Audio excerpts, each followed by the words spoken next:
handle it first with Maurice. He had to handle it first with Maurice. Maurice had to be there. Now Rashad Hill, everybody's going on Rashad Hill. We got real boots on the ground. Now that's alleged. Now Rashad Hill is a relative. Now it's a cousin.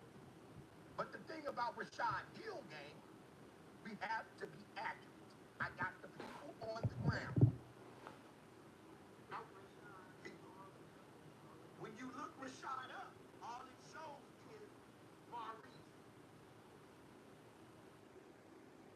Now his third name is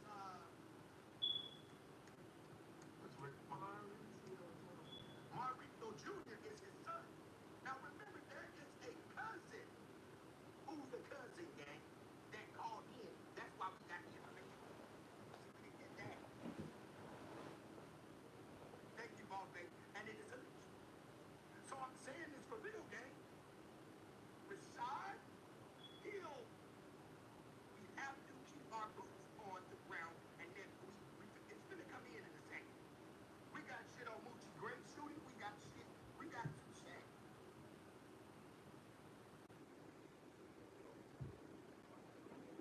Oh.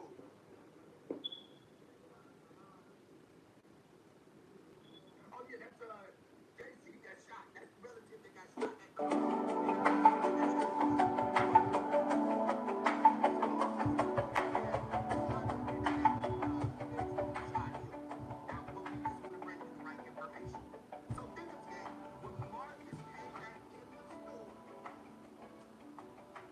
Someone took the weapon. Because think about it, allegedly, Dalton them was cool with them. Yeah, the lawyer brung him up. Exactly. That's why they about to do a mistrial, come in with the Rico. They did a dirty job. We told you guys that. Remember, Straight Drop have been communicating with Straight Drop have Welcome been to the channel. communicating Yo, with get up and make sure y'all like, share, and subscribe, man. way before We they on got here. in We on connection here. with Kato We in Two-Time. here Way today. before Cornbread We came in here today. Wait, one motherfucker Way trial. before Cornbread came into the play. Did you see all those numbers? Nothing to ask yourself, all those numbers that they showed on those call logs, right? Why would they just paying attention to the people? Get ready for the Straight trial. Drop, Supposed to start any minute. They didn't even look into all the other people. They didn't give us that. That's where that money and that witchcraft is. Trial's supposed to start any minute. Get up in here, They y'all. tried to throw you off. We want to know who all them other people are, too.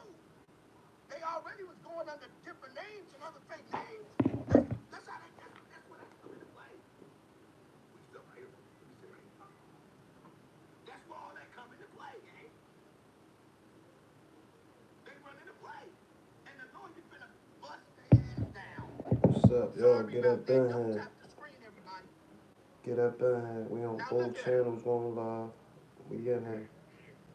Look how she's We in here. Make sure y'all subscribe to Streetflamezcrew_, too. Make sure y'all do that. She looks at it again. Look. She knows. But she's not supposed to give this shit up until Maurice get there.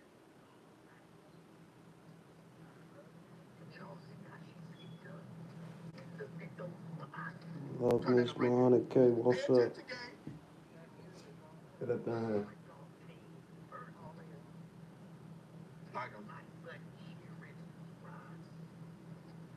Now watch this. We basically trying to go ahead and break the internet today. That's what we trying to get into.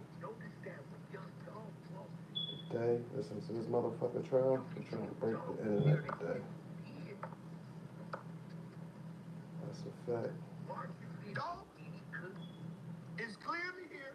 We know Marcus didn't come in there to get no goddamn cookies. This ain't what no motherfucking cookies. They was there. He was gonna help Dolph carry them boxes out. Allegedly. Like I said, everything is allegedly, but a lot of stuff got brought up in the motherfucking court date, so there ain't no motherfucking allegedly no more. This shit is what it is. When he talked to the rest of PRE and changed up his story.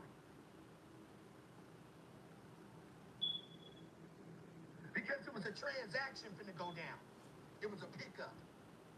People use businesses all the time, store establishments, to get shit in. And the shit that could have been coming in was in them brown boxes. Didn't them brown boxes look like the brown boxes without place? State of Tennessee is now open for the transaction of business pursuant to the terms. All persons having business in this court draw near your attention, and ye shall be heard. Let's go.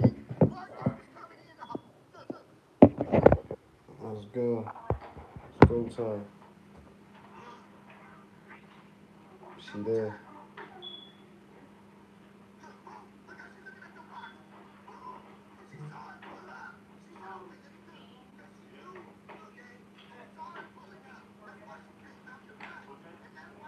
Ready?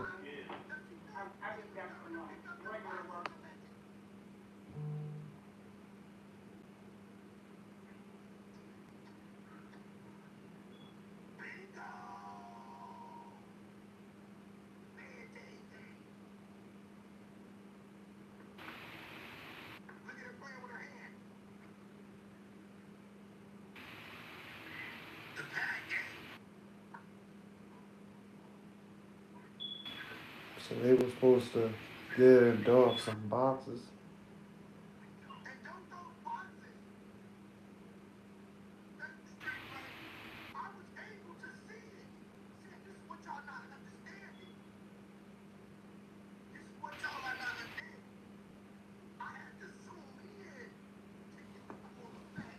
They got something on here, y'all. Now everybody, y'all go. I had to zoom in to show y'all how she was staring at the boxes. That's why Marcus' guns were never turned in, because the cookie shop was cool with dogs. Yeah. They were doing transactions. Mm-hmm. Remember, somebody called in. Raven said her daddy was there. Her daddy left. Remember, but we got a different story because the cousin called in because he wasn't feeling well. What about that cousin's phone? Where is he? They never took none of these people's They ain't phones. took none of these people's phones. Be on the call list that they showing us in the courtroom. That's why they gotta come back and do a mistrial. They never took none of these people's phones, gang. Raven said it. They never took none of these people's phones, gang. What up, Walter? They never took their phones, gang. And they pulling the witchcraft on us. They pulling the witchcraft on us with this shit about just keeping our eyes focused on the phone conversations between Chip, Drop, and Cornelius and Hernandez. That's cap. Hat store type of shit. We're not working at the hat store. This ain't the hat store channel. We're not working for Lids. This ain't the Lids channel. You're not gonna, we ain't capping here, gang. I ain't gotta go on a trial and watch that shit today and sit there and watch it and hope that y'all do it. I'm not doing it. I'm watching the track on my own. Get your information. Get it now, because I will be tracking them today. I will get you who your Rashad is today. I got some more info in today.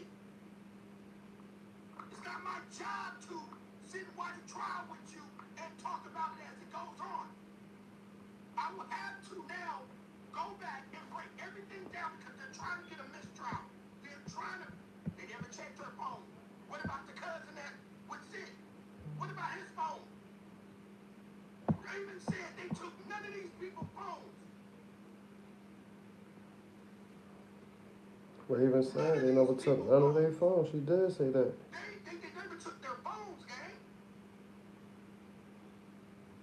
So where's their phone conversation? Where's her phone log? Who is her phone log? What about the cousin's phone log? What about Maurice's phone log? They never took Maurice's phone. But we know one thing, Maurice up in there and took this motherfucking phone right there. He took that phone out the store. And then she said the police allowed her dad to get the phone, gang. Where they do that at? He had already went in there and got the phone. Right, that cookie shop did a lot of cleaning up.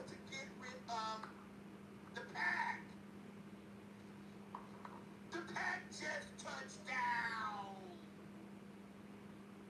Look, gang, the pack.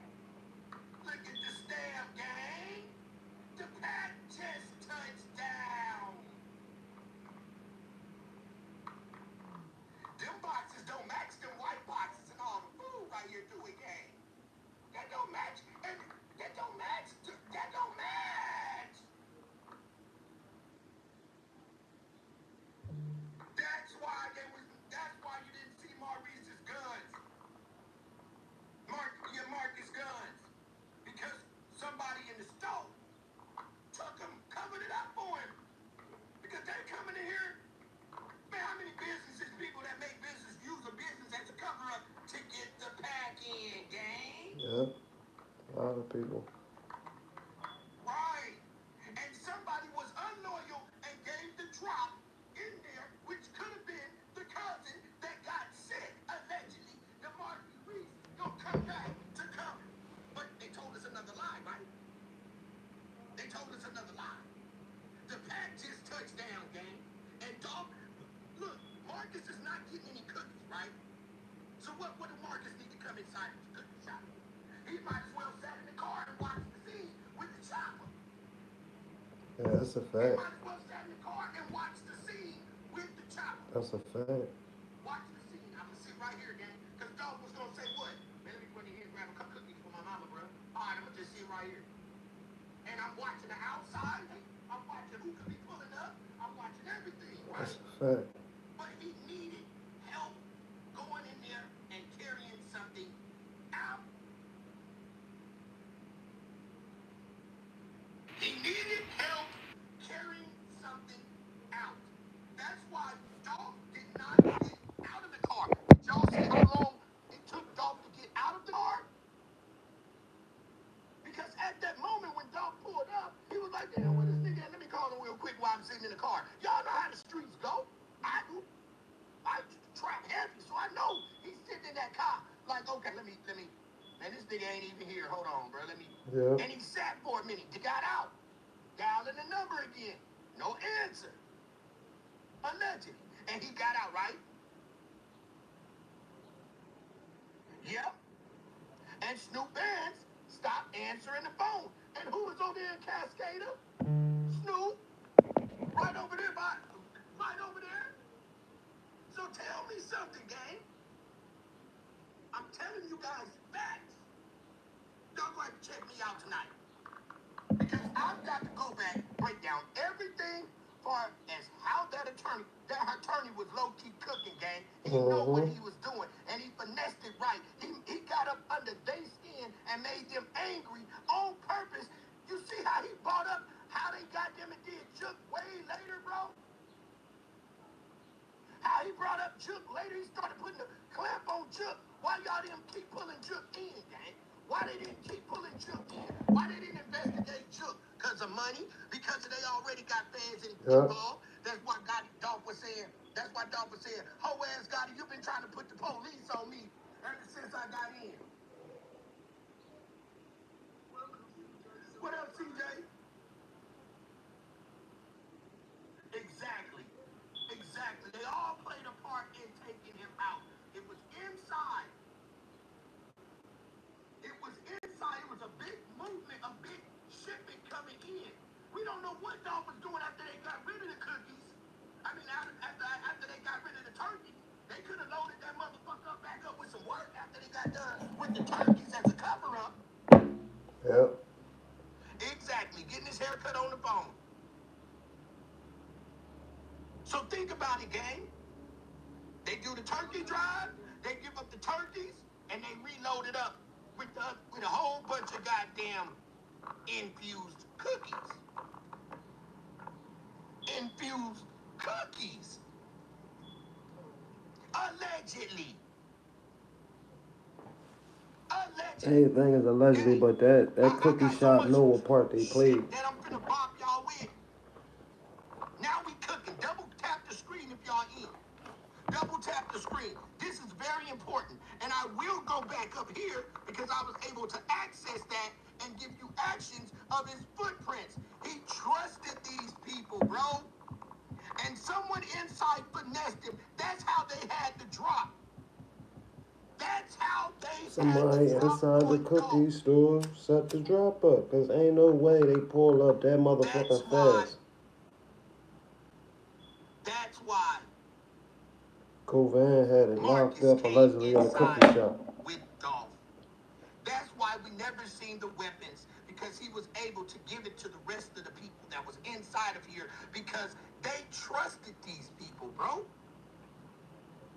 Dolph trusted these people. And they acted like they trusted them.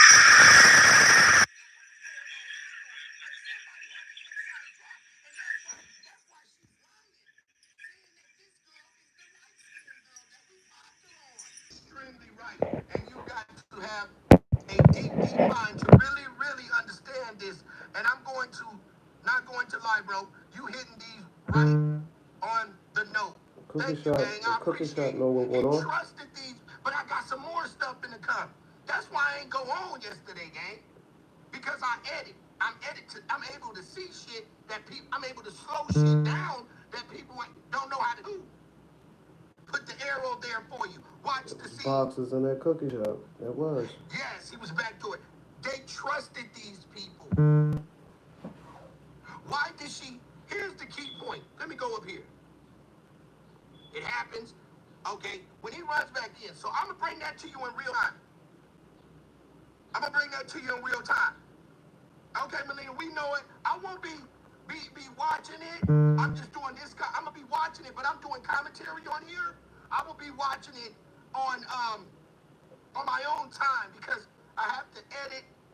I'm driving, I'm editing, I'm taking pieces so y'all can see that there will be going for a mistrial so they can bring in the RICO. Gotti, you might as well go ready, bro. The cookie shop, y'all might as well go and get ready. That's why they brought up Raheel. That's all these conversations. They got to bring it all back, gang. They got to bring it back. They got to know what them boxes was, where them boxes came from. They got to go back. They got to investigate everybody. See, they tried that witchcraft because they know people down at the police station. That's why the cops did a bad job. That's why he got the private information.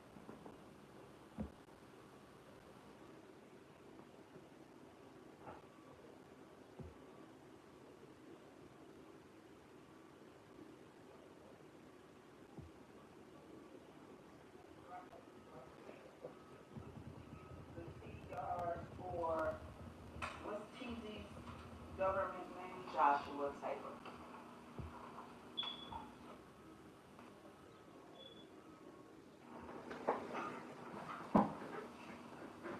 Joshua Taylor. And the other person, Harry Lockhart, who's also referred to as Hank. Harry Lockhart? Harry Lockhart.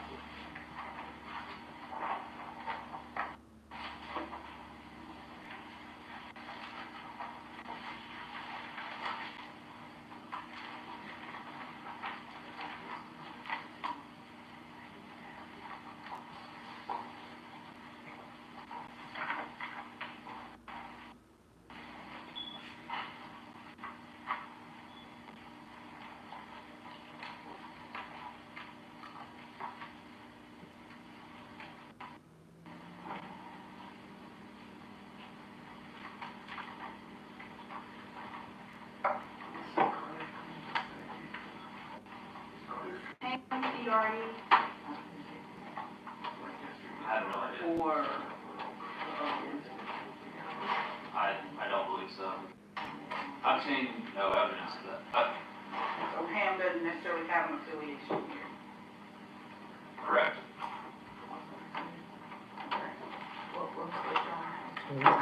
I was asking if Ham had an affiliation or PMG. Nobody really knows. Okay, that's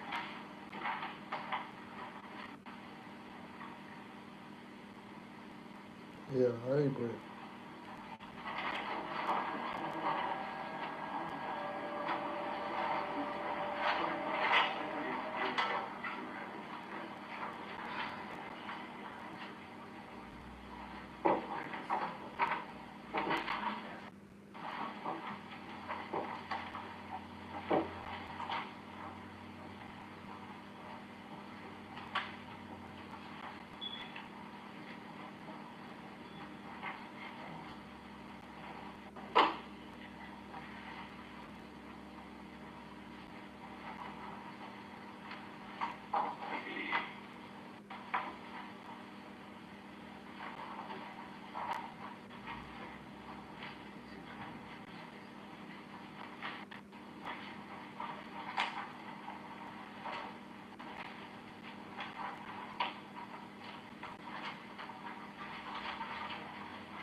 verse just because that's kind of how I looked at them.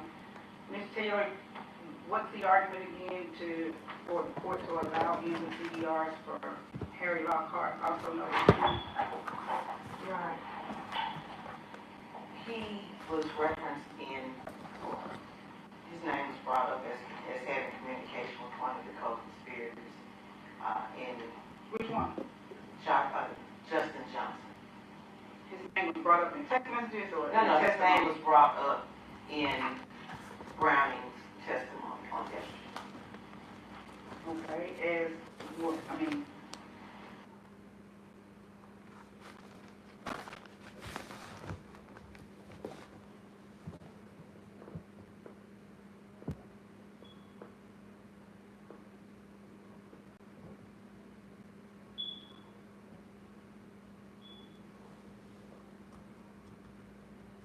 As having,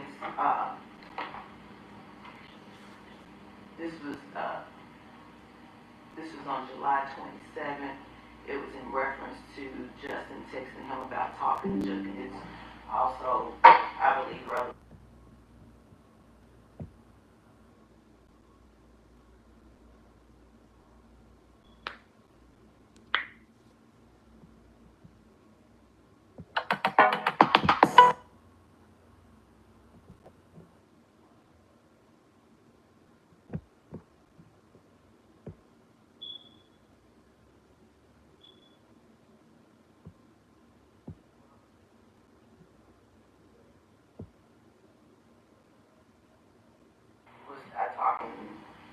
Was referenced in some of Justin's text messages in regards to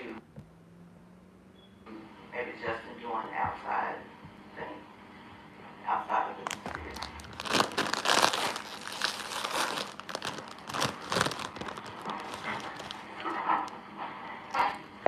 And you said specifically on July 27th? Yes, As we were going through text messages on yesterday? No, he was brought up in Browning's testimony. Right. In regards to July 27th. So what I'm saying is that did we not see text messages yesterday from July 27th? Just from Justin Johnson. Well, that's what we're talking about. We're talking about, so, we're talking about Justin Johnson's communications with Harry Lockhart. On yesterday is how Harry Lockhart became relevant. And it's also referenced in Justin Johnson's text message to, I think, another individual. About Harry Lockhart. About Harry Lockhart. Okay, so my question to you is that when Sergeant Browning was testifying yesterday going through his PowerPoint, was Harry Lockhart mentioned on the 27th? Did you because you referenced the 26th, Yes. That's what I'm saying. Yes.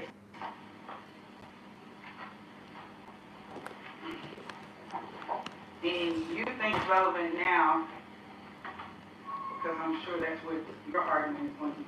I think you didn't necessarily get that from you. Is your argument that it's not relevant? Yes, Your Honor, just like yesterday, it's just a passing reference to text. There's no communication that we introduced to him, and you suppressed that yesterday because that's the whole point. I got that, and I agree with what I just read, that it is just passing here. Ms. Taylor just brought up another argument, but that it was brought up in Sergeant Browning's testimony yesterday that there were conversations on text message from Mr. Johnson to Harry Lockhart that she says is relevant because Harry Lockhart's name came up yesterday. Right, it was on direct. They brought it up. It just happens to be a passing thing on cross that we're doing a text message. I didn't get a message. Just, and he says, oh, all that. It wasn't relevant. We talked about it yesterday. We didn't bring it up. We didn't emphasize it. We didn't do anything. I don't even know what hand has to do with the price of change. But it's now in the text message that you entered. That you highlighted some text messages, okay? That says that you're making the argument that Justin Johnson was having individual conversations outside of Govan, Mr. Govan, about other issues, about I'm not, whatever they were talking about. I'm not highlighting. No, you're highlighting. Well, it's in there, but correct, they brought it up, that Justin got. And I understand, but They you giving now him a hard highlighted it. time. And so, Ms. Taylor, what's your response that it's not relevant here, that it can be whited out as far as he's concerned? Well, now they want it whited out. They didn't do that yesterday, they could have done that then. But also, Your Honor, I would further state that there are communications between Mr. Govan and Mr. Lockhart during the time of this conspiracy, which I think is relevant. And if they're gonna bring it up that Justin, may have been doing some outside things, it's important for the jury to also know that Mr. Lockhart had communications with Mr. Govan. Judge, they brought up the communication between Justin Johnson and him. They brought it up in their text message. It was already there. So when I'm crossing in with some of these other text messages, that guy's name is referenced. We didn't bring any other specific text messages between him and Justin Johnson. They brought it up. It wasn't relevant to them yesterday when they went through a very lengthy direct examination. It's one of their slides out there that says Justin Johnson talked to him. They brought it up.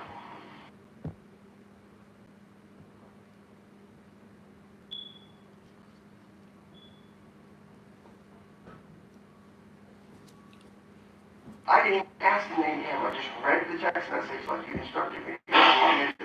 It has nothing to do with anything as far as that goes. They brought it up. And I'm just responding to that. It wasn't relevant in direct examination, but now it's relevant.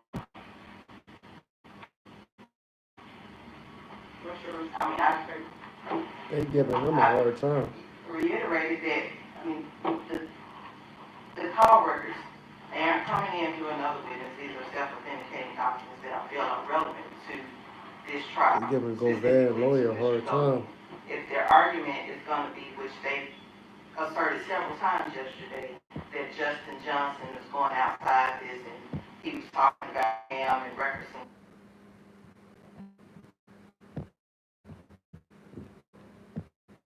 him and sending information about Juke to Ham, it's also relevant that Ham or Mr. Lockhart has communications with Govan. It's not outside of the scope of this, of the, Your Honor, they're conflating the issues. They brought up the fact that Justin Johnson was talking to him on direct examination outside the scope of the conspiracy. My text messages don't have any communication with him. It's through somebody else. If they want to bring in the cheesy stuff, I agree. I text between Johnson and cheesy guy. It's the same argument with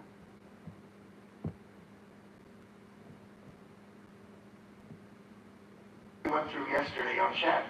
They brought up the text. Now she's making it seem like we somehow manufactured something out there. They brought up the text. Indirect, that Ham communicated with Justin Johnson.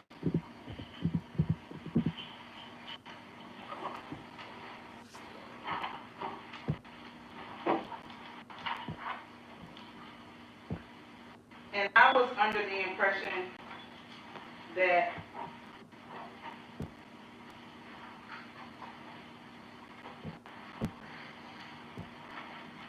Ham was mentioned, and I'm looking at Exhibit 26, that Ham was mentioned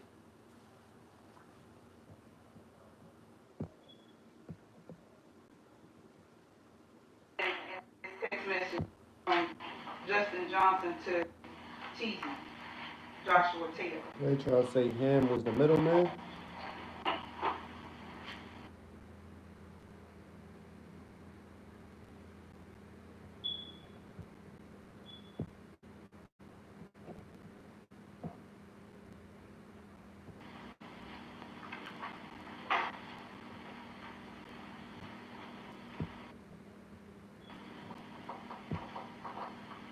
I'm going to exclude that one. As to Harry Lockhart, also known as Ham. You cannot use those.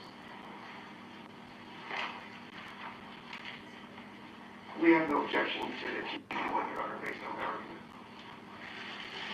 Alright. So you can use the Joshua Taylor CDR. Thank you.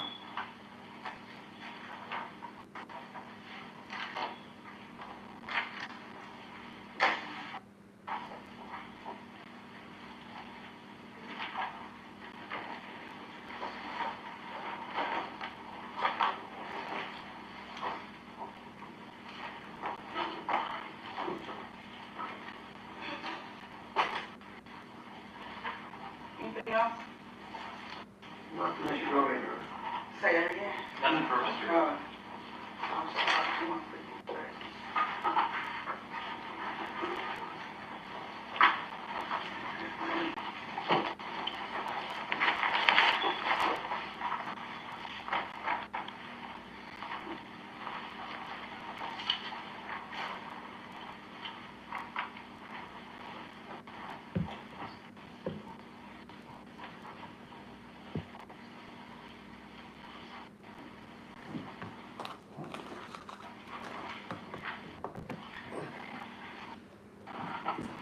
Alright, you ready for bringing the jury?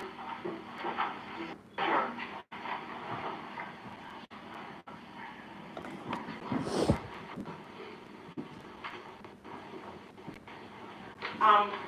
Is your medical exam here? Yes, sir. I'm gonna put her on. Oh, well, I will just say I have no further questions for Sergeant Brown. Okay. I don't know. Yeah, he can be released, and then bring in the medical exam. We'll just let the jury know that he's being released. And the CDR was a self-dedicated document. Oh, let's get the medical.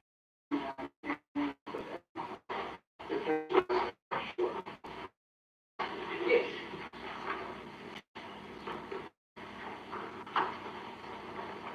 You don't have that much to do that. Okay, well, I didn't, sometimes I got here, She probably got credit in over there too. a lot of ladies. So,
Is Alex?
You should know that Sergeant Browning was excused yesterday without any further.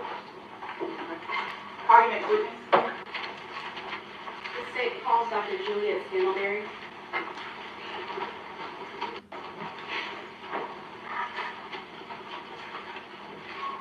Stand right here, ma'am. Face you or raise your right hand, please. Do you swear or affirm to tell the truth? I do. Have a seat. Thank you for your presence this morning.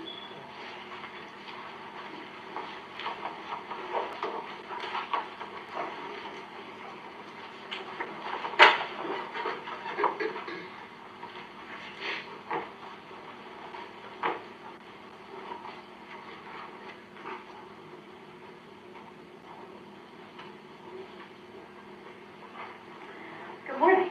Good morning. Could you spell your name for the record? My name is Dr. Juliet Scantlebury, Julietttv, Scantlebury, Scantlebury. And where are you employed?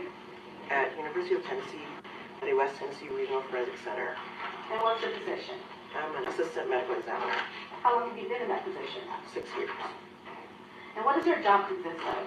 My job consists of performing medical legal autopsies to determine cause and manner of death in certain cases in this jurisdiction. I want to talk a little bit about your background. Could you tell the jury about your education? Yes. So I completed a Bachelor of Science in Biology at Harvard University. Then I completed my medical degree at Harvard University College of Medicine. My anatomic and clinical pathology residency at Washington University in St. Louis. And then my last training was in forensic pathology fellowship at St. Louis University. And are you board certified? I am. And are you a licensed physician in Tennessee? I am. And could you tell the jury what is forensic pathology? So forensic pathology is a specialized branch of medicine that examines deceased persons to determine the cause and manner of death in a medical legal approach. So what does a forensic pathologist do? So a forensic pathologist performs autopsies based on the jurisdiction that they're working in to determine the cause and manner of death for certain types of cases that are under our purview. And what exactly is an autopsy? So an autopsy is an excessive examination of a deceased person. They have an external examination and an internal examination of the body. So you look at everything from hair color, their body habitus, see if they have any scars, tattoos. That's external examination. And then internal examination, depending on the level of autopsy, we'll look at all body cavities, we'll weigh all organs, we'll see if there's any fluid or any evidence of disease in any organs. And we also open the head and look at the brain, and we take certain fluids to be able to test, to determine by toxicology or histology to determine, and with all that together, we determine what most likely caused the death for a person if we do an autopsy. So Dr. Scantlebury, are there different stages of an autopsy? Yes. And what are those stages? Okay. Autopsy itself is looking at the body, but starts from the investigation. So an investigator will give us some information, and the information we get from the investigator determine what type of autopsy we need to do. And if there's determined that a full autopsy needs to be performed, we might need x-rays, we do that first. Someone will help take all the clothing off, if there are any, take necessary pictures, necessary measurements of the body, the height, weight, and any other identified characteristics on the body, and then move on to the internal part, and that's where we will make an incision to open up the body cavity to see the internal cavity and see all the organs and any changes that might have happened that might be related to death or otherwise. And have you performed an autopsy before? I have. About how many would you say? Over 2,000, I stopped counting after that. So could you explain to the jury, what does cause of death mean? So cause of death is the immediate reason that led to a person's death.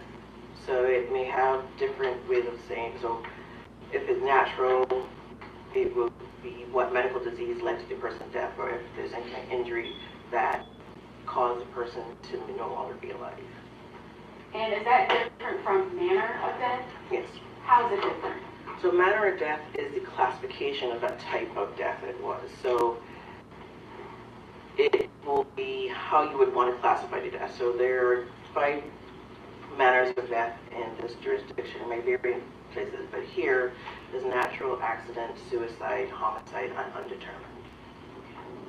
And have you ever testified about your findings from an autopsy you did? Yes.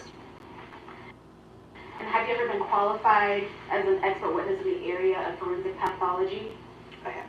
And have you been qualified in the courts of this county and other counties? I have. Where have you been qualified before? Illinois, Missouri, and Tennessee. Your Honor, I tendered Dr. Scantleberry as an expert in forensic pathology and asked that she be allowed to state her opinions as to a reasonable degree of certainty, medical certainty. No objection. The court will, find that Dr. Scantleberry is an expert in the area of forensic pathology, therefore she can testify to the possibility of her opinion. Thank you. Dr. Scantleberry, I want to ask you about a specific autopsy. Did you perform an autopsy for an Adolph Thornton Jr.? I did. Okay. And do you recall when this autopsy was performed? Yes. When was it performed? November 18th, 2021.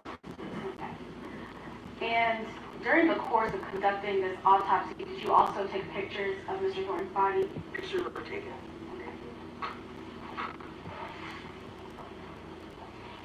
No objection, Davis.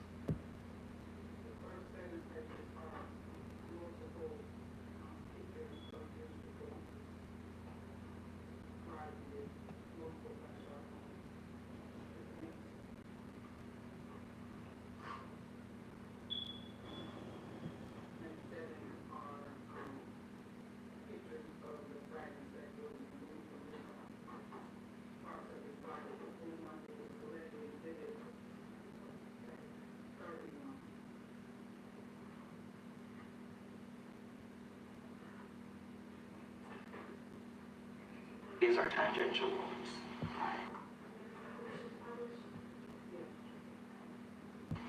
Moving on to the third picture. And what is shown? What is shown in this? See the right side of Mr. Gordon's body, that rectangular object is the... This is a photo of the right side of the body, and you can see a gunshot wound in the right wrist. Attached that. Defect. A little earlier. Smaller defect. Moving on to the fourth picture. Could you tell the jury what we see in this photo? So this is a photo of Mr. Thornton's left forearm, and it shows a gunshot wound and some gunshot-related injuries of the left forearm.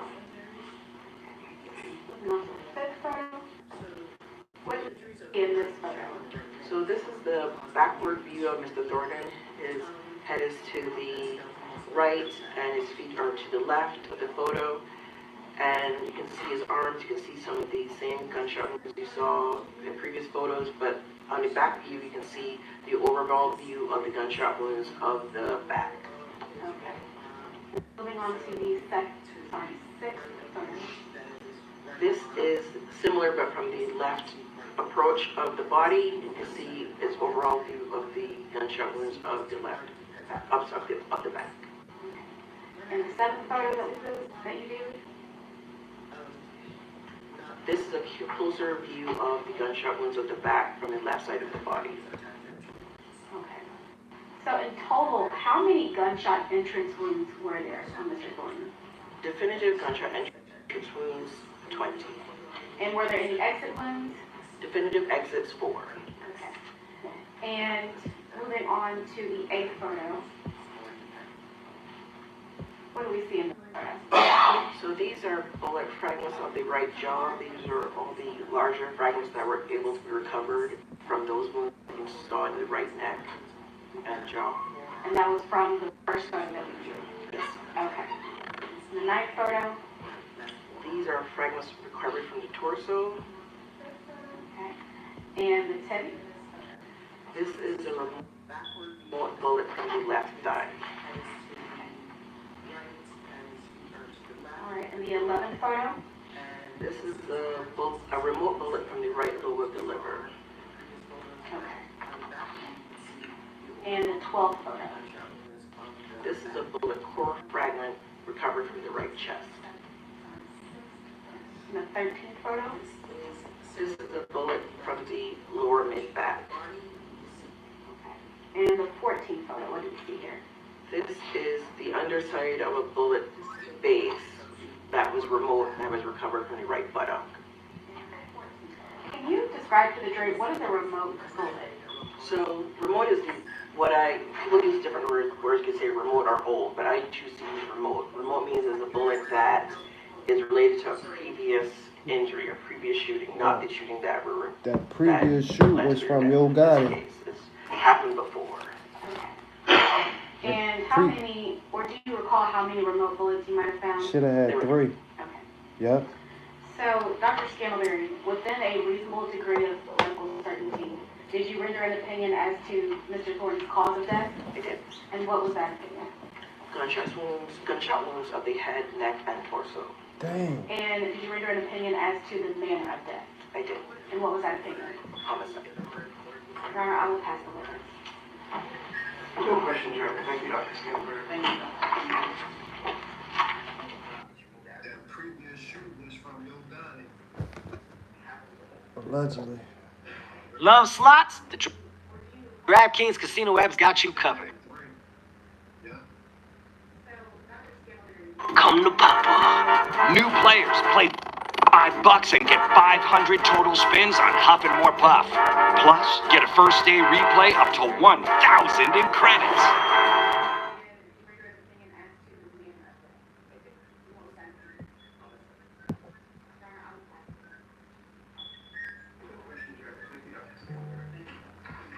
It's something that you want to get into business.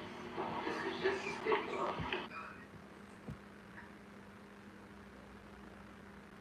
Oh, that wasn't a stipulation.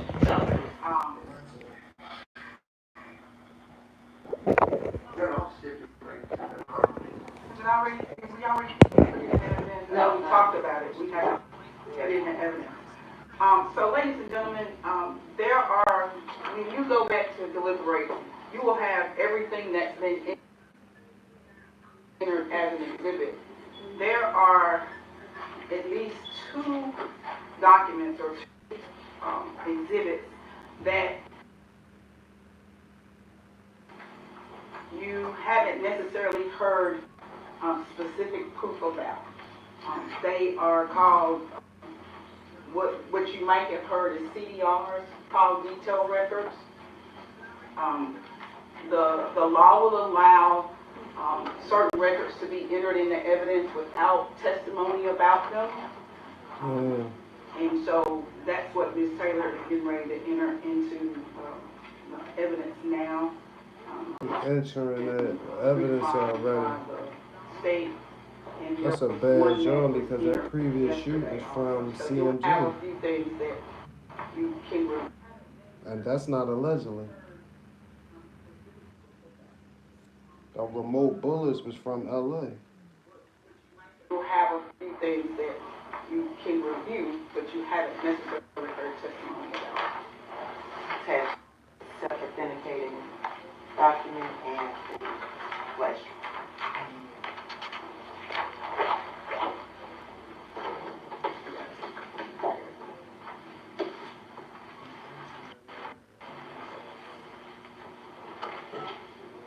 Now this is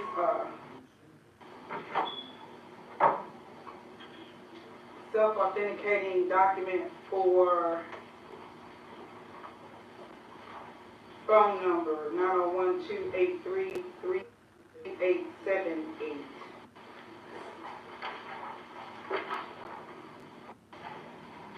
From T-Mobile, attested to by a Joe Rico.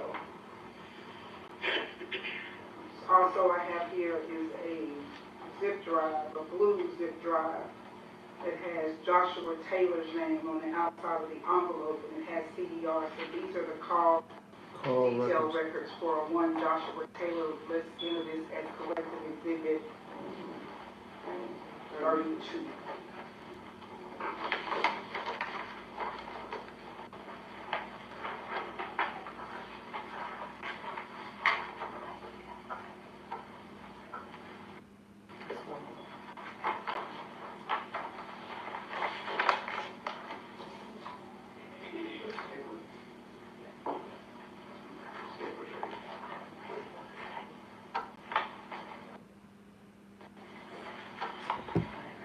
So to take the you officially on a arrest or In front of that is the state. thing. Ladies and gentlemen, we need to take a brief break. We're coming back in just a few minutes. I haven't heard all the proof. Continue to do what I know you've been doing, which is not talking about this case. Give us a few minutes. We've got a few legal things to take care of, and we'll call you back in just a few minutes.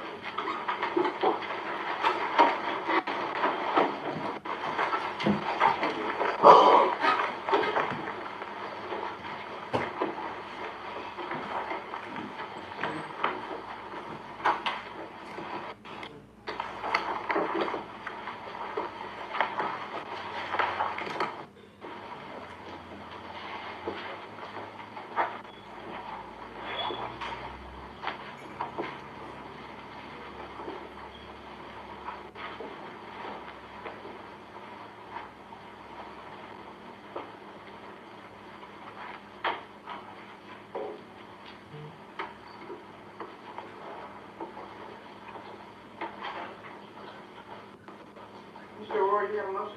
Yes, Your Honor. I was moving for a directed verdict, understanding that Mr. Cornelius has given some statements about that he was ordered to do it. I don't know if that rises to the level of a conspiracy or agreement amongst the parties. It was very inconsistent as far as that goes. Secondly, there's been no mention of Justin Johnson as part of the conspiracy at all whatsoever. I understand it only takes two to tango, but I just don't see where the proof adds up to the conspiracy, and certainly not to the first-degree murder charge count 2 based on the evidence that you've got.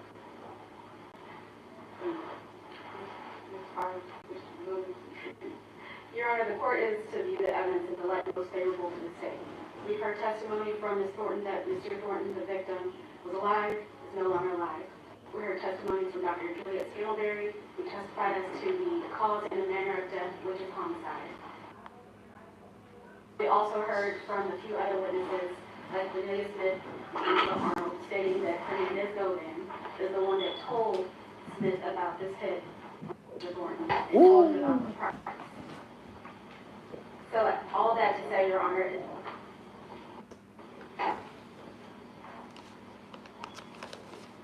and also, Your Honor, that Justin Johnson was involved and was a part of it. So all that to say, the state would argue that there is enough for a reasonable jury to conclude guilt. Dang. Your Honor, Quibble, of course, he was alive and he's since passed. I'm just, you've heard proof that Look at his face. 2 weeks, at least with Justin Johnson, at least 2+ days on the phone calls that the government submitted yesterday. Cornelia Smith, supposed last phone call was on the 15th of November, 2 days prior to the murder. It was for 0 seconds, and then there was that code 11 that Garner talked about, might have been voicemail, that was 40 seconds. We know for a fact that he didn't talk to Justin Johnson based on the phone records for at least 2 weeks prior to the shooting. That's still, supposition here based on you still connected. Cornelia Smith also said there was no plan. He got a call that morning, they got there, they were just riding around doing whatever. Now the fact that somebody 3 to 4 months prior to that fact said to you there may be a price on somebody's head, and was it Justin Johnson? I'm sorry, was it Govan or was it Joe? You've heard both things from the same witnesses have said it both ways in uncontroverted evidence. And so I'm not sure. Govan, not the mastermind, the facilitator. Some point in the future they killed them, now I'm on the hook for it. I just don't see how that makes a conspiracy. Generally, there should be meeting in minds as to how, who, what. No, that's a conspiracy. Nothing happened. It was just generic. If you believe Cornelius, 4 months prior to the shooting, there was a generic statement that, hey, there's a hit on these guys, you can get paid. Anything else? No. In the light most favorable to the state, the court has heard from different witnesses. There has been some conflicting testimony. However, the court thinks that the state has made a prima facie case for both conspiracy to commit first-degree murder and first-degree murder. And it's a jury question. So I'm going to deny your motion. He was talking to him. Are you ready to present proof? I just have a couple minutes to see who's here. I told him 10:30. I didn't know if Let's stay in a brief recess. Or stands in a brief recess. Come on. How y'all do that? First 7 pages are multiple pictures of Mr. Thornton's. Start with the first one. Photo, you see the right side of Mr. Thornton's body? Yes. What would I find it? So the injuries of the right jaw and the right neck cause injury to the Body? Shown in this picture. smaller. And it shows a gunshot wound and some gunshot-related injuries of the left forearm. This photo? What do we see in this photo? So this is the backward view of Mr. Thornton. His head is to the right and his feet are to all these are right. This is a remote bullet from the left side. Alright, and the 11th photo? This is a remote bullet from the right lobe of the liver. Okay. And the 12th photo? This is a bullet core fragment recovered from the right chest. And the 13th photo? This is a bullet from the lower mid-back. Okay. And the 14th photo, what do we see here?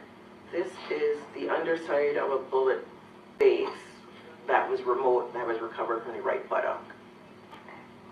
Can you describe to the jury, what is a remote bullet? So remote is people use different words can say remote or old, but I choose to use remote. Remote means it's a bullet that is related to a previous injury, a previous shooting, not the shooting that led to their death in this case. It's happened before. Okay. And how many, or do you recall how many remote bullets you might have found? There were 3. Okay. So, Dr. Scantlebury, within a reasonable degree of medical certainty, did you render an opinion as to Mr. Thornton's cause of death? I did. And what was that opinion? Gunshot wounds of the head, neck, and torso. And did you render an opinion as to the manner of death? I did.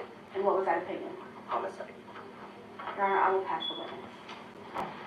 No questions, Your Honor. Thank you, Dr. Scantlebury. Thank you, Doctor.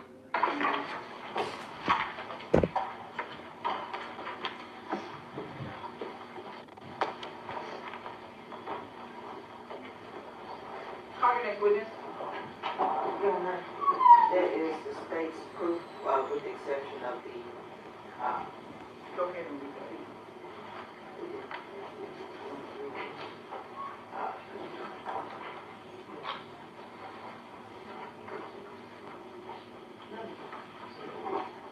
is it something that you wanted us to read into evidence? This was just a stipulation. Oh, that wasn't a stipulation. No, it was. Your Honor, I'll stipulate to the phone record. No problem.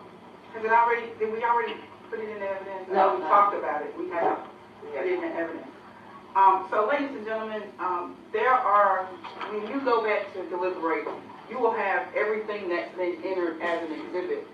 There are at least 2 documents or 2 exhibits that you haven't necessarily heard specific proof about.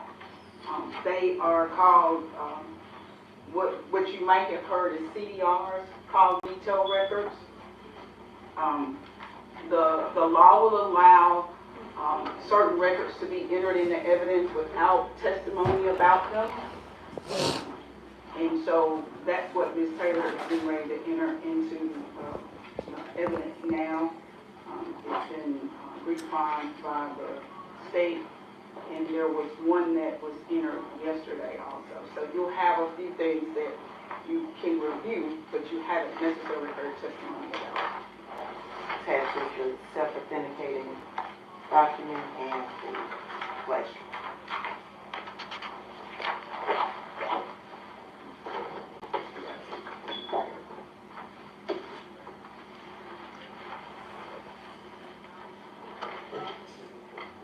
this is self-authenticating document for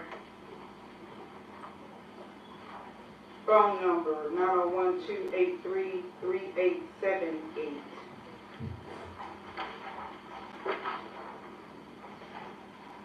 From T-Mobile, attested to by a Joe Rico. Also I have here is a zip drive, a blue zip drive that has Joshua Taylor's name on the outside of the envelope, and it has CDR. So these are the call detail records for one Joshua Taylor. Let's enter this as why they don't want to let us hear it? This is going to ban trial. 32.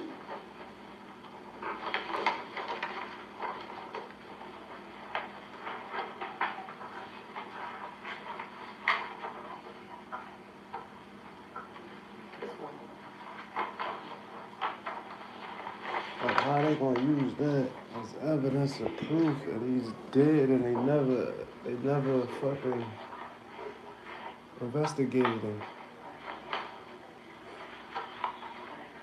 So I'm going to say that you officially on a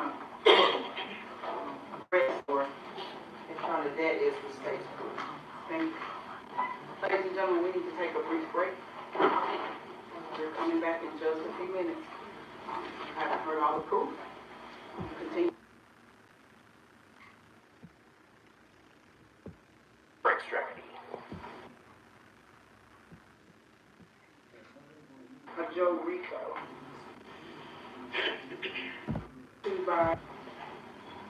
From T-Mobile, attested to by a Joe Rico.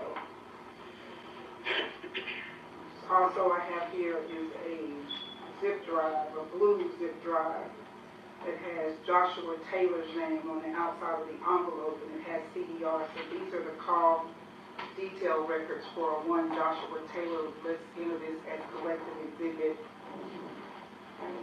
32.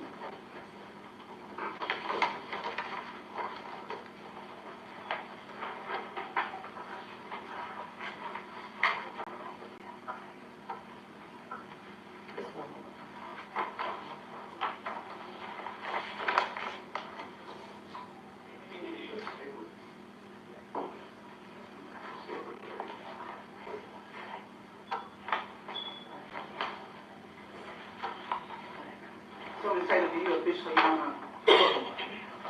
arrest for. In front of that is the state's proof. And ladies and gentlemen, we need to take a brief break. We're coming back in just a few minutes. I haven't heard all the proof. Continue to do what I know you've been doing, which is not talking about this case. Give us a few minutes. We've got a few legal things to take care of, and we'll call you back in just a few minutes.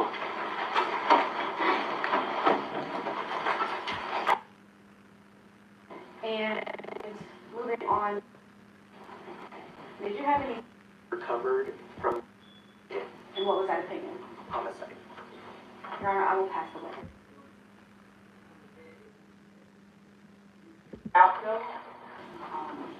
And so that's what Ms. Taylor is getting ready to enter into evidence now. It's been refined by the state, and there was one that was entered yesterday also. So you'll have a few things that you can review, but you haven't necessarily heard testimony about. Attached is the self-authenticating document and the flash.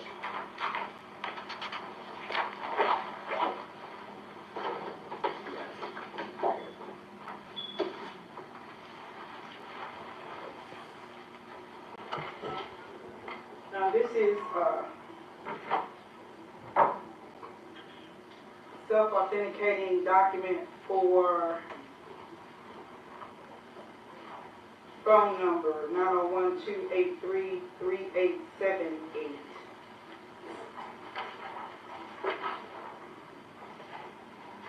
From T-Mobile, attested to by a Joe Rico.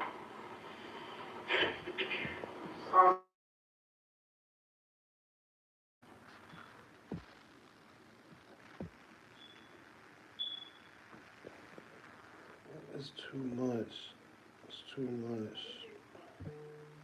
It's too much little petty shit going on. Too much little petty shit going on. Like, they not trying to let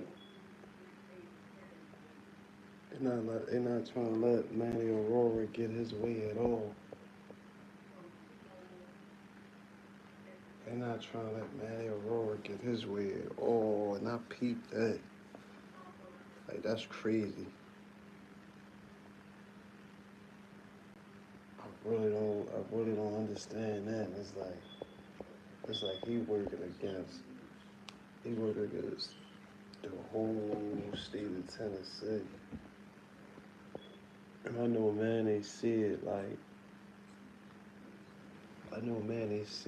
if he rub him the wrong way in that courtroom, he gonna have a problem leaving that courtroom. Because you remember like how it was on Young Thug trial.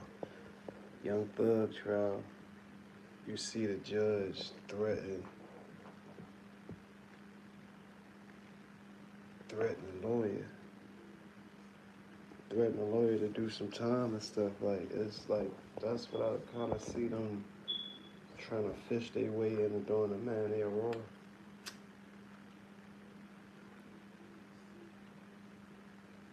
Because some of that information I feel as though should be admissible. Like, even like far as in Teezy was never questioned. And he's deceased, so how is his call detail records should be still part of what's going on with Govan? I understand it's related to the case and got something to do with it, but he's gone. He's a deceased person, so it's like, as y'all see, you can't so much blame nothing on a deceased person.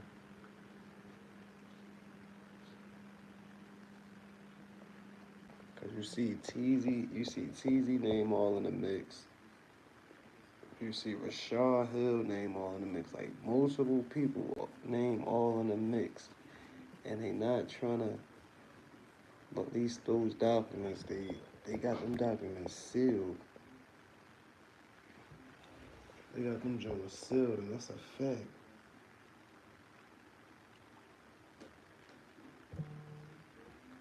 Then y'all peep. Justin Johnson, since that was an in-house lawyer, the state went first. And here, they let Manny Aurora go first. I find that real funny. And I feel as though they try to let Manny Aurora release his hand, show his hand. I think they trying to let Manny Aurora show his hands so they could try to counter back on it. Because if y'all noticed during the last few days, even today, they been sitting there like rebuttaling back off of what he's saying, or trying to beat him to the punch. I've been noticing that.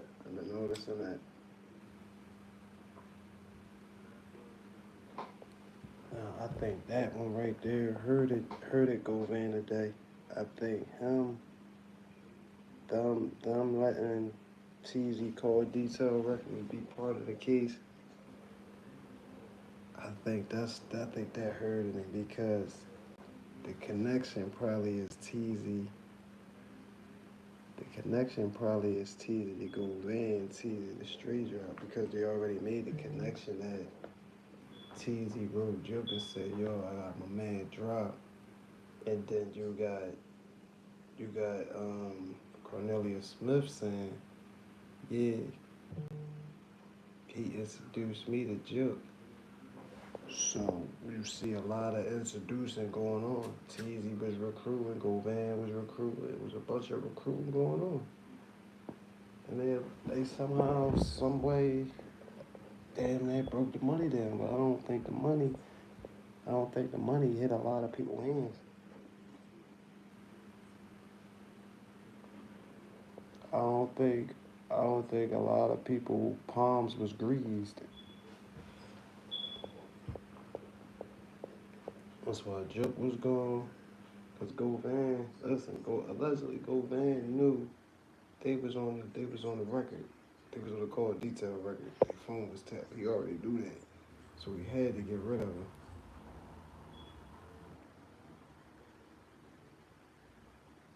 Had to. He had to. There's no way, shape, or form Juke and them was still gonna be alive and they name being brought up in the joint like this, in a case like this all day. All day, every day, their name is being brought up. TZ Govan, Juke, got it. CMJ. That's all you really hearing. And everybody already know the last so-called final say-so is Yo Gotti.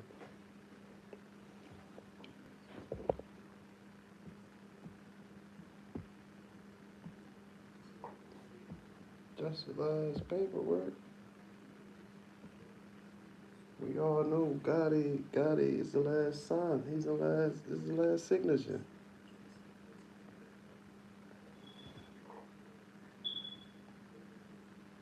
He's the last signature.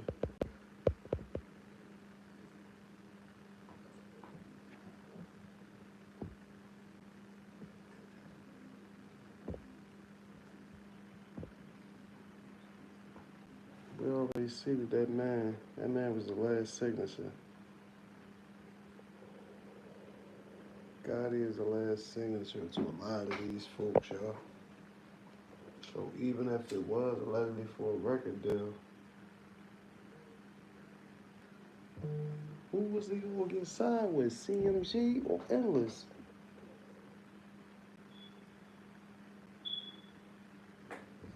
Because to me, it looked like they was trying to get him on Endless.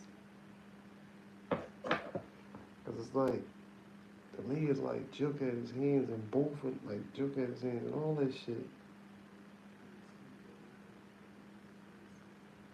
To me, I feel like Juke was part of Endless. I think Endless was his little connection. Some niggas, Endless just came out of nowhere, man.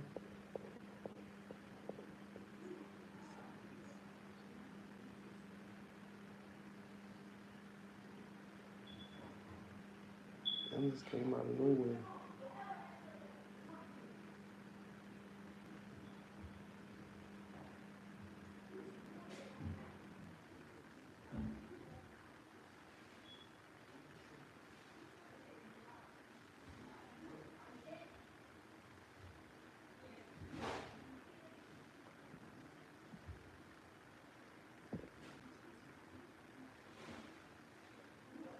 Hey, yo, chill out.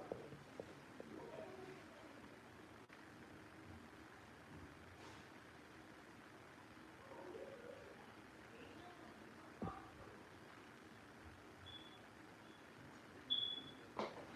think it's too much going on. I just want to see what juicy part that Manny and Rover gonna get into now. Because now they done got all the facts up out there, what they about to talk about. So now all the call detail records and everything that's supposed to be part of this, it's gonna hurt. Them allowing TZ phone records and Hurt It Go Band.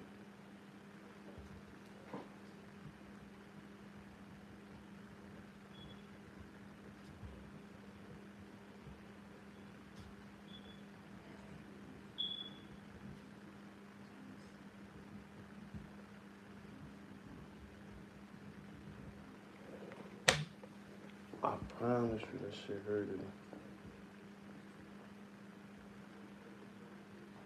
I promise you it hurted it, huh?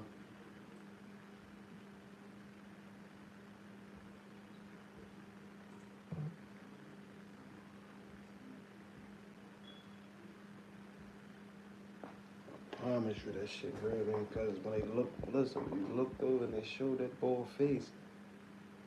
When they showed that boy face, we clearly seen it. He knew that shit hurt him because he knew what they talked about on that phone.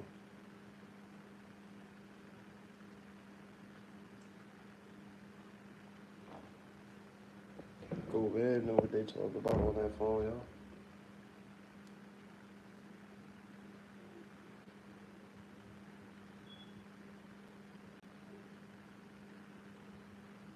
This shit should be coming back on, y'all. Should be coming back on.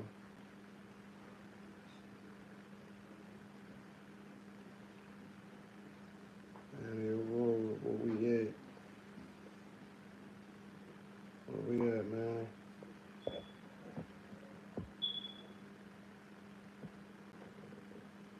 Whole thing about it is I'm not even rooting for Govan. I'm not even rooting for Govan, but my whole thing is there's gotta be some type of mistrial. Some type of mistrial or something.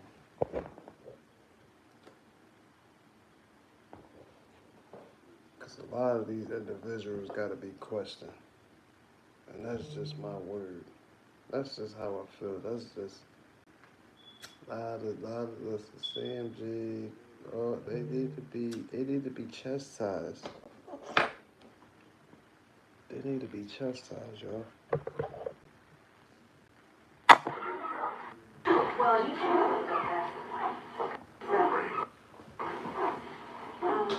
Let's go.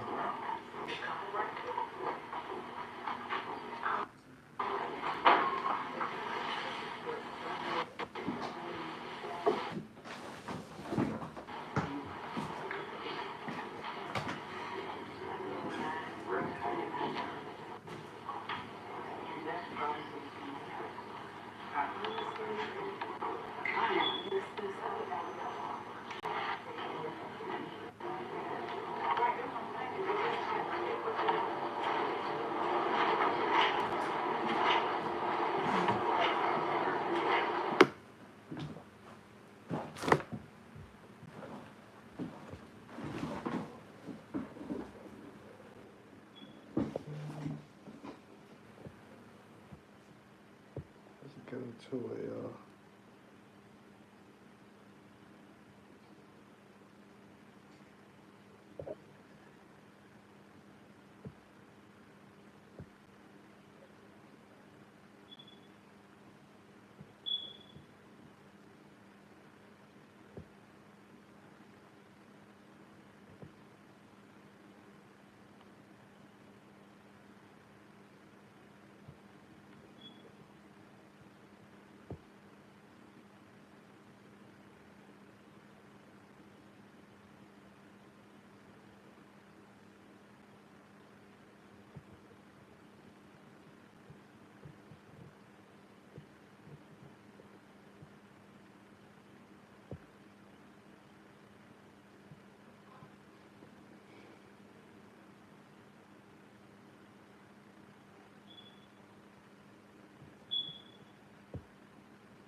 Hey, come on, y'all just sitting there y'all keep acting like y'all busy. I'm not busy. Y'all sitting there rattling things because Manny Aurora came prepared. This was a lawyer that y'all wasn't prepared for.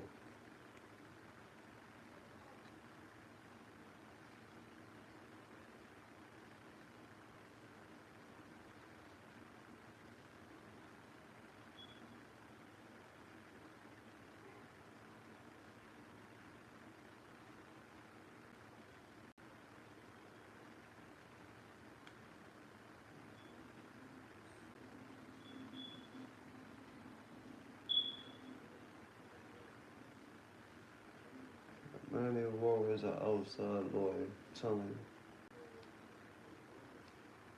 they wasn't prepared. They wasn't prepared. I don't care what nobody said. They wasn't prepared for Manny. Manny not having his way, but there will be some more emotions and shit brought in. Go Van will get a pill.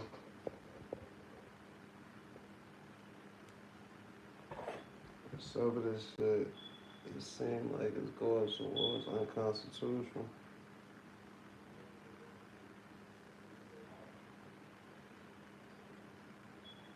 That's what some of this shit feel like.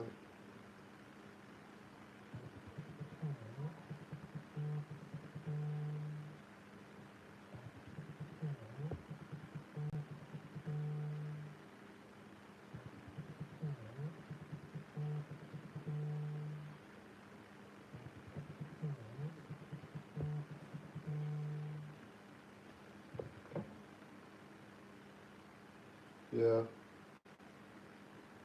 What's up, man?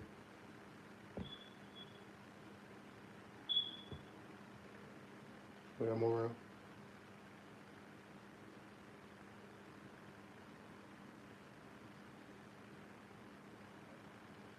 Alright. Alright, bro. You hear me?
Court's back in session. Bring the jury back in.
sir. Raise your right hand facing the other. Do you swear or affirm to tell the truth? Yes, ma'am.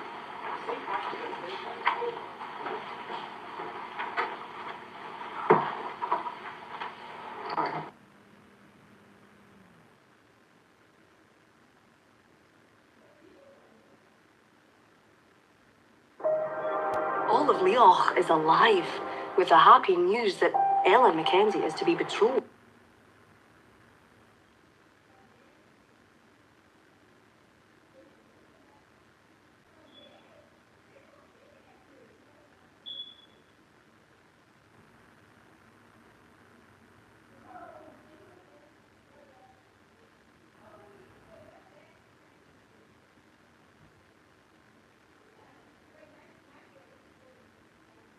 Have you been qualified as an expert in crime scene analysis in the past by the state? I have. And you testified as an expert? Yes. Have you testified in Shelby County as an expert? Yes. And crime scene analysis meaning you look for blood, evidence in cars, houses, stuff like that? Yes. And that's what you've been qualified on behalf by the state in many cases in the past? Yes. Your Honor, I move to have Lieutenant Coburn admitted as an expert in crime scene investigation.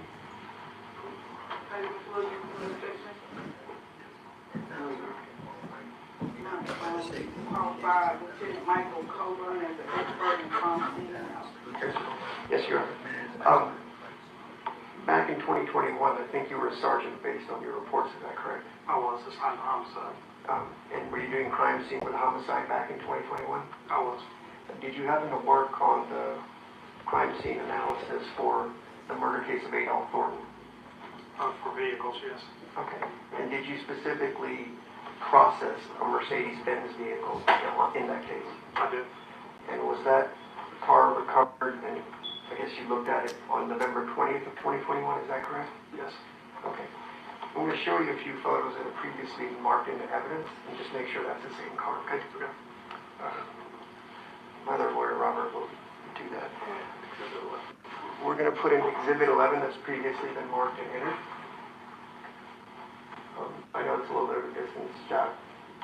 Does that look like a Mercedes that you processed? Yes. Next, please. Exhibit 12, it'll be 12, 13, and 14. I just want to get the jury acclimated to the car.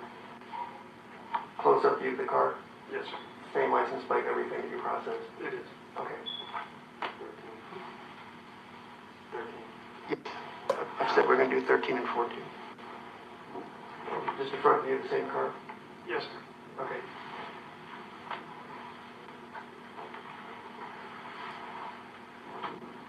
Same thing? Yes. All right. And then, where do you process the car? At 475 Clinic, it's a warehouse. Okay. So, I guess it gets towed over to the police warehouse? Yes, sir. All right. With regards to processing the car, can you tell the jury what exactly you do? Primarily, we document evidence, collect evidence. When we process it, we usually process for prints, touch DNA, and just evidence like clothing or something, anything the investigator is looking for. You also look for blood? Yes. You also look for evidence of somebody trying to clean up the crime scene? Sure. All right. So, with regards to this Mercedes, I think they used to call it luminol, and that's what you hear on TV, but it's Blue Star now, right? That's what you guys use to look for trace evidence? Yeah, we use Blue Star because luminol requires more darkness than Blue Star does. All right. And Blue Star was used in this case? It was. All right. So, without getting into the nuts and bolts, you processed this car with Blue Star? Correct. And if I were to tell you that a witness has said that he took a towel, put a bunch of bleach on it, and wiped the car down, is there any evidence of that in this case? No. And you would see that with the luminol, that there's bleach and things like that, where somebody's trying to clear a crime scene. Yes, sir. Okay. Because otherwise people could get away with anything. Correct. Did not happen with regards to this car. No, sir. So if I said, under oath, I got bleach, put it on a towel, wipe that car down, complete lie. Yes. Thank you. No more questions.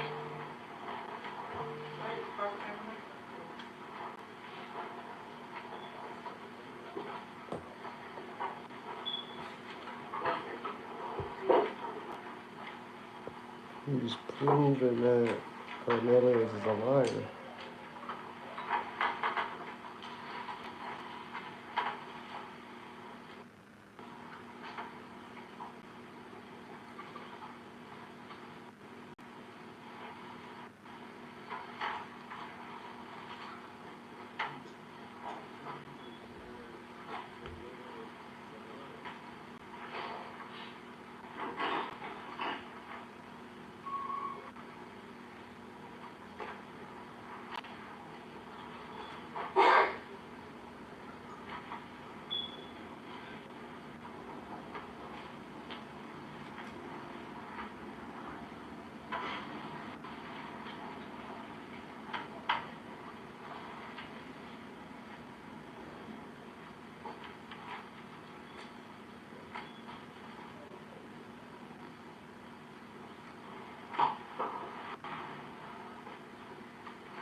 It's the summer event. Great time to buy one of these tech-savvy Ford SUVs, like the all-new 2025 Expedition.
Let me ask you also, did you process the inside of the vehicle?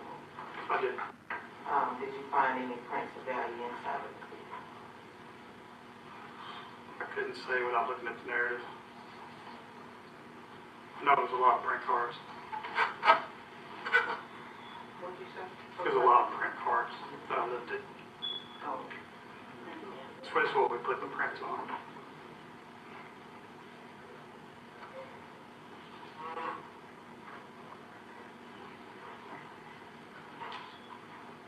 No further questions. No more questions. Thank you, Dennis. Call your next witness. Call Miss Vivian Ferguson, Doug. She would need some help setting up this now.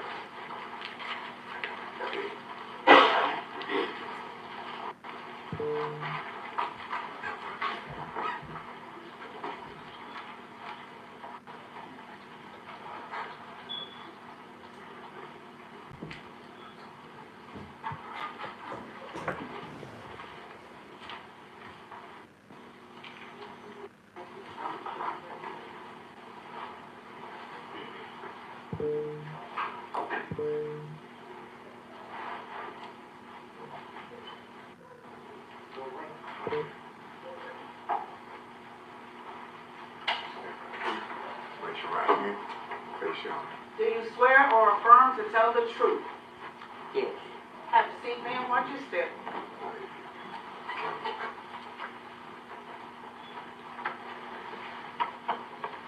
Good morning, Miss Ferguson. Would you tell the jury your name and could you spell it for me? My name is Vivian Banks Ferguson. And could you spell that just so the court reporter needs to get it right? Which one? Your first name, middle name, and last name. Capital V-I-V-I-A-N.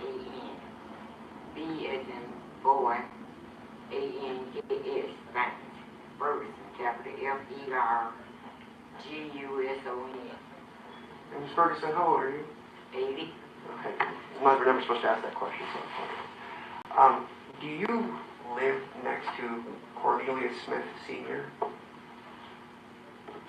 I live next to King Smith, his dad. Okay. So, his daddy's King Smith lives next door to you, right? And you have to say yes or no, I'm sorry. Yes. Okay.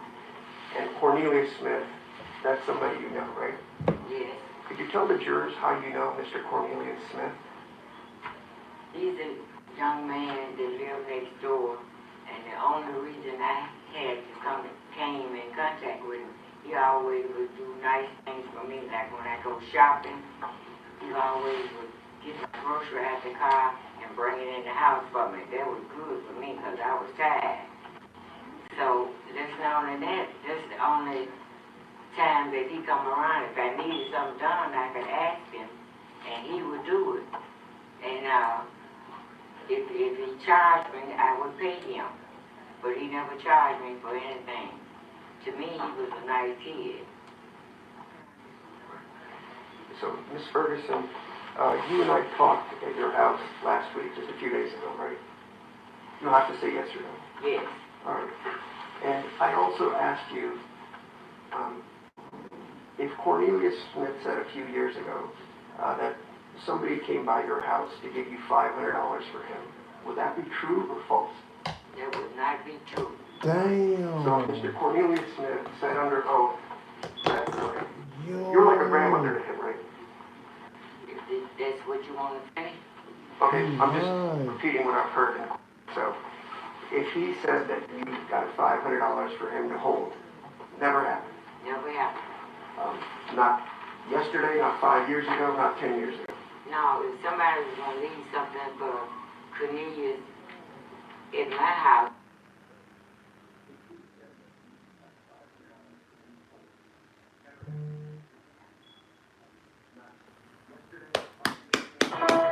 Do you have the name?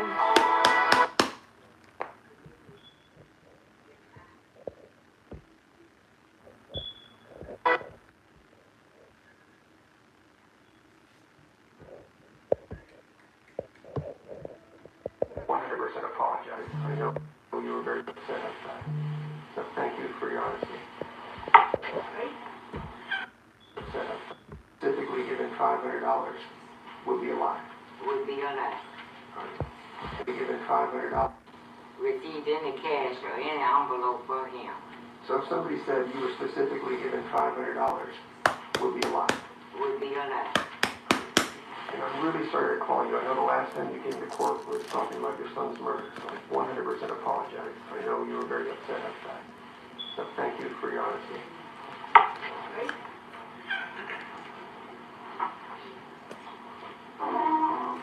So I wonder is her son the young boy that died? The bow-legged boy.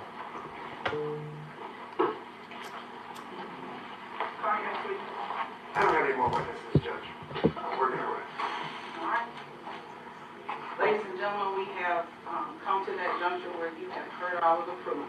But there's still one more piece left that you don't have, and that is the law that you're going to get from me. So give us a few minutes, and we'll get back with you. So please don't discuss the shit. Okay? Thank you. Jurors excused.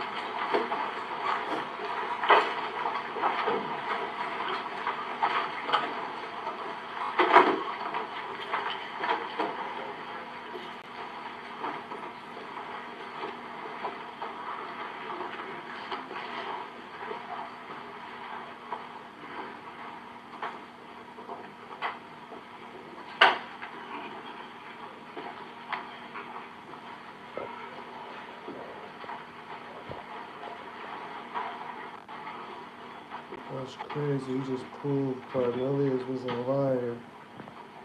And then her grandson got killed. Her son got killed. All right. The only thing I have to do, Judge, is get that exhibit worked out, what we were talking about. That's crazy. Evidence that they want. That's all. If we will, you got it? All right, let me get the stipulation signed. That's fine. Make sure we're correct.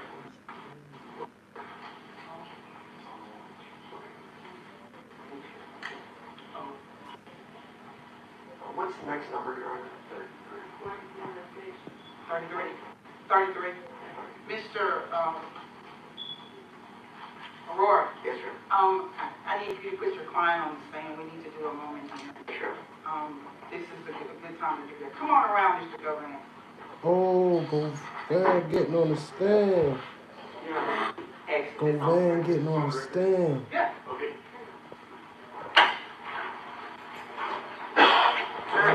Shit. It's up here, right? Do you swear or affirm to tell the truth? Yes, ma'am. I just said it. Looked like he wanna get on the stand. Probably a little out of order, but better late than never, I guess. Mr. Aurora, would you like to ask your client some questions? Mr. Govan, would you please spell your first and last name for me? HERENDEZGOVAN. And Mr. Govan, you and I have talked about your right to testify at trial, correct? Yes, sir. I've advised you that I would recommend not testifying based on some of the evidentiary rulings. Is that correct? Yes, sir. And you've agreed with me that you do not wish to testify. Yes, sir. And that's freely and voluntarily. Nobody's forcing you to do that. Nobody's forcing me. Nobody's threatening you to do that. No, sir. And this is something you are doing freely and voluntarily again. Correct. All right. I'm going to stamp this 33 on it to give you that situation. Can I have the... I'm just going to get the sticker on it.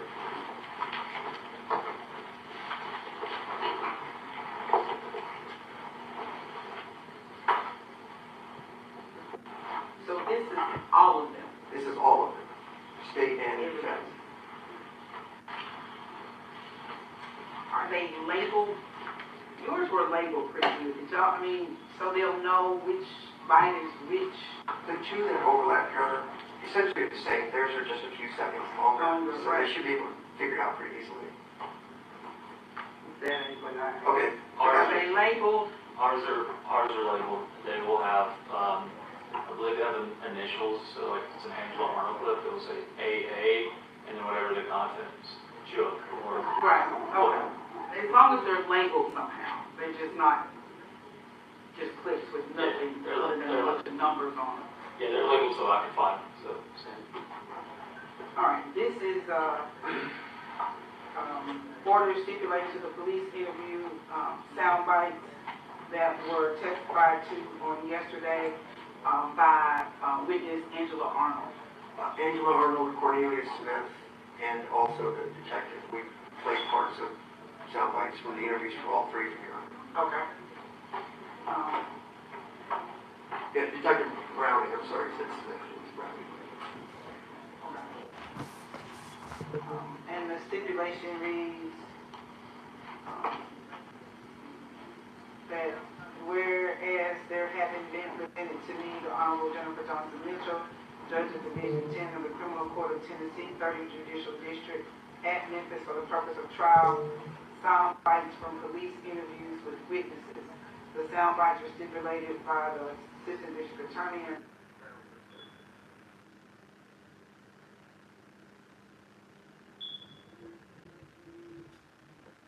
In other news, Pennsylvania residents are going to be happy to hear this.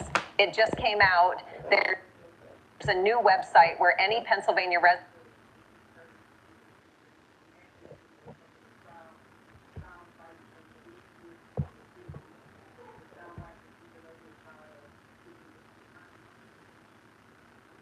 on here, police sound bites, police interview sound bites. Yes, Your Honor. Of Angela Arnold, because this is just Angela Arnold? It's all of it, Your Honor. It's Angela Arnold, Cornelius Smith, and Detective Brown. All right, police.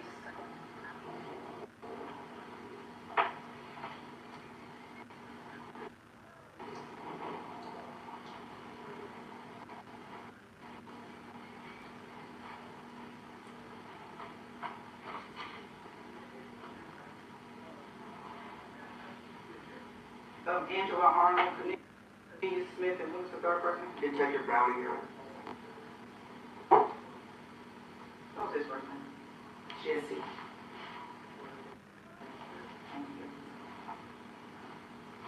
All right, I put just that on the police sound like at A. Arnold C. Smith and Detective J. Brown. We'll mark this as exhibit, collective exhibit 33.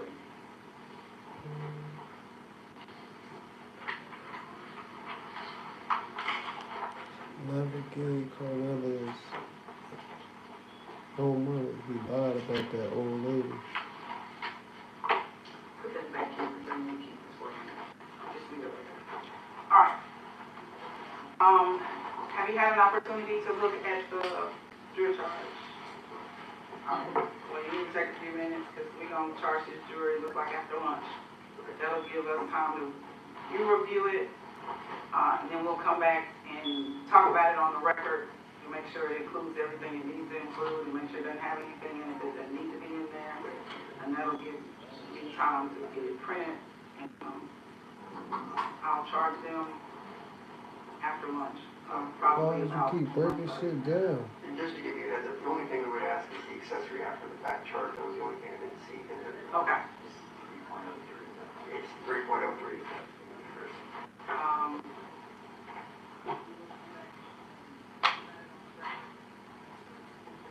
As to vote. Yes, sir. Okay. State, any objection to that? Okay. All right, well, I'll add that. I'm gonna go back and add the other expert. I just added the Scantleberry. I'm gonna add the guy who just testified. Add the stipulation. And I'll look at it, so when what else I've left out. Just look at it. Look at it, let me know. Okay? We'll stay in recess. What's in recess? 1 o'clock then? No, not for y'all. Okay. I need to know, probably within the next 30 minutes or so, if you think the charge is complete. I need to know what you think about the charge. I think we're all good except for what we just mentioned. Okay, so you have reviewed it? Yes, okay. we reviewed myself. Oh, okay. But so, no, let's say 12 o'clock for lawyers, so we can make sure it looks like it should look, and then we'll probably recess to 1:30, because I think lunch is coming somewhere in that time period. Okay? Dude, y'all keep going on breaks and shit. What the fuck?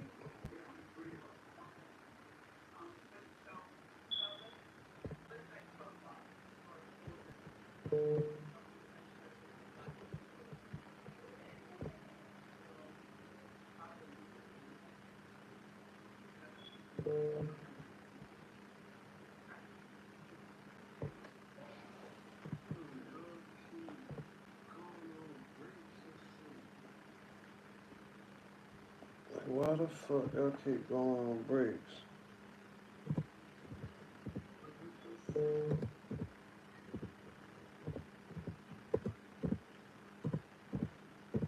Keep going on fucking breaks.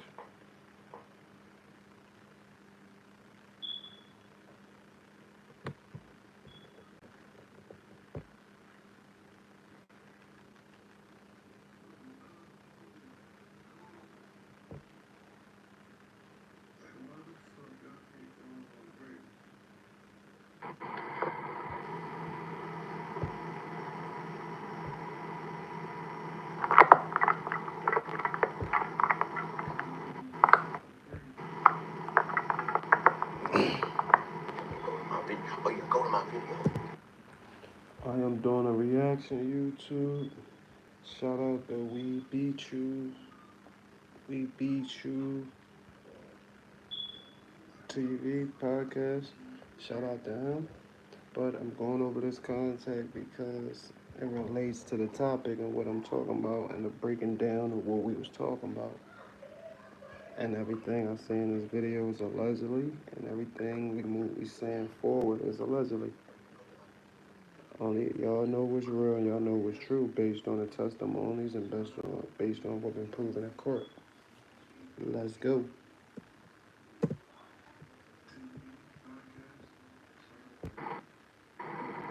That I did last night. Yes, sir. Let's get up in there. Because their impression on the cookie shop was that they were cool. They were cool with the cookie shop. That's why did she just come out by herself?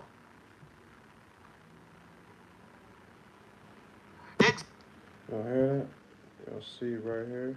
Shout out to him. He brought that to my attention. This right here, these boxes, this allegedly was so-called fedora. Check it. Exactly. You're right. Now watch this, Streets. Now here's the thing. Why you think there was no guns on the floor? Because at a point, Marcus handed those guns over. Now remember they said that we already know because we broke that there were 4 people in the store. Somebody's missing. Someone's missing. Because again, we know this isn't the light-skinned girl that Raven said on the show. That is the same person as the person that we're seeing here. So why did this girl come out by herself if there were 3 others in the store? All of them would have walked to the front, right? All of them would have walked to the front like, what the hell's going on? Why does she have the balls to walk to the front? And there's a guy, another girl, and another girl inside of the store. It's a game changer. Now what? Y'all hear this? They took the men allegedly out the store. Well, allegedly it was 2 men in the store. What's this? Press play on it. Now watch. Boom. Now we able to see what she was really looking at. Watch her look him up and down. And I zoomed in so I could see. So even in other court dates, you're not going to be able to see her focus like we're seeing her focus now. Boom. Go for a play. Look, whoa. Boom, look. Boom. Right there. She looking at them boxes, gang. What's in them boxes? What's in them boxes right there? What is in them boxes? Allegedly, Marcus came in to help him carry him. And whatever connection that Dolph had to make, he needed to handle it first with Maurice. Mm-hmm. He had to handle it first with Maurice. Maurice had to be there. Now Rashad Hill. Everybody's going on Rashad Hill. We got real. Remember what I told y'all? Rashad Hill. Rashad Hill. Why did that name come up in the court date? Why did that name come up in court, y'all? I gotta ask yourself that. No boots on the ground. Now that's alleged. Now Rashad Hill is a relative. Now it's a cousin. But the thing about Rashad Hill, gang, it's a cousin. We have to be accurate. I got the people on the ground. When you look Rashad up, all it shows is Maurice. Now his son name. Y'all hear that? When you look up Rashad Hill,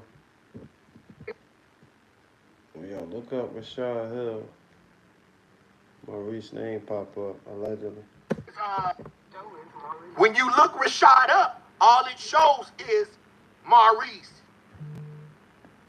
Now his son name is What's Mauricio Jr. Mauricio Jr. is his son. Now remember, there is a cousin. Who's the cousin, gang, that called in? That's why we got the information. See, we didn't get that. Thank you, boss baby. And it is a... So I'm saying this for real, gang. Rashad Hill, we have to keep our boots on the ground, and then it's finna come in a second. We got shit on Moochie Gray shooting. We got some shit. Giving you the right information. So think of, gang, when Marcus came back in the store, someone took the weapons. Because think about it, allegedly, Dolph and them was cool with them. Heard what he said. Allegedly, Dolph was cool with him. That's why Dolph ain't bring that fully in.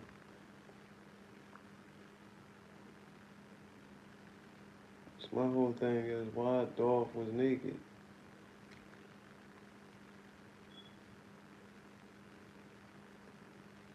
Why Dolph was naked. He had his gun in the car. Yep, the lawyer brung him up. Exactly. That's why they about to do a mistrial, come in with the RICO. They did a dirty job. We told you guys that. Remember, Straight Drop had been communicating with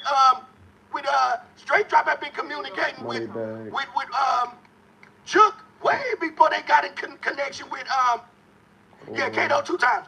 Way before Cornbread came to play. Right before Cornbread came into the play. Did you see all those numbers? Not to ask yourself, all those numbers that they showed on those call logs, right? Why were they just paying attention to the people, Jug, Straight Drop, Cornelius? They didn't even look into all the other people. They didn't give a... They did. They never looked into the other people. Why? Why they never looked into the other people, yo?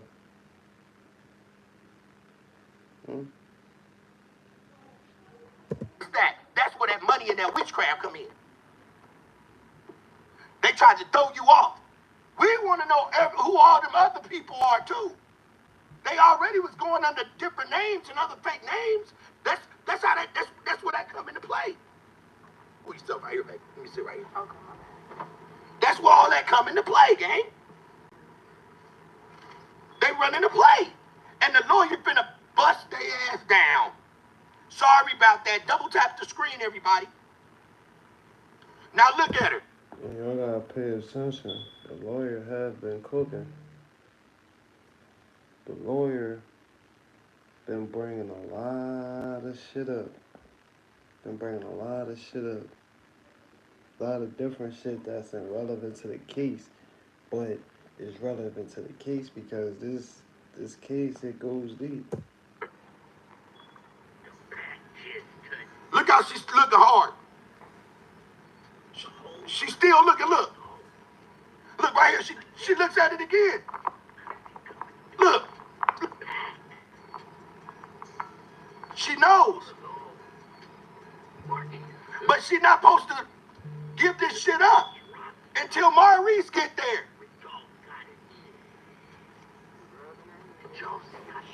Heard this shit? Turn that up right there. Pay attention, gang.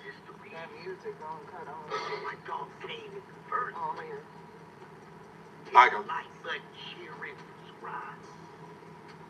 Now watch this.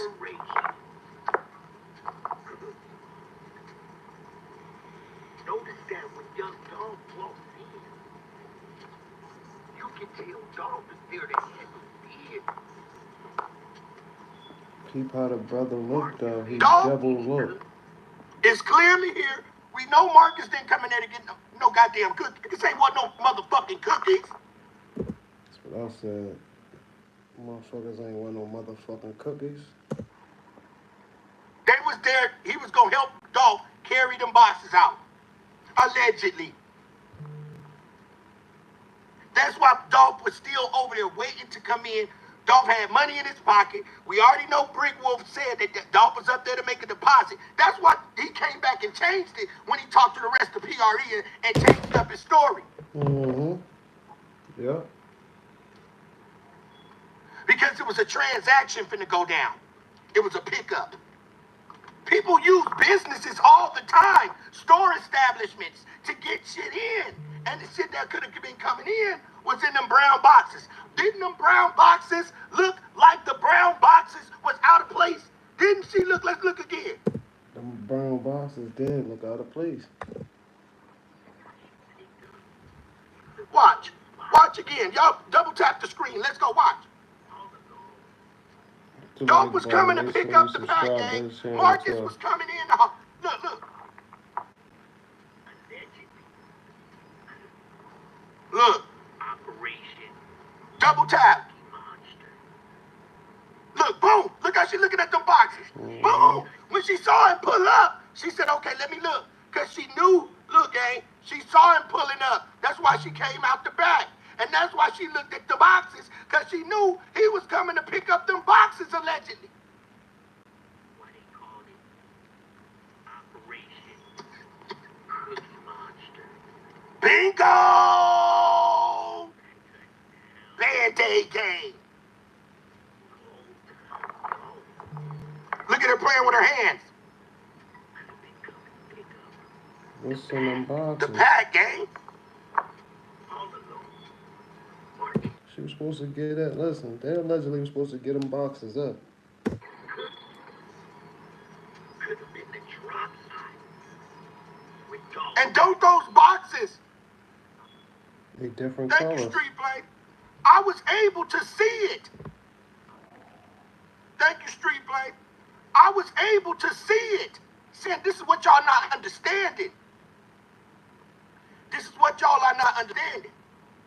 I had to zoom in to get the full effect of how she was staring at the boxes. Them boxes look out of place. And you can tell the way the brother came in there. The way the brother came in there is like he was off balance. He was coming in there to grab something, like he said, because it don't look like his brother was just standing around. He was waiting on Maurice. Now everybody, y'all go. I had to zoom in to show y'all how she was staring at the boxes. That's why Marcus' guns were never turned in, because the cookie shop was cool with Dolph. They were doing transactions. Remember, somebody called in. Raven said her daddy was there. Her daddy left, remember, but we got a different story because the cousin called in because he wasn't feeling well.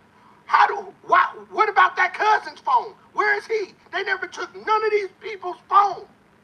It doesn't have to be on the call list that they showing us in the courtroom. That's why they got to come back and do a mistrial. They never took none of these people's phones, gang. They never took none of these people's phones, but these people numbers is part of the call list. Young Dolph allegedly called this, Big Jokes, and Go Vans. Raven said it. Raven They said never it. took none of these people's phone, gang. What up, Walt? They never took their phones, gang. And they pulling the witchcraft on us. They pulling the witchcraft on us with this shit about just keeping our eyes focused on the phone conversations between Straight Drop and Cornelius and Hernandez. That's cap. It's hat store type of shit. We're not working at the hat store. This ain't the hat store channel.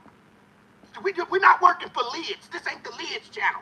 You're not gonna, we ain't cap over here, gang. I ain't gotta go on the trial and watch that shit today and sit there and watch it and talk with y'all through it. I'm not doing it. We took their phones, gang. So where's their phone conversation? Where's her phone log? Who was her phone log? What about the cousin's phone log? What about Maurice's phone log? They never took Maurice's phone. But we know one thing, Maurice up in there and took this motherfucking phone right there. He took that phone out the store. And then she said the police allowed her dad to get the phone, gang. Where they do that at? He had already went in there and got the phone. And the reason why Maurice went back in the store was to get rid of the pack. The pack just touched down. Look, gang, the pack. Look at the stamp, gang. The pack just touched down. heard. The cookie shop ain't get off so much, Scott. Them boxes don't match them white boxes and all the food right here, do it, gang. That don't match, and that don't match. That don't match. That's why you didn't see Maurice's guns. Marcus guns. Because somebody in the store took them, covered it up for him. Because they coming in here. Man, how many businesses, people that make business, use a business as a cover-up to get the pack in, gang? Right. And somebody was unloyal and gave the drop in there, which could have been the cousin that got sick, allegedly. The Marcus Reese gonna come back to cover. But they told us another lie, right? They told us another lie. The pack just touched down, gang. And Dolph, look, Marcus is not getting any cookies, right? So what do Marcus need to come inside the cookie shop? He might as well sat in the car and watched the scene with the chopper. He might as well sat in the car and watched the scene with the chopper. Watch the scene. I'm going to sit right here, gang, because Dolph was going to say what? Man, let me run in here and grab a couple cookies for my mama, bro. All right, I'm going to just sit right here. And I'm watching the outside, right? I'm watching who could be pulling up. I'm watching everything, right? But he needed help going in there and carrying something out. He needed help carrying something out. That's why Dolph did not get out of the car. Did y'all see how long it took Dolph to get out of the car? Because at that moment when Dolph pulled up, he was calling Maurice. Maurice went in. Maurice know that. He was like, damn, where this nigga at? Let me call him real quick while I'm sitting in the car. Y'all know how the streets go. I do. I trap heavy, so I know he's sitting in that car. Like, okay, let me, man, this nigga ain't even here. Hold on, bro, and he sat for a minute. He got out, dialing the number again. No answer. Allegedly. And he got out, right? Yep. And Snoop Bands stopped answering the phone. And who was over there in Cascada? Snoop. Right over there, right over there. So tell me something, gang. I'm telling you guys facts. Y'all gonna have to check me out tonight. Because I've got to go back, break down everything far as how that attorney was low-key cooking, gang. He know what he was doing, and he finessed it right. He got up under their skin and made them angry on purpose. You see how he brought up how they got them and did Juke way later, bro? How he brought up Juke later. He started putting the clamp on Juke. Why y'all didn't keep pulling Juke in, gang? Why they didn't keep pulling Juke in? Why they didn't investigate Juke? Because of money? Because they already got fans involved? That's why Dolph was saying, ho ass Gotti, you been trying to put the police on me ever since I got in. Dan sure said that. Welcome, CJ. What up, CJ? Exactly. They all played a part in taking him out. It was inside. It was inside. It was a big movement, a big shipment coming in. We don't know what Dolph was doing after they got rid of the cookies. I mean, after they got rid of the turkeys. They could have loaded that motherfucker back up with some work after they got done with the turkeys as a cover-up. Exactly. Getting his hair cut on the phone. Snoop Bands. So think about it, gang. They do the turkey drive, they give up the turkeys, and they reload it up with a whole bunch of goddamn infused cookies. infused cookies. Mm-hmm. Allegedly. Mm-hmm. Allegedly. Gang, I got so much shit that I'm finna bop y'all with. Now we cooking. Double tap the screen if y'all in. Double tap the screen. This is very important. And I will go back up here because I was able to access that and give you actions of his footprints. He trusted these people, bro.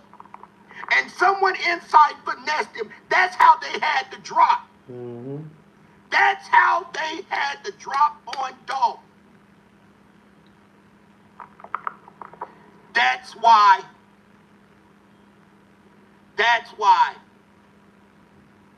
Marcus came inside with Dolph.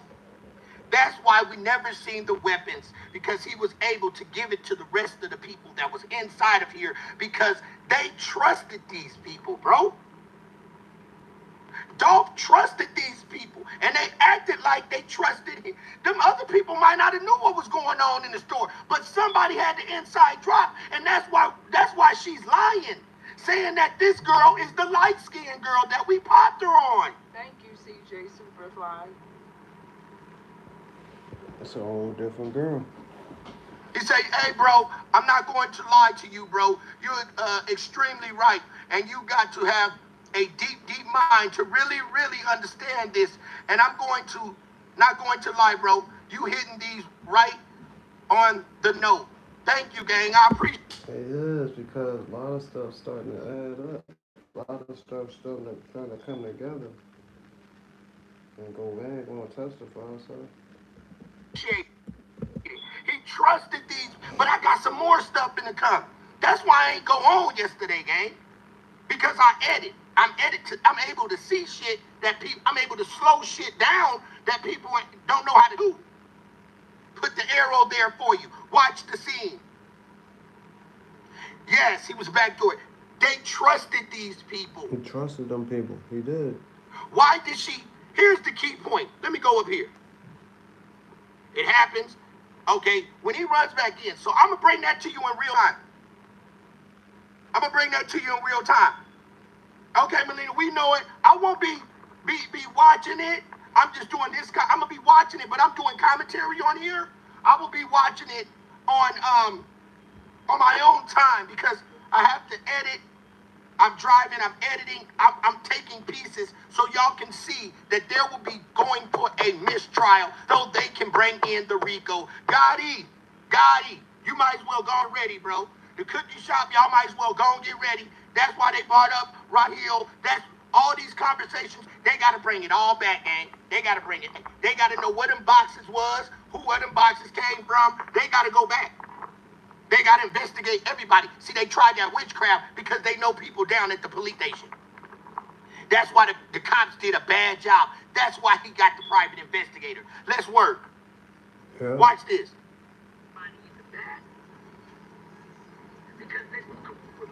Remember, she said her cousin said, everybody get down. There was a guy cousin in there said, everybody get down. Then tell me why the fuck, why he didn't appear with her. See, that was Marcus' feet again. Watch this. Watch his feet. Marcus' feet. Watch this. Now he came in. He was in and out of the store. Now watch. At a time, he's going to run towards Dolph's body. But he also could have went inside the door. Hey, take these guns. Take these guns. Because he thinking they're cool with the cookie shop. So whoever in the belt's in the back, look, he gave them guns to him. He gave the guns to somebody in the back. He gave the guns to somebody in the back. See, look, there you go again. He gave the guns to somebody in the back. They took the weapons because they took the weapons, gang. Then you had the dad tell him, I don't know what happened. He thought he shot it up. Now look, they took his weapon. See, he ran back again. He didn't go out the store. See, he ran back. Look, there you go again. There goes other footsteps. What he doing that for? Look, and then that's boom. Watch this. And then when she came out, gang, she was wiping her hand. She was dusting her hand off. Like, what you dusting your hand off? What, you took a bite of cookie back there? Did you take a bite of a cookie back there or something?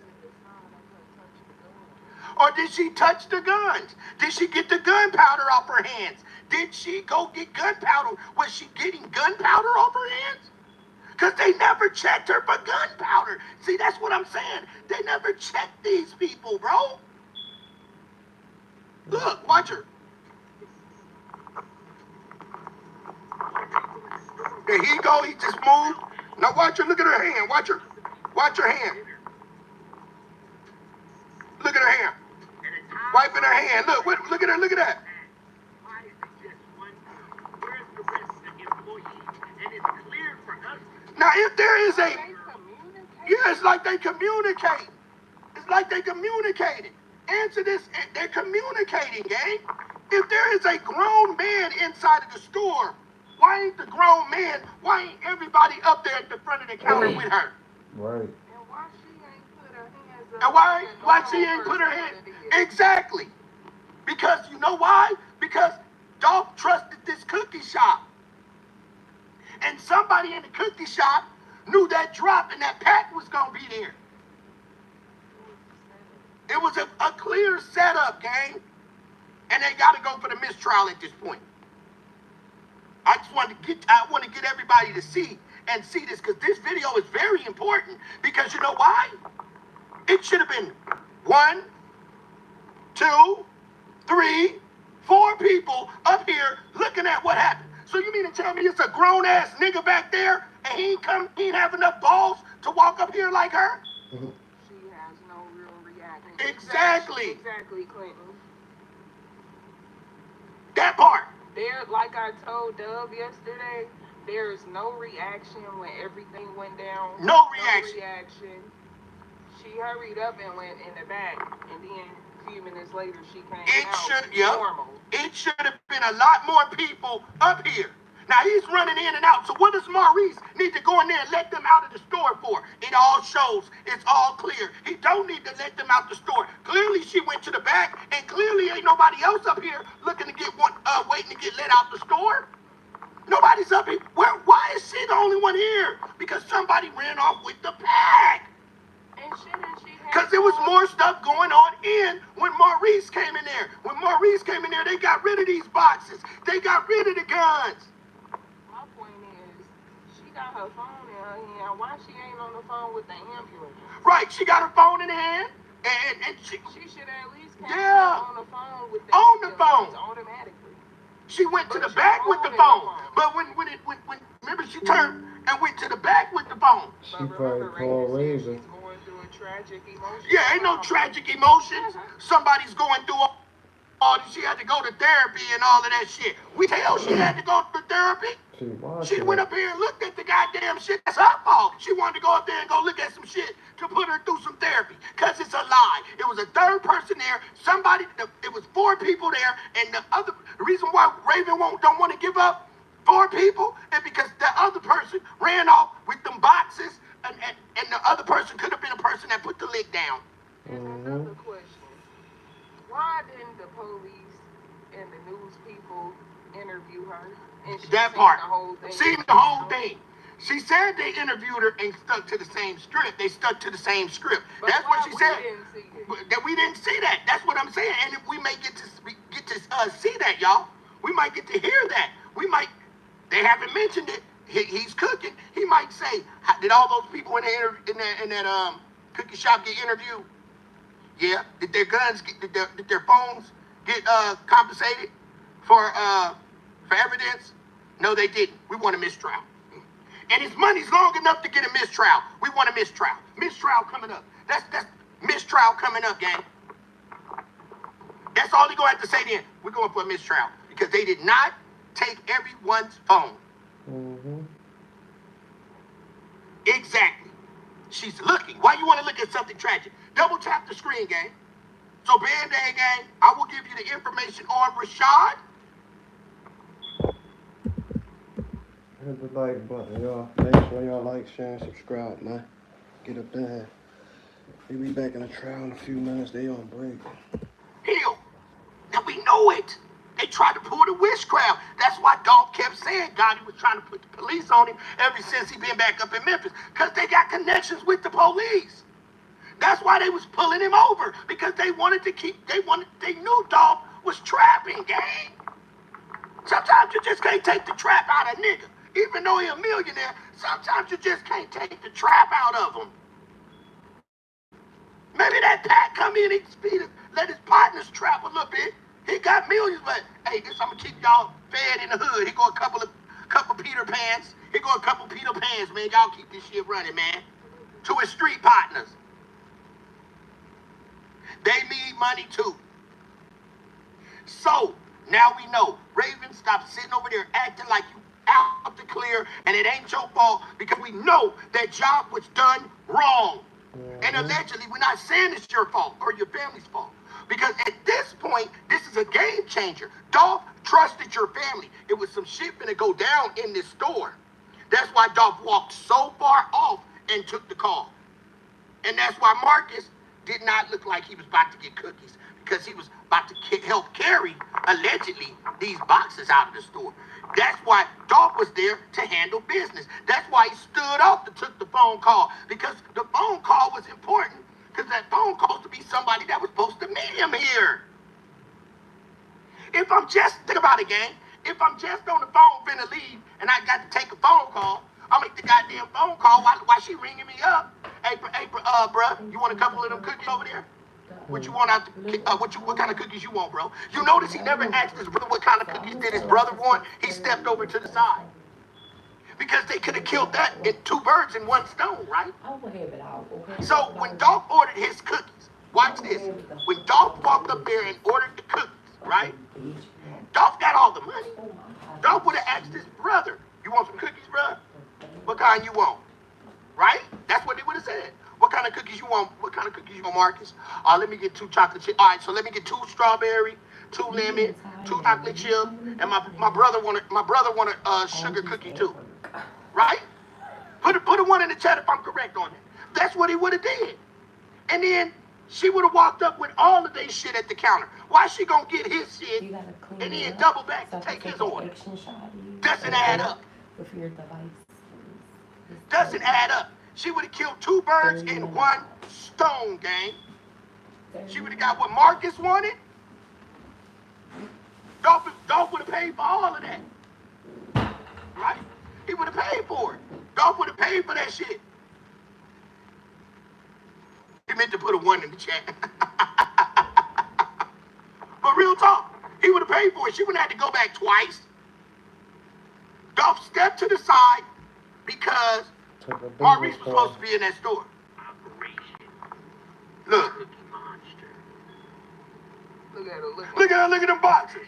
Whoa, we got him. Look at the, and like she was looking at somebody in the back. Look, playing with her hands. Look, that she's looking at that box. Boom. She knew it. Exactly, Teron. He didn't want no cookies that morning. Look. Look at her hands. No, her looking up at the camera, rubbing her hands might have been the signal. Right. Nigga, you don't go eat no goddamn cookies at no goddamn at 11 something in the morning. Nigga, you finna go get you some breakfast. So Dolph and them, they didn't come in the store at the time they were on their way in the store, and she looking back at the exactly. Like that. Yep, because she like seen him. You're right. She seen that car pull up. She knew it was coming in. That's why she looked. That's a regular way a person thinks, bro. So whoever put them boxes right there, they got her phone number to tell her Dolph pulling up. Yeah, they got the phone number. That part, Angel's correct. They had a time to call. They probably called. That girl came back out with her phone right. in her hand and told the people allegedly what happened. Dolph just got shot. Exactly. If y'all don't know, selling cookies make you innocent. I can't learn y'all nothing. Selling cookies don't make you innocent. Exactly. I know what you meant to put there. But check this out, gang. Check this out. Dolph could have called the store phone first. Because you know you can place Yes, orders. that's why Marcus came and took the store phone. That's why she tried to double back the lie and say there was an officer there, and my dad said, "Sir, I'm the owner. Can I go let the employees out?" Why you flip that lie like that when he was already in this goddamn store? Witchcraft, cover up. Yep, and there you go. You seen it. The box has got the tracking on it. There go the tracking slip. Ain't that the tracking slip? Ain't that the tracking slip? If it's this time in the morning, Band-Aid gang, and you got some new shit in, it's 11 something, gang. It's 11 something in the afternoon. Why haven't they took this inventory shit right here and goddamn it, got it stocked up and shit at 11 something? Come on, gang. At 11 something. Y'all ain't went through these boxes and got all, whatever y'all done ordered and shit and put it on the shelf? That's because Dolph was coming to pick this up allegedly. That's why. The girl kept looking at it. That's why. Dolph and them trusted that cookie shop. We have to get a mistrial. So the lawyer already knew they was gonna try to play this witchcraft game on us. Dolph trusted this guy. And they even after he was unalive, Marcus still trusted him, and they still acted like they trusted Marcus. Took the guns from him. I wonder was Dolph buying the boxes of cookies? If that ain't drugs, I wonder was he buying boxes of cookies? For him. And got rid of the guns. And got the guns. That's how God spent the block for Dolph.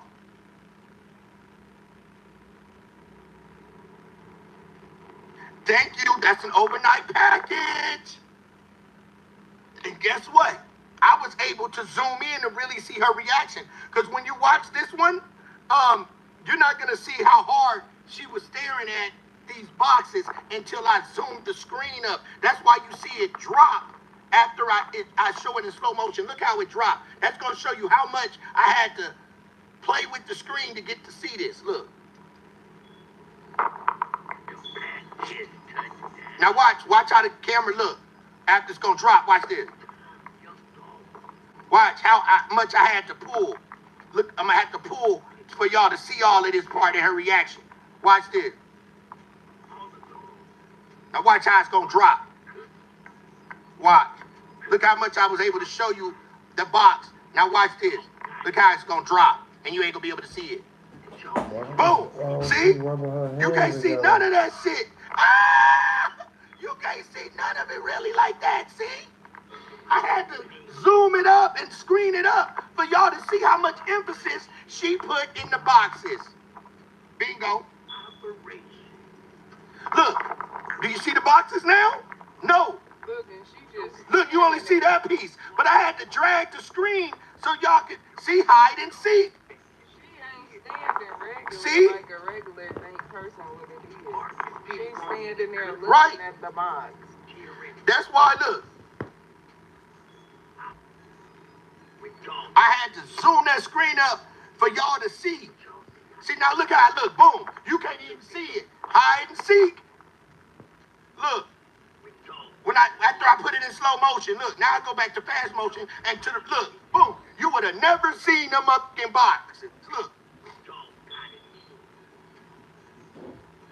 Bam. Told y'all I don't fucking play. I don't fucking play, gang. Look. Don't play with me, gang. So she's giving Dolph some cookies to pass out? Yeah, he had. Or was that weed? Yep, he had to move the boxes because the phone's right there. Look. That's why he had to get in there so bad. Look, what? Boom. Ooh. We never seen the boxes. Look, and I had to zoom them up. Boom. Told you, don't fucking play with Band-Aid gang, bro. That's how much you can see, like that. And that's when I caught it and I zoomed it.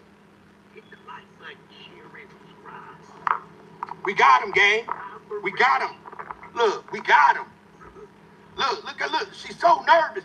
We got him.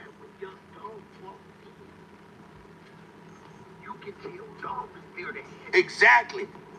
That's why Raven, those were family members in there. Family members. It wasn't just one cousin. Most of them people were related. They say they just hired this girl about 2 weeks. So she may not really have known what was going on. Mm-hmm.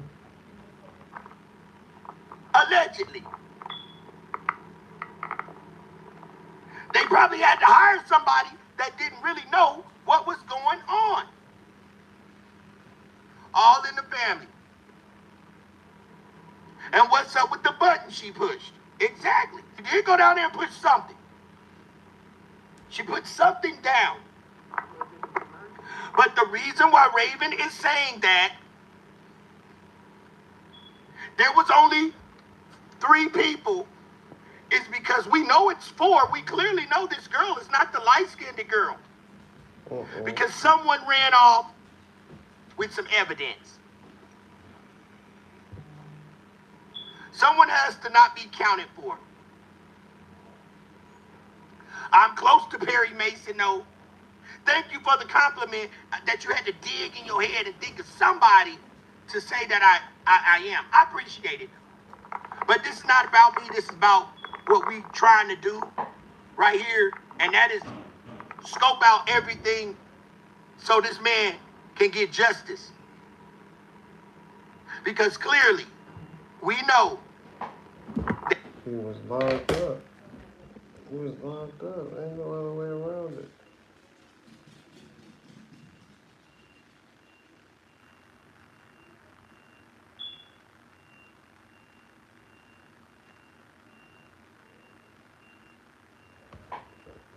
Ain't no other way around that.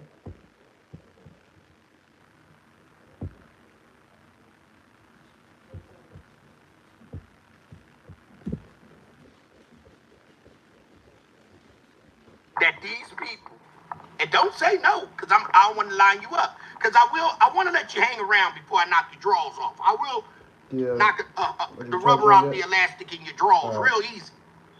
It is. If they're not doing a proper job by checking all these people's cell phone, there is a problem. I'll wait. There is a problem.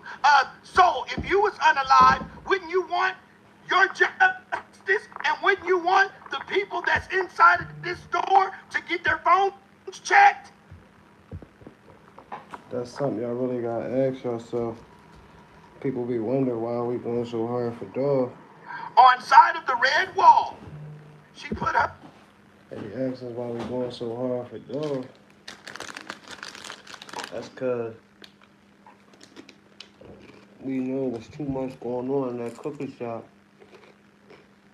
Too much going on in that cookie shop. You clearly see boxes. So what y'all told dog, we'll make the cookies for you. Come get them at 11 o'clock in the morning. Yeah, they're gonna be nice and ready. Is that what you said? Is that what y'all said and did, Rita? And y'all lined it up like that? Everything I'm saying allegedly. Bro, we wanna know, why did dog stop in that cookie shop? Why did dog stop in that cookie shop? Dog. Ain't nobody stopping in no motherfucking cookie shop no early in the morning. Like C-Dub said.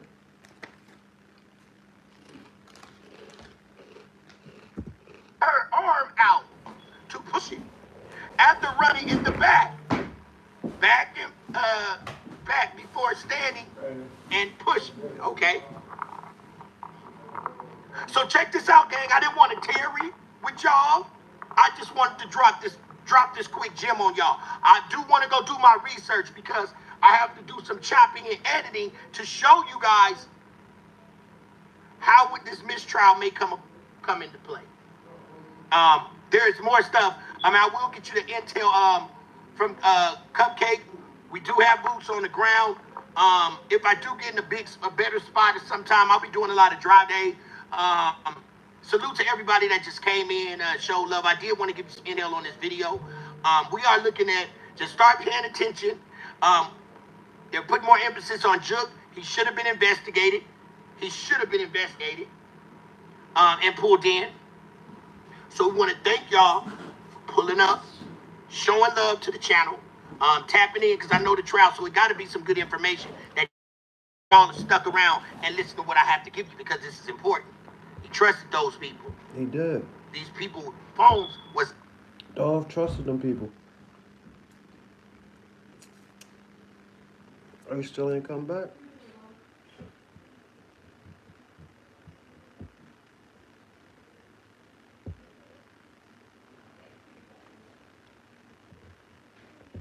Oh, he did come back.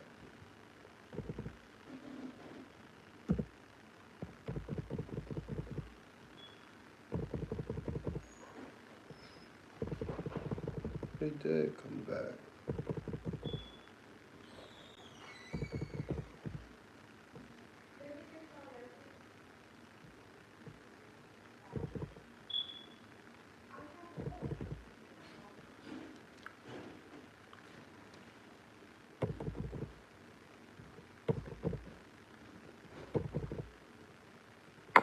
Mr. Aurora,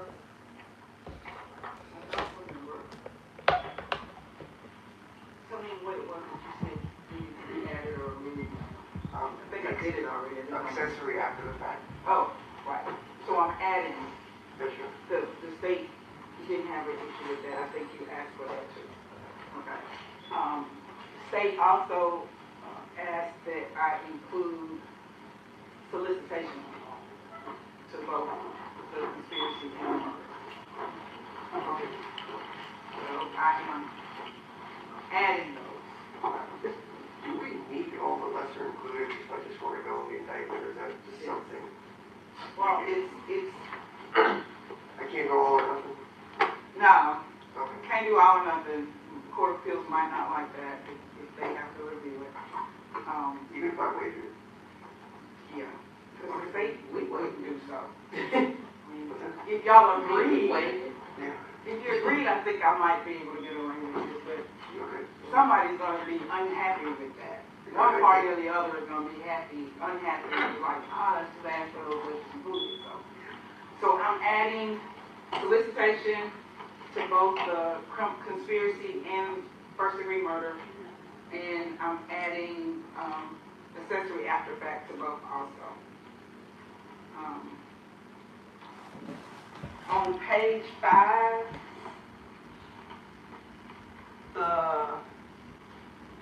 in the definition of conspiracy to commit first-degree murder, in paragraph 2, that the second part to that was actually the definition of first-degree murder. I'm scratching that. That kind of confuses things.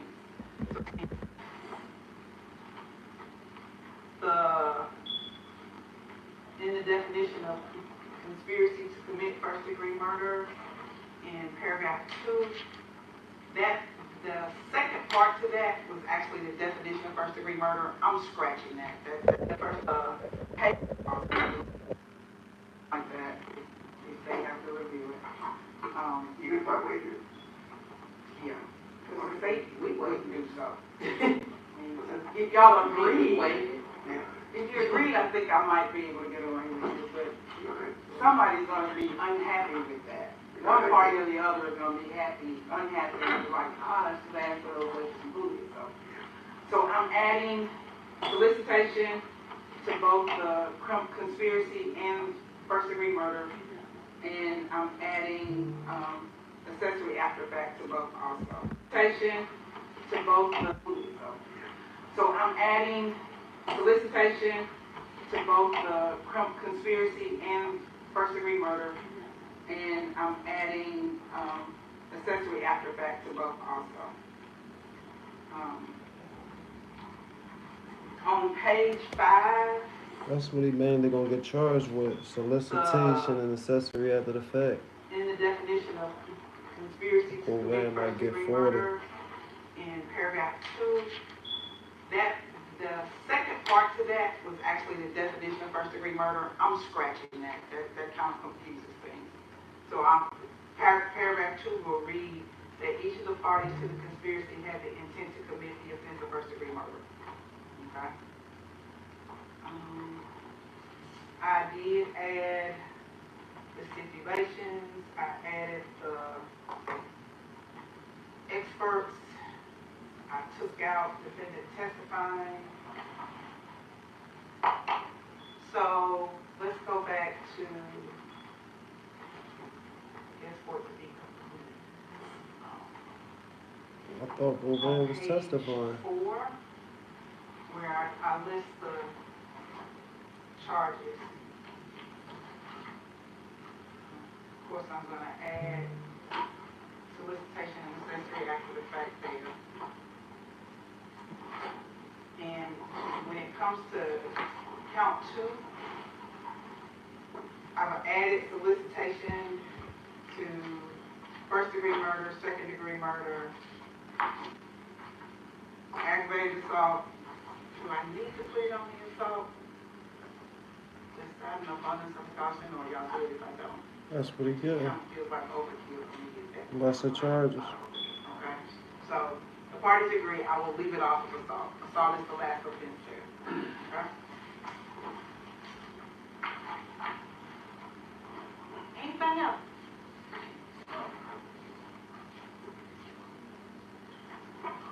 Yes, Your Honor. Let me say my mind about mere presence instruction. Who?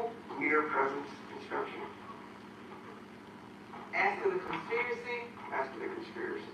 it's in a definition somewhere. Where did I read it? Thank you. Hold on. It's part of a definition. I think it's probably in the conspiracy definition. Okay, if it's there, that's fine. Hold on. Page 18. Page 18 there. No.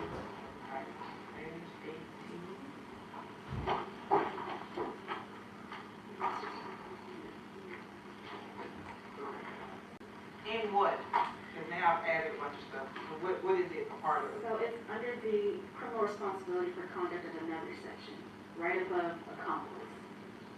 Okay. Yeah, last paragraph of the second to the last paragraph. However, mere presence during the commission of offense is not sufficient to support a conviction. Is that? All right.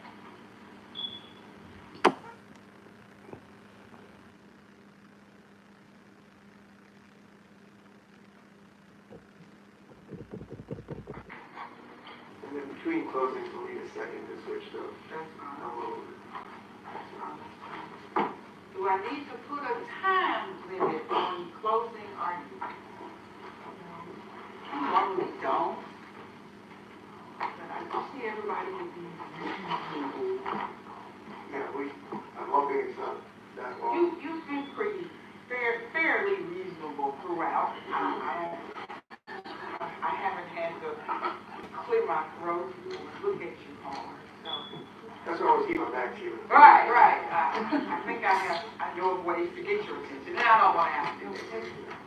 I don't want to go long. And I'm going to give you the opportunity to present your case. I'm not getting ready to step on that. Just, when I start doing the same things over and over again, I get restless, and that's just.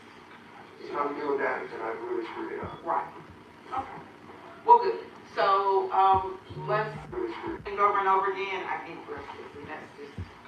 So I'm doing that, and I The same things over and over again, I get restless, and that's just. So I'm doing that, and I really screwed it up. Right. Okay. Well, good. So, let's stand in recess. Right. Okay. Well, good. So, let's stand in recess till 1:30. Push in recess to 1:30. All right. Thank you.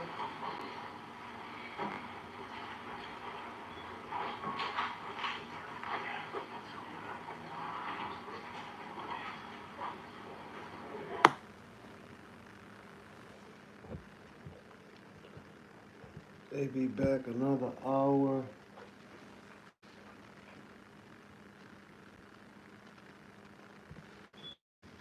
be back another hour, 15 minutes.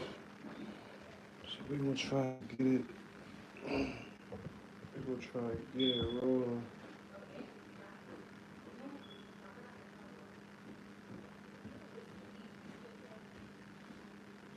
That y'all have stuck around and listen to what I have to give you because this is important. He trusted those people. These people phones was not checked. So just because they trying that witchcraft and not showing you the conversation between Juke, Hernandez and Straight Drop and Cornelius, he gonna get off. They gonna get the mistrial allegedly because they gonna, you know what? Because it's gonna show that Straight Drop and Juke have been having a relationship. They trying to make Juke look like he was the mastermind. And them was just some ducks. You can't say how they playing it now. Really, it's looking like Juke was the mastermind. Juke was the mastermind. You can't put that on Cornelius, on Hernandez all the way. We know he had something to do with it, but Juke it was more important when you look at all the phone calls between him and Straight Drop that they got it done, and it was a CMG hit, gang. Right. Juke is looking like the mastermind because Juke wanted it done. Juke is the one that got the picture papping back and forth saying, take this old bitch nigga on this picture right here. Remember he was looking at the mural of Dolph and said, look at this old bitch ass nigga around these real niggas. Get this nigga out the picture. Juke was in his feelings about Dolph. Mm-hmm. That looks like the mastermind. The nigga that's paying the money. They go down to Miami, stay down there over a month to plan the hit of Dolph. TZ gets caught with the apple. TZ gets caught, Tails. They put the Apple Watch on him so he can record every goddamn thing. He ends up unalived. Right, and Juke was in the car popping his lips like a sissy. Me and bruh came up with about M. You and bruh. We on, gang. We on their ass, bro. They gonna make Juke look like the mastermind. CMG go down, and they gonna bring back a fucking Rico.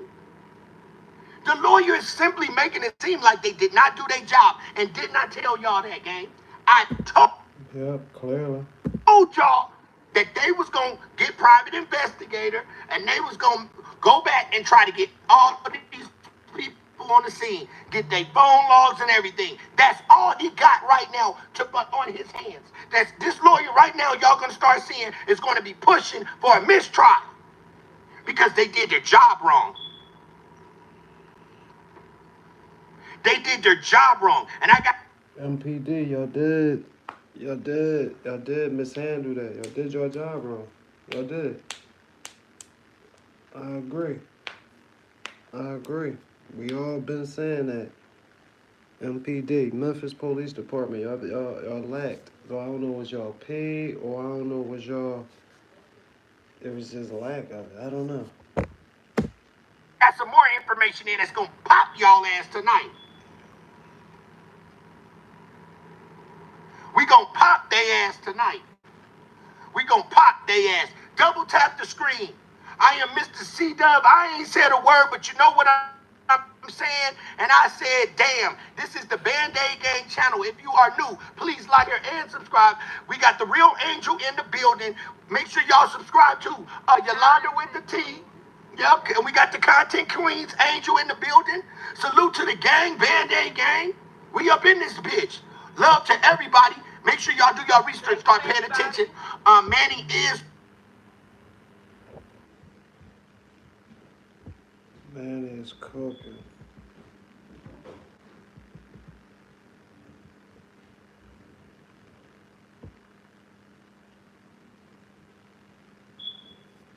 Manny was cooking, y'all.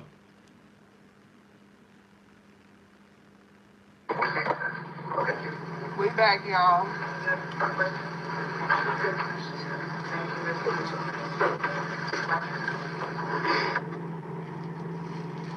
They asked you during this interview, who set it up?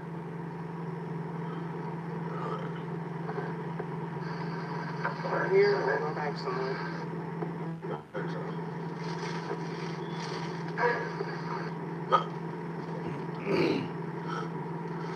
Oh, too fast.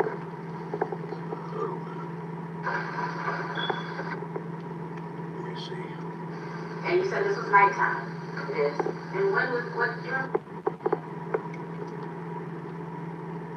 Right up here. How are you? Alright, Mr. Orman, my name is Manny, and we're on the lawyer for Mr. Gomez in this case, okay? Okay. It's clear you don't want to be here today, do you? No, I don't. Alright. Speaking of talking to folks, how many times have you talked to the government before today, being the prosecutor? The police? The police. Hey, G-Money, we back. Here today. I told the police. I gotta give you a rate on your other page. I told the police twice. Okay. And I talked to those ladies, once. When was that? Last week. Okay. Good afternoon. Good afternoon. Could you state your first and last name for the jury? Cornelius Schmidt. And for the benefit of our jurors who may be taking notes and our court reporter, could you spell your first and last name? CORNELIUS And if it's okay, can I call you Cornelius? Yes, ma'am. All right, Cornelius. You know an individual by the name of Hernandez Gomez. Yes, ma'am. Do you see that individual in the courtroom? Yes, ma'am. Could you point to that individual and describe what he or she was wearing? Man, right here with the white shirt on, black tie, bald head. And I asked if the record reflects that the witness has identified the defendant. The record so reflects that the witness has identified the defendant. And how long have you known Mr. Gomez? I met him in 21. Like mid-21, something like that. Mid-21, so? Like, yeah, like in the middle of 21. When you met him, under what circumstances were you meeting him? I met him through an individual named Bobby. Buy pills at the time. I was just buying pills from him. And would that be Bobby Carter? Yes, ma'am. And you were buying pills from Mr. Gomez? Yes, ma'am. And what kind of pills were you buying from Mr. Gomez? Ecstasy and sometimes Percocet pills. Oxycodone. Would you say, why were you buying pills from him? Because I popped pills. I was popping pills at the time. Okay. That was my drug pills. Did you have a particular reason why you were popping pills? I had a lot of stress going on, or whatever, and it was on and off thing anyway, but then I was just back on, Was there a particular incident that caused you to start? I had lost my son in 2020, in March of 2020, and I just went back on, get back on. You had been on them before? Yes, ma'am, I had been on them before. And he at some point stopped? Stopped, and after your son got killed, I stopped at pop. And that's through that course you got to know Mr. Gomez? Yes, ma'am. Where would you meet Mr. Gomez? At first, Bobby started going to get the pills from him, and then, one particular day, Bobby didn't want to go, so, I went and got something from him myself. Okay, and where was that at? At his home, on Bradley Street, I believe. So that Sick. I played this back because he's supposed to have been lying on his testimony. How did you know this where he was? Because I used to be right across the street at Bobby's house, you know what I'm saying, from his house. When, so you've always gone to Bobby's house? Yeah, I used to hang out with Bobby.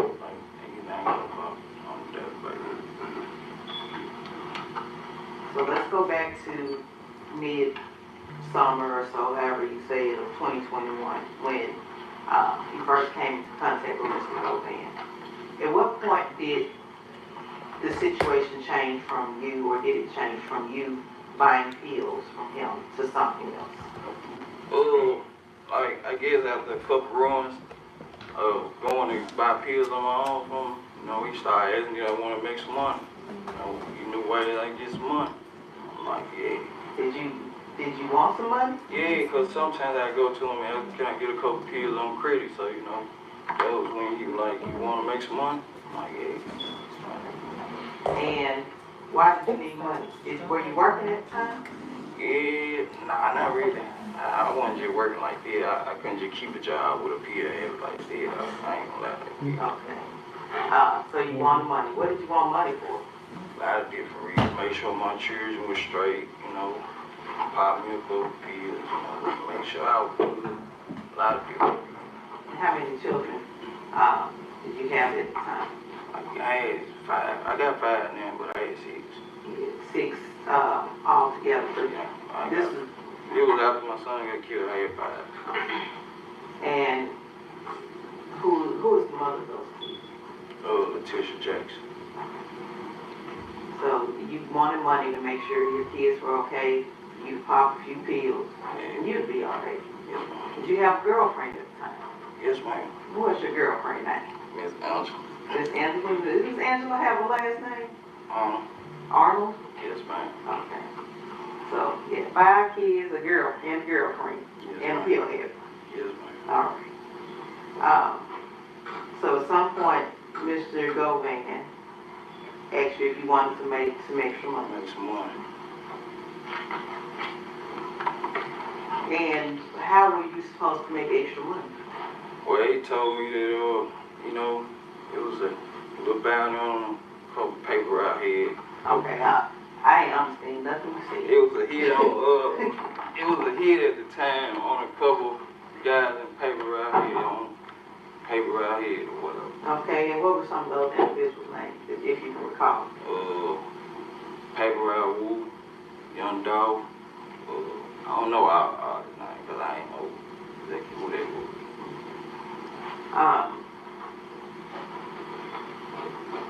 At what point did he mention the actual bounties, as you say? One night leaving getting some pills, he mentioned the prices on, you know, Woo had 50 on his head, Young Dog had 100 on his head, somebody had 5 on their head, 10 on their head. He mentioned the prices too. So it was almost like a catalog. This person costs this much. This person costs this much. Who had money on their head, who had the most money on their head, and who had prices. Young Dog had the most money on his head. And he had 100,000. 100,000 on his head. And when you say his head, I mean, if you kill a Young Dog, you get $100,000. okay.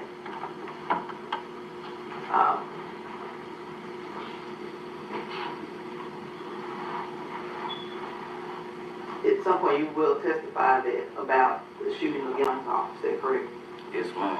Prior to that, were you involved in any other shootings?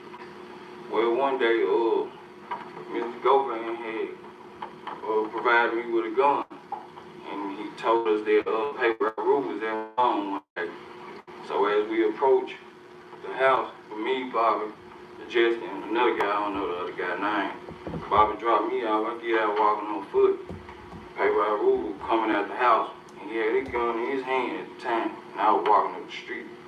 And me and him had a shootout or whatever, and the gun he provided me had jammed up. So, you know, I had to duck and borrow weed, and Bobby had got to me. We got in the car and went back to his house and reported what had happened to him. And he was glad I ain't get killed that day right there, but Bobby was like, he wasn't messing with this stuff because he was believing what Justin them told him about. We messed it up or whatever, and we didn't have our masks on and all that, so Bobby felt bad. Was there an incident with paper out that you're aware of prior to the incident where you were involved? Nah, I don't know nothing else about, like, no incident with paper out. Just this shootout that I had with him, that's all I know about it. And he was saying that, like, he was going. Who was he? Mr. Govan was saying he was going. Let me stop you. Did you call him Mr. Govan?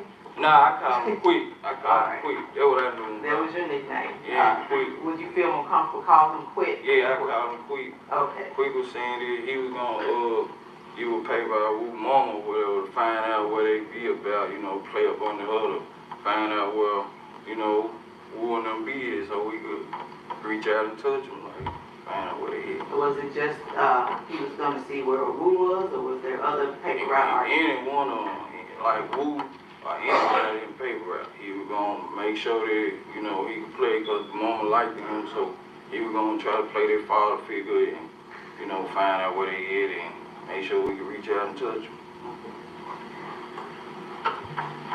So from when you met him in midsummer, the shooting with Paper Route Wu, how far from when you met him to when that shooting was? I just can't recall, but it wasn't long after I met him though. It was a couple of days, couple of weeks? I said a couple of weeks, probably about a month and a half or so. You know, I can't be specific about it. I ain't gonna lie like it.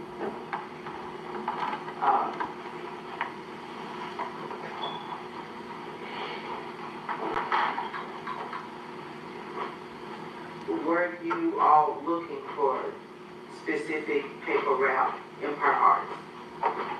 Yeah, we were looking for whoever we could find. So, you know, at the time like on certain days or what, like we were doing whatever we can. You know what I'm saying? In regards to the bounty, were there other conversations about the bounty? Well, after that incident with Paper Route Wu or whatever, and the gun jammed up, like, I think probably the next day I pulled up over Quick House or whatever and buy some pills. And when I pulled up, it was a truck sitting in front of the house or whatever. Okay, what kind of truck?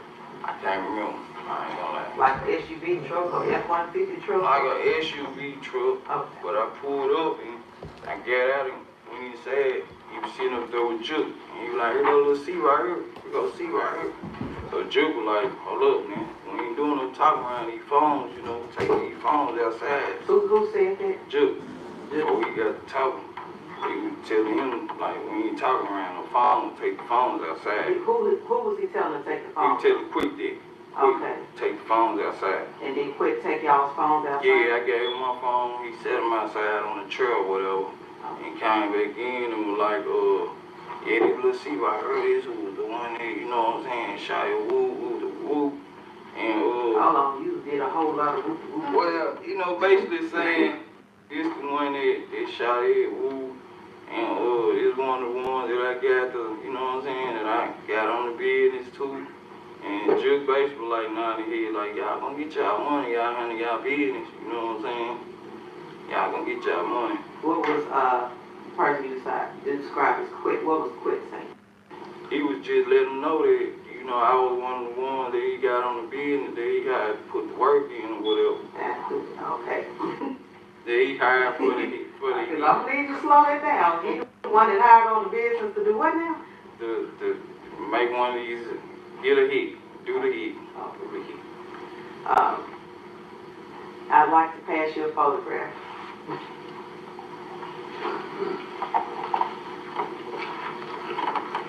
Do you recognize the person in that photograph? Yeah, it is Quick and Big Juke. Okay. Your Honor, if we could have that photograph entered into evidence as the next number you feel. No objection. This is a picture of two gentlemen with white shirts, t-shirts on that's been described by the witness as Quick and Big Joe. We'll mark this as exhibit. Your Honor, before we publish it, so we just ask if you have a time frame with this photo as far as authentication goes. Sure, let me mark it. Mark this as exhibit 4 to this hearing.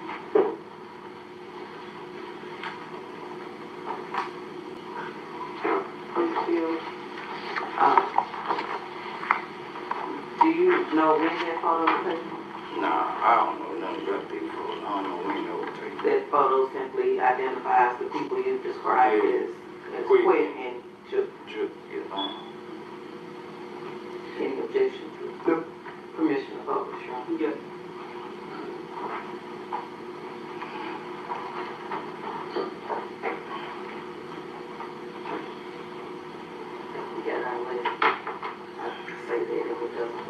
But the individual you described as Juke, is he on the left or right of this photo? Mike, the big guy. Right. So, right.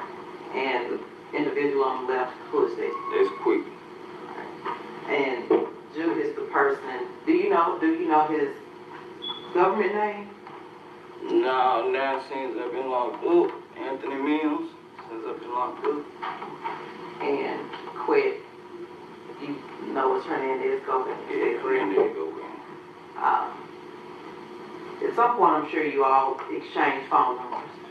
Me and Quick. Okay. I never had Juke number. You never had Juke's number? No, I never had no contact with Juke, like how to get in touch with Juke. So any conversation about bounties went through Govan, is that Yeah, correct? Govan the one that did all the talking. Okay. What name was Quit's saved into your phone? I had it up on the brook. Bro? Okay. And how many different phone numbers did you get? He had 2 different numbers. But they were both on your phone as Bro? Bro. Alright, so at some point, there was more information given, I guess, about the bounties. Is that correct? Yeah, about the bounties. It was coming close to Thanksgiving or whatever. Alright, well, let's back up. Let's get back to the summertime before it starts to get cool. Go back. Was there another individual that was brought into this? Justin who? Johnson. Okay, and how did you meet Justin Johnson? I met him through Quick as well. At what point did you meet him through Quick?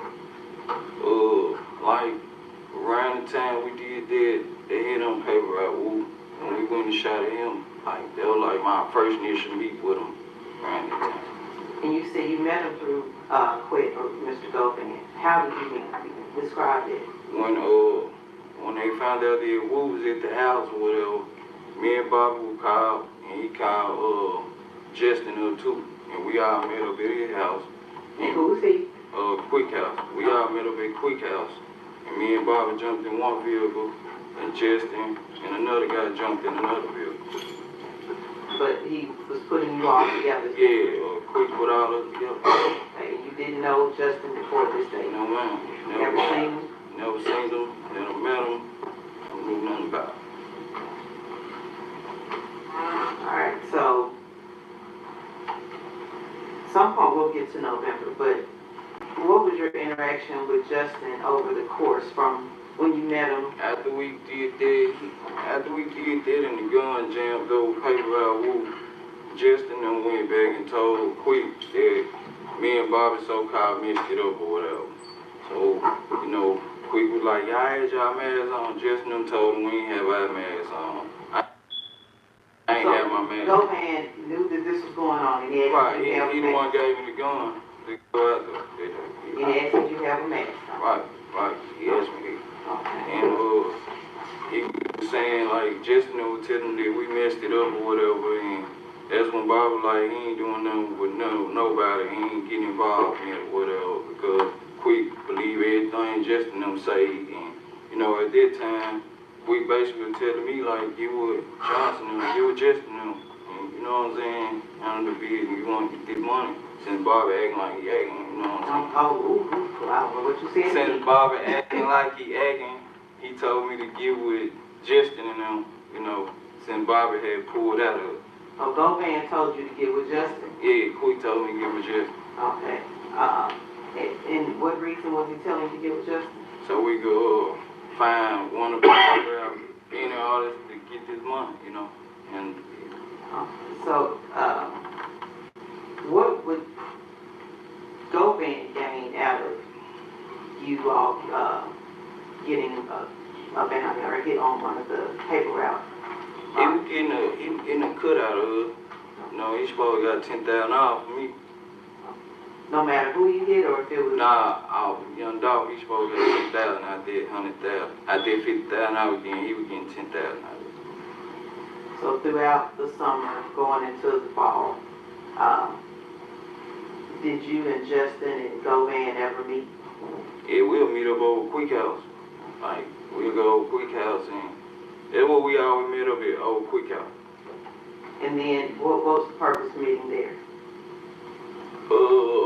really, like, we'll meet over well to talk about a lot of things. Basically, you know, about bound on somebody, finding somebody. You know, sometimes we'll watch games over there. You know, we'll be over there about a lot of things, basically. But for Govan, you wouldn't have met Justin? Nah, I wouldn't have met Justin if it wasn't for quick. Prior to Mr. Govan telling you about bounties on these PRE individuals, the rappers, artists, were you aware that there were bounties? No, ma'am. I had no idea about it. Were you aware of who the PRE artists were? I knew about Young Dog, but I didn't know about none of these other artists or nothing like that. I had to Google them. Had to actually Google them. Once he told me, I had to really Google them to find out. So there would be, like, throughout the summer, you all would meet and he would talk about the bounty. Talk about the bounty on them. And first we like, man, I was thinking to myself, it's impossible to get Young Dog, you know what I'm saying? Like, you know, back when you know Young Dog. But, you know, I was thinking to myself, it was impossible. So, you know, I had to Google the other guys to see who they were. So, fast forward, let's get to November. Look, it's the week before Thanksgiving. What was going on there? He was telling us, you know, they got turkey. Who's he? Quit, Govan, quit, I mean. He was telling us that, you know, they had turkey drive. Each artist had a different day where they were doing a turkey drive or whatever. And, you know, that's our opportunity. We can make some shake. Okay. When you say make some shake, what's shake? Like, try to catch him and, you know, get money, do what he don't want. Were you aware about this turkey drive prior to Govan telling you that? Nah, because I don't know nothing about what paper rap do, so nah, I wasn't. Did you listen to their music before? Or did you? I listened to Young Dog, but I ain't listened to his artist. I ain't know who his artist was. I listened to Dog though. So, Govan was telling you about the turkey drive. Right. He was telling me and just. I'm sorry? He was telling me and just. Were y'all together when he was telling you? Right, at his house. At his house. Did he mention the bounty? Did he mention the money? Well, we had already knew the prices on majority of their heads, basically. On everybody else doing the turkey drive, we had already knew the prices already. Including Dog? Including Dog. And let's go to November the 16th of 2021. What were you and Justin doing that day? Well, he had called me up, came to pick me up. We had went because they had to take a drive in South Memphis somewhere. And me and him was out, we was riding, trying to get one of the artists that day that was doing the drive down there. And as we was out there, I got out on foot. And there was a lot of folks out there standing with guns or whatever. Justin was in the car. And he called me and told me that he had got a call that Young Dolph was at a gas station up the street from where we was at. So I ran back to the truck. And I jumped back in the truck. When we got to the gas station, Dolph was gone. So we rode around for a minute. Then he dropped me back off at the house. And I laid down that night. He was like, tomorrow we go back out and see what's up. So on the 16th, at any point did you think, okay, maybe we have a shot at getting Dolph? Yeah, because we knew he was in town. We knew Dolph was in the city then, and we knew that tomorrow we were full-fledged then. We know we anything in shape right now. We gonna get somebody. We gonna strike. Tomorrow is our day. We gonna strike somebody. We gonna get lucky tomorrow. And at any point did you all have this conversation with Mr. Govan? Yeah, we were telling him like we really getting close. We getting fed up with playing. We finna get somebody basically. And he was like, y'all do y'all thing. Handle y'all business. And in return, you all were supposed to. You expected to be getting money, so. Right. Because that's what he promised you. Right. So let's look at you also. is one of those, Justin, what did he do for a living? He was a rapper. At any point, did you all participate in the music video? Yeah, I was called by Mr. Goldring to be in the video because I don't know Justin and like that. So I was in the video, but I didn't want to be in it, so I put a mask on my face. And when was this video shot? Like in summertime of 21. I can't tell you the exact date, exact month, not like that, but it was prior to. Was that after the hit? It was after them. Yeah, it was after the movie. But prior to Dog. Dog, right. Okay.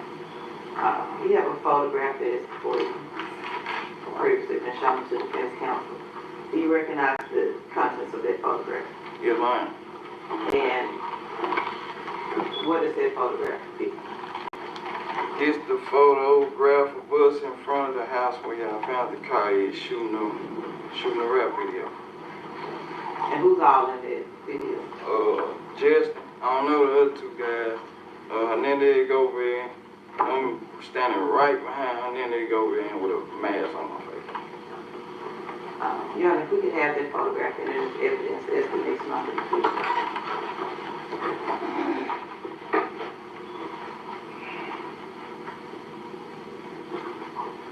So this is a photograph with 5 individuals in the picture.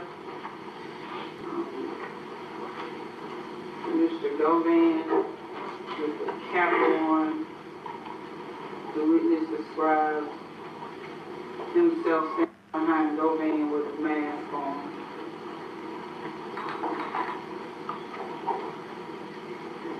Individual with a red cap on. Is this Justin Johnson? Yes, ma'am. Justin Johnson in the picture with the baseball cap on, holding a stack of money. We'll mark this as exhibit 5 to this hearing.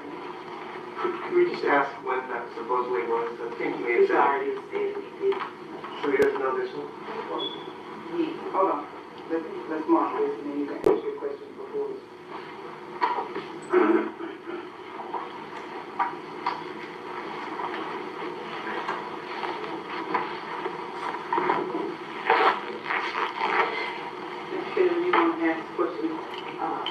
I ask you again, do you recall when this was taken?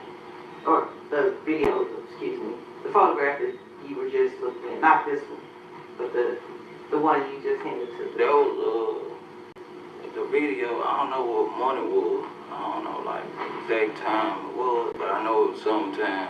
It was after the paper I will be. That's all I can say, like. Your Honor, who published the picture? Yes. Could you describe for the jury what we're looking at here? This the video shoot of us at the house across the street from Quick House, across the street from Nene Govan house. Who is this individual? I don't know him. Who is this? That's Justin Johnson. Who is this individual? I don't know who that is. Who is this? That's a Nene Govan. And who is this individual? That's me right there. Why did you have a mask on?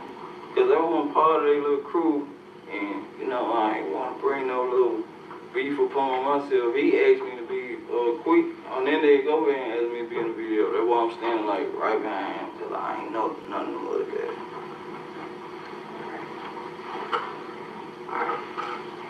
So we're gonna, I know I'm doing some time work.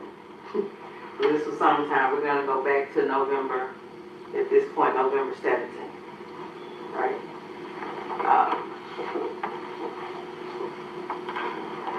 What was going on that morning? What do you recall about that morning? November 17th, 2021. Well, it was actually my daughter's birthday. I woke up, I had a missed call from Justin Johnson. So, I don't know if I called him back or he called me back, but somehow he got on the phone. We was on the phone, and he was telling me that he was finna pull up on me. And did you plan to meet him that day? Yeah, we had been out the day before, you know, on the turkey drive. Well, now that's when they told the doctors at the gas station, but we were gone. So the next day we knew another turkey drive. So we were gonna get up that day and, you know, try to get to that turkey drive. So this was this a Wednesday, would you say? If you recall? I can't recall. It was November 17th, my daughter's birthday. Alright, so how long from when you received a call from Justin to when he came to get you? He close by, so it was like a couple minutes. He was close by. It wasn't long. He was close by. And I don't know if I asked you before, but how far from Mr. Govan's house to your house? How was that far? Nah, it wasn't far. A couple minutes. It wasn't far. So he wasn't far because he came pretty quickly once he Yeah, he was came fast. Okay. And when he arrived, what type of vehicle was he? He was in a white Mercedes-Benz. Had you ever seen him in that white Mercedes? Nah, I ain't never seen that car before. What car would you normally see him In an SUV, like a white truck or something. in? And did you ask him why he had this? I ain't asked no questions. I ain't gonna lie. I ain't asked no questions. I just jumped on in there because I knew we was on a mission. At this point, had your mission changed to Dolph knowing that he was in town? Yeah, anybody. At this point, anybody, like in paper, right? Anybody. So, he picks you up. He picked me up. And where did he pick you up from? He picked me up from my pop's house. Once he picked me up, we went back to right in front of Govan, and then the Govan house. Okay, you said on Bradley Street. On Bradley Street, yes, ma'am. And when you went back to Govan's house on Bradley Street, what did you do then? He jumped out the car and grabbed somebody in some herb truck. Could I ask we identify who the he's are? It's getting very confusing with the hearsay. I think Ms. Taylor was going to do it. She's been doing a pretty good job there. We've got a lot of things and he's, and it's very confusing. That's why I asked. So the he that jumped out the car, who was the he? Justin Johnson jumped out the car, and he jumped out the white Mercedes-Benz and grabbed something out of his SUV that he had parked by across the street from where his house is, right? And I didn't ask you, where is this house? Across the street from the Govan house, where we'll park it, hang out at. We'll park in front of his house and go to his house, hang out. Go to Govan house. Go to he, all right. You will park in front of Govan's house. We'll park at their house and to go over Mr. Hernandez Govan house and hang out. All right. All right, so Justin got out of the car,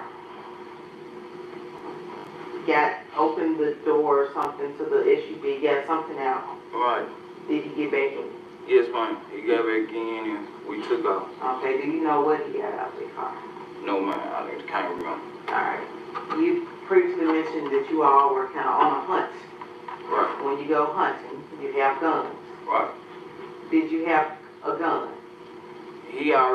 Justin Johnson already had the guns in the car. Prior to me getting in, they was already in the car. Did you all have masks? Yes, ma'am. I had my own mask, my own gloves, and Justin Johnson had his own mask and gloves. At some point, did you put these masks and gloves on? Yes, ma'am. Once Justin grabbed something out of the white SUV, we proceeded on heading towards Westwood area. And as we got to Lamar Airways at the light, young Dolph come driving by. They come driving across the light. And we spotted the car. We were like, there they go. And we proceeded to trail them.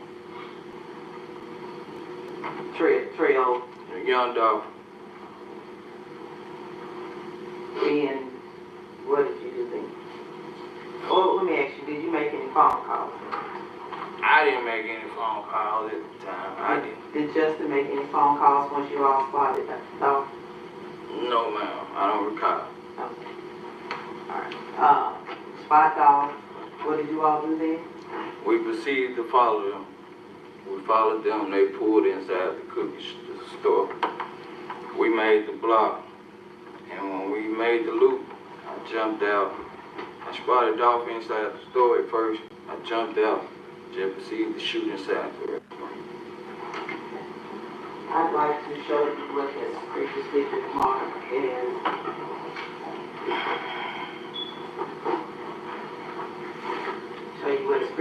marked as exhibit number 3.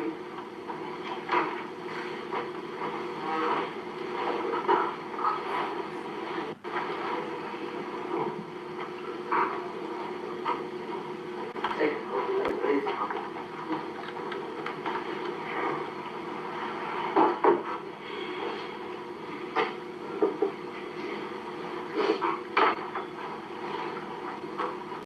What are we looking at here? It's the Makita's Cookie Show shop where Young Dolphin pull it in. Is that the vehicle that you saw previously? Yes, ma'am. And where were you at? By that time, we had already, like, we was at the light. We had went down to the light to make the block. You gesturing this way, so you're at the light coming this way? Yes, ma'am.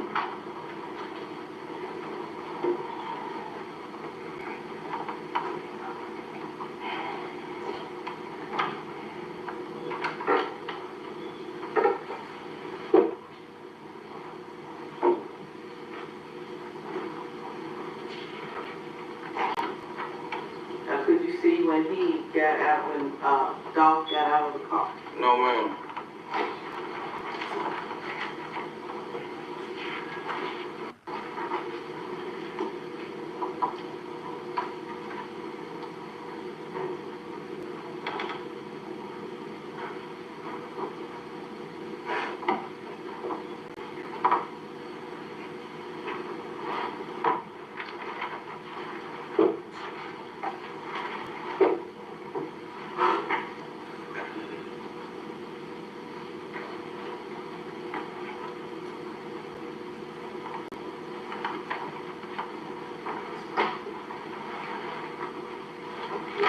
Vehicle coming to the frame. What are we looking at here? That's the white Mercedes-Benz we was in. And were you the passenger or were you the driver? I was the passenger.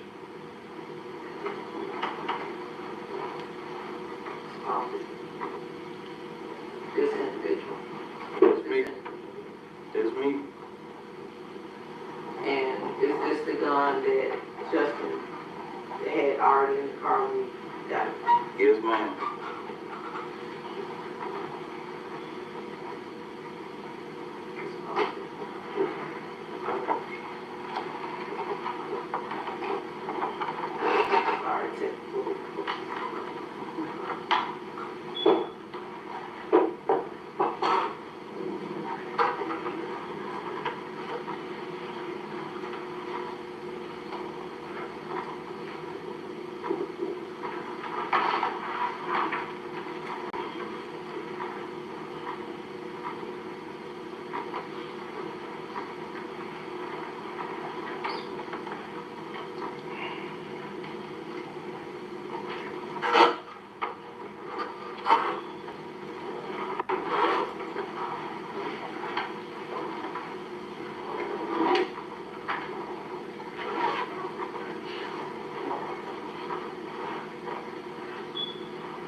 You see another individual that came to the frame. Who's that individual? That came into the frame? That was on the video. We saw you get out. Get done. Who else got out of the car? Oh, they were just a jump.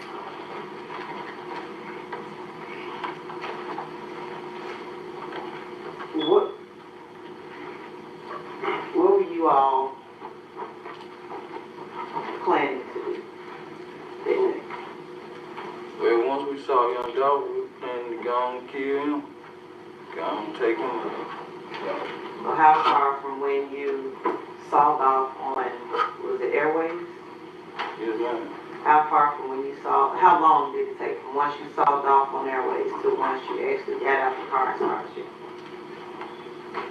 Couple minutes. It wasn't even a good 10 minutes. It wasn't 5. It probably about 5 at the most.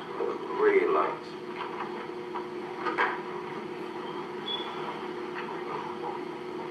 Okay. We'll go back to the videos once technical gets ready.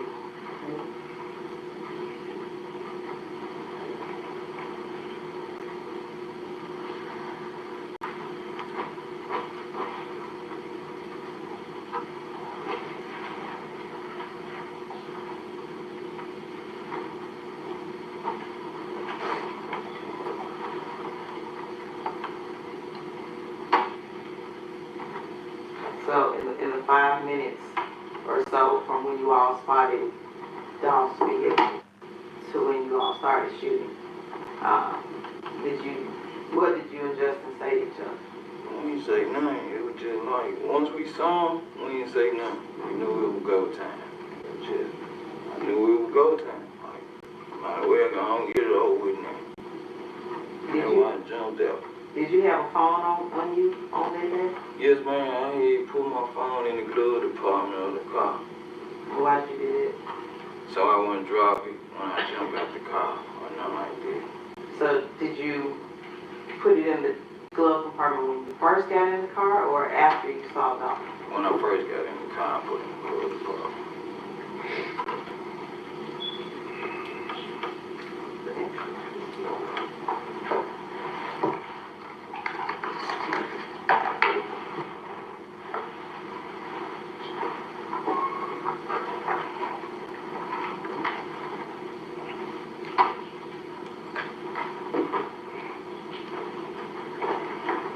Let me ask you, the location that you all were at, that you shot at Dolph, was that location here in Shelby County?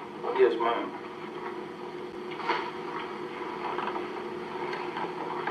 You get down.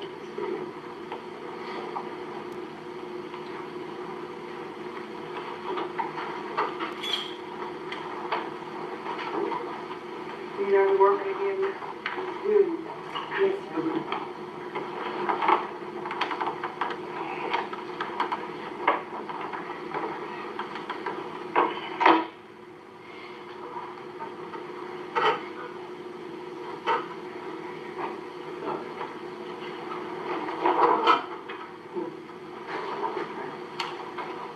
This individual.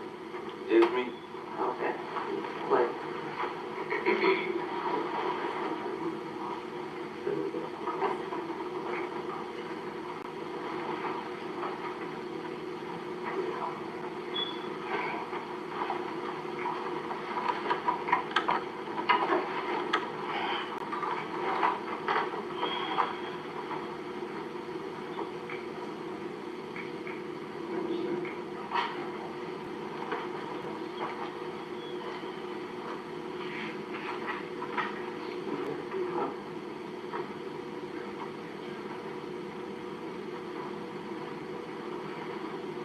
We could advance this.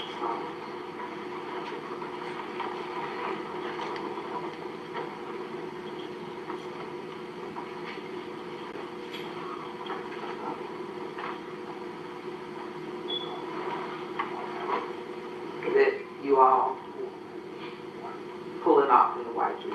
Yes, ma'am. We see someone in the frame in the shot coming out and shooting as well. Yes, ma'am. He had shot back at us, and I actually got hit twice. And where did you get hit? I got hit in my arm and on my leg. Did Justin sustain any injuries? He got scraped on his back. Alright. After you leave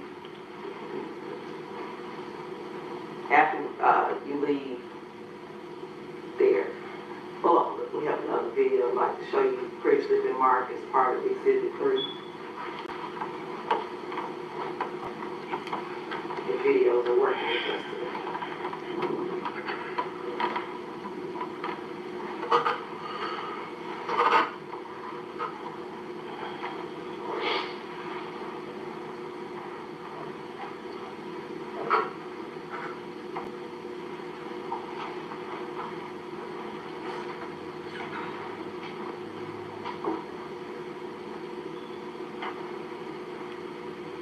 Is this the cookie shop that you referred to? Yes, ma'am.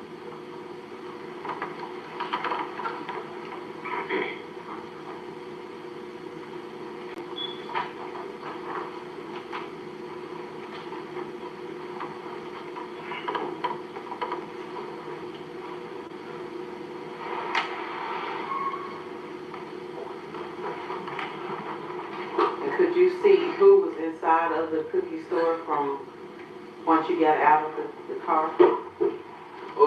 Once we pulled in, that's when I saw Young Dolph like close to the glass, like he gonna bag up. That's when I saw where he was at, like location in the store, where his location was inside the store. Is this the person to which you're referring? Yes, ma'am.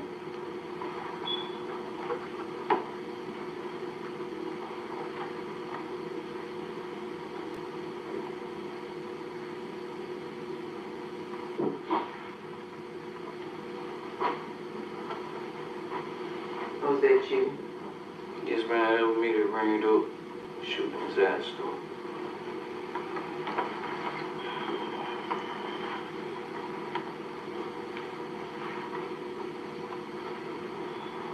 After the shooting happened, you're shot. Could you show the jury where you're shot is? Yeah, hit my arm. Right here. Now it hit my leg, right here, straight on my leg. Now I'll ask you to show me that. What did you all do once once we left the cookie shop, I was telling Justin I was hit. He like, I'm hit too. He was driving, Justin was driving at the time, so I was asking him, is he okay, so we won't crash or anything, you know, run into nothing. We went back to the house in front of Mr. Hernandez Govan house, and I jumped out the Mercedes-Benz and jumped into a Suburban truck and moved on out the way.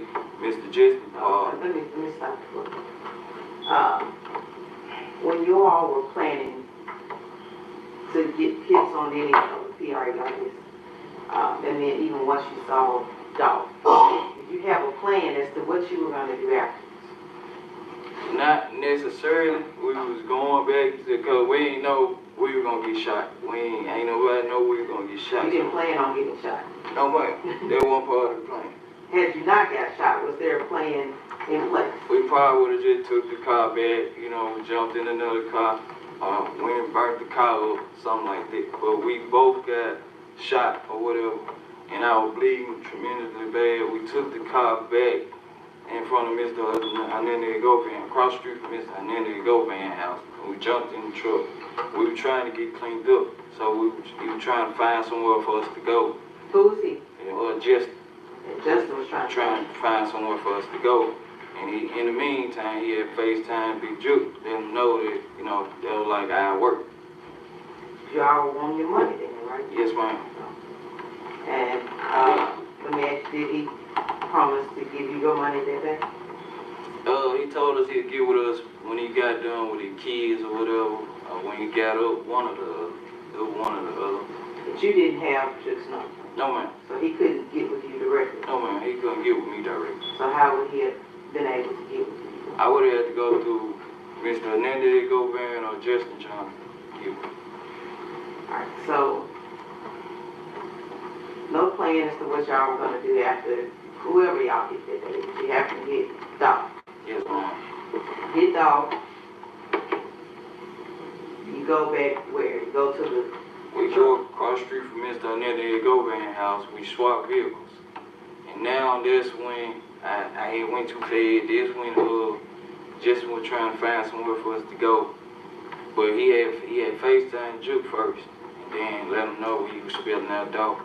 And then... When you said he was spelling out Dolph, like, was he going jailhouse, you know, jailhouse spit. In American Sign Language he was doing Dolph? Nah, it's different. It's different. Okay, some more. He was telling them that was our work basically pretty much. And he like he'd get with us when he get up. And then he was trying to find somewhere for us to go so we could clean up or whatever because I was bleeding extremely bad. Like I was really bleeding. And He had found somewhere for us to go. And that was in 2-lane apartment. We went there to clean up or whatnot. And we had went there, we had called Mr. Hernandez to go van, because I had left my phone in the car too. And he was like, man, y'all, like, you know, y'all saw the video, dude came and got shoot. So the glass was shattered. So when we got out, when I got out the car in front of the house, the glass had shattered on the floor. So he was like, man, y'all got shit everywhere, basically. You know what I'm saying? Y'all got all these glass. Hold on, Govan was saying that to us, yeah, we had the glass and shit on in the street. So he knew it was y'all. Yeah, he knew it was us. He knew it was us. So I was like, man, get my phone out the car. I like, get my phone. I left my phone in the car too. Get my phone out the car. He like, all right, meet me where I get my car wash shit. So I was like, all right, bet, say no more. So we had cleaned up in White Haven. Once we cleaned up in White Haven, I had called my girl. Hold on. You called your girl. But the apartments, you said they were 2-lane. Are they known by any other name? Yo, I know them by 2-lane. It's been 2-lane apartments. Yeah, 2-lane. Where were they at? In White Haven, off Shiver Drive, in 2-lane street. You previously looked at video. We are, fingers crossed that videos are going to work this time. You previously looked at videos regarding it would be the Gospel Garden apartment. Would that be correct? I guess this name moved out. I just know the name. I remember about 2-lane. Okay, but it's video of you arriving. Yes, ma'am. And video of you leaving. Yes, ma'am. All right, if I could pass forward.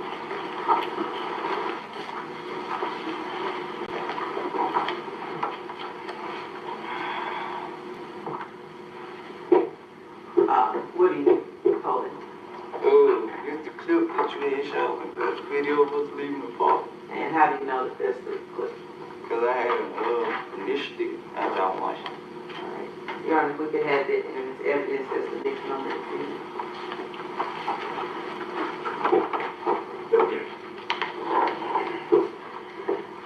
This is a brown envelope which contains the zip drive. The envelope is marked video clips from Haven Court arriving in we'll mark this as exhibit 6.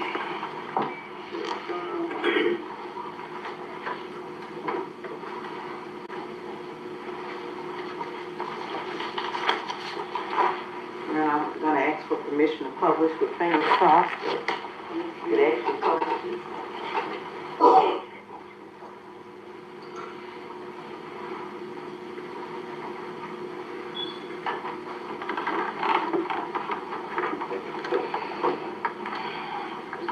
Is this where you all went to? Yes, ma'am. When I say you all, I mean you and Justin. Me and Justin. Yes, ma'am.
Who are we seeing here?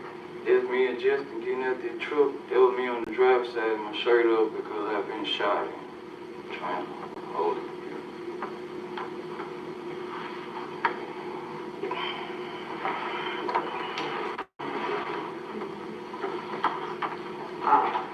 Once you're inside, what do you all do?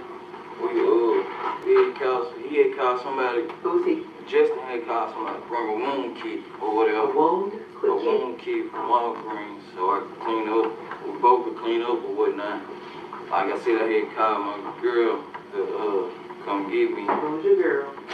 I had called my girl to come get me, and we also contacted Mr. Hernandez Govan, and I was telling him to get my phone and my car, and that's when he was telling me. Out of the car? Out their car, yeah. The white Mercedes. And that's when he was telling me to meet him where he get a car wash. And where did he normally get his car wash? Pressure work. And how did you know that's where he gets his car wash? Because I had been up there with him before getting a car wash.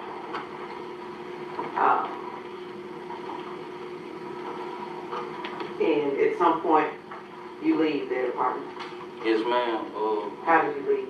My girl kind of picked me up. And your girl? Does the girl have a name? Miss Angela kind of picked me up. You previously been showed this video, is that correct? Yes, ma'am.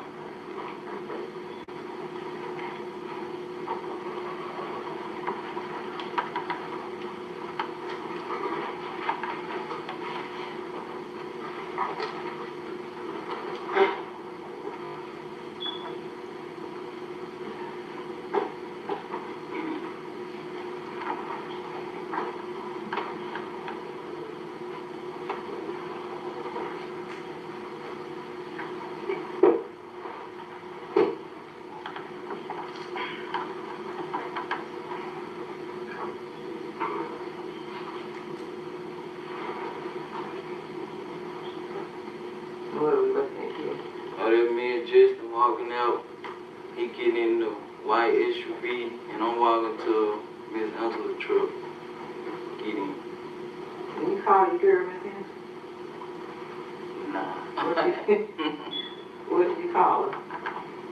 Oh, baby. Okay. Got any baby trouble?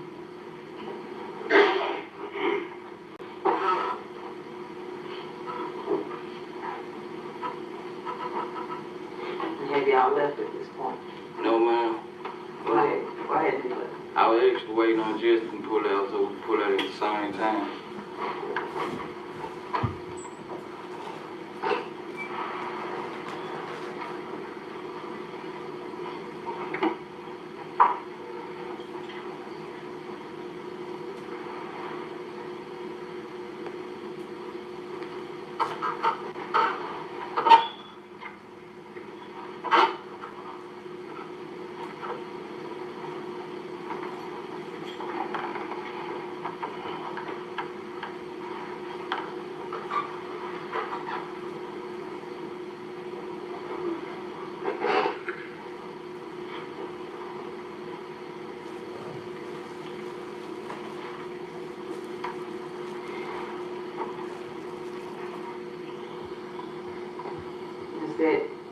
It's Justin walking up to the truck with me and Angela was in there. I was waiting on him. I told her not to pull off until he pulled off. Why didn't you want to pull off before you pulled off? Because I know.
still ain't back on.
This trial need to hurry the fuck up.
go on break every time something going on.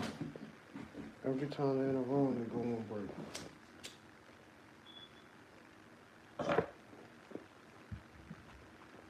Every time man they expose them, they go on break. That's like, damn, how many breaks y'all gonna go on?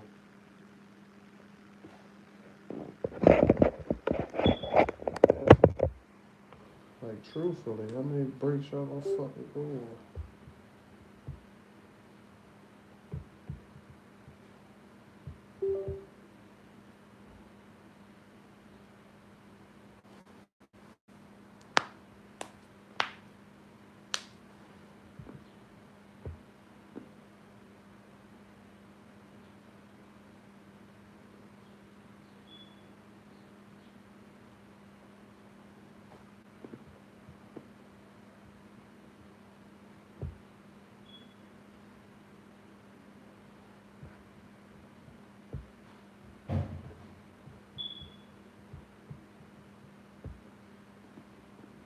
There's no way y'all just going on break every 2 seconds.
I find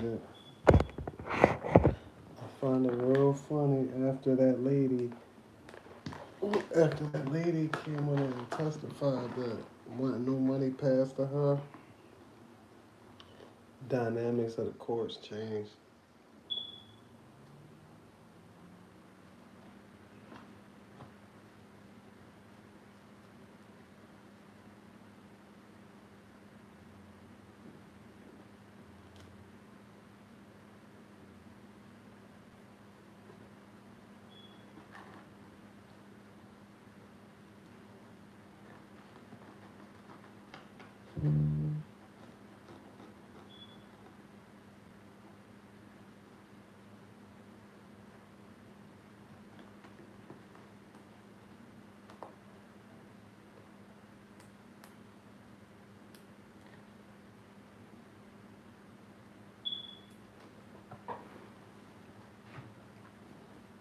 Cornelius Smith, a motherfucking liar.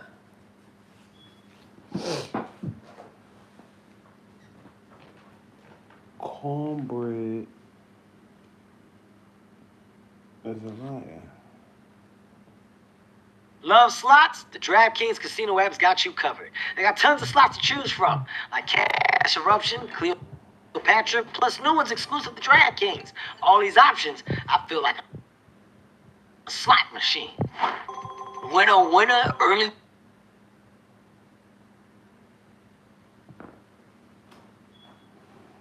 Like right now.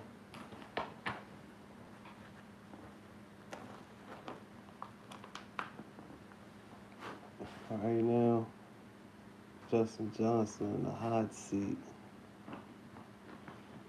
Yes, boy. Yes, sir. Yes, sir.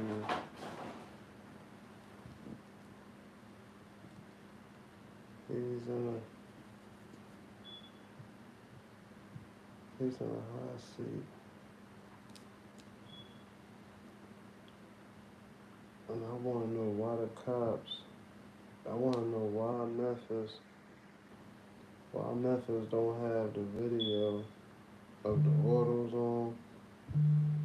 Why they don't have the video of just certain things that they said Govan was at.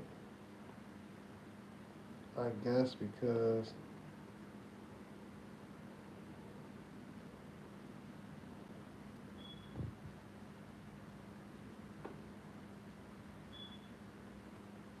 I don't know. Do Manny Aurora?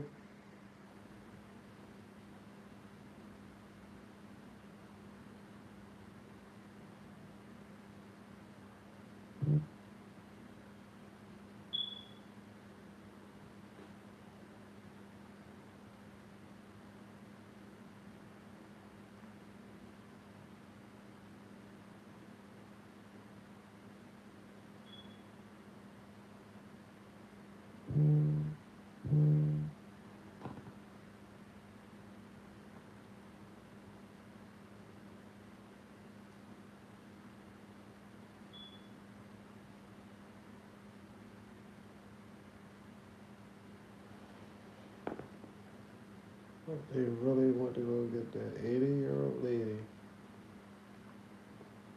that probably got amnesia. She said Govan ain't give me, street drop. Cornelius Smith ain't give me none. She said, Cornelius Smith, you should take out my trash.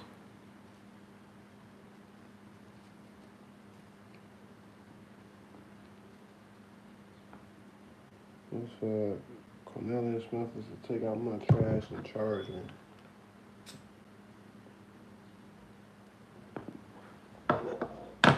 Cornelius Smith, he's a real smoker.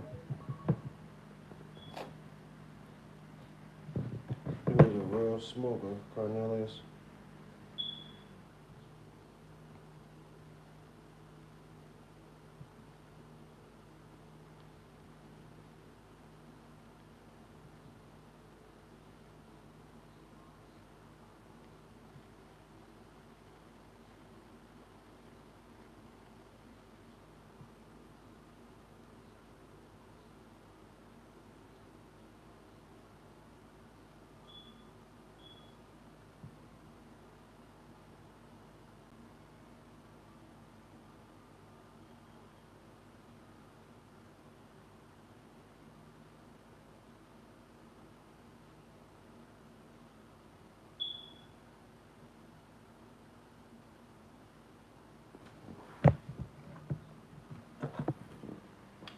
They really brought an 86-year-old lady. She said cornbread. She said cornbread ain't give me nothing.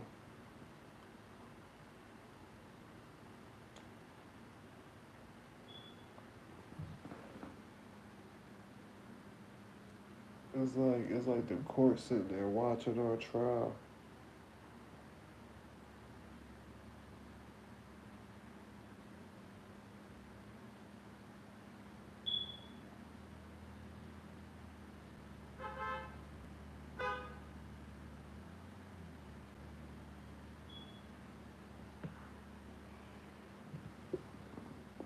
Get up in here, y'all. Like, share, and subscribe.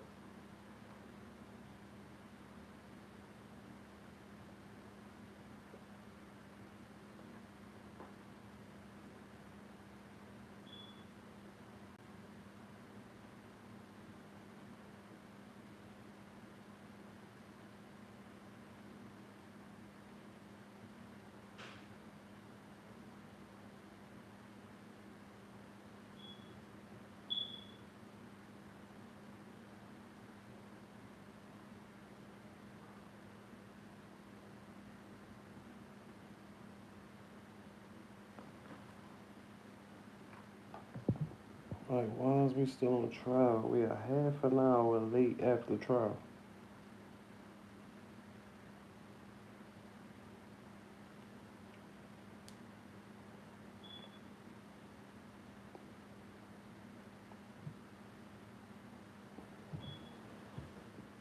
Very not guilty.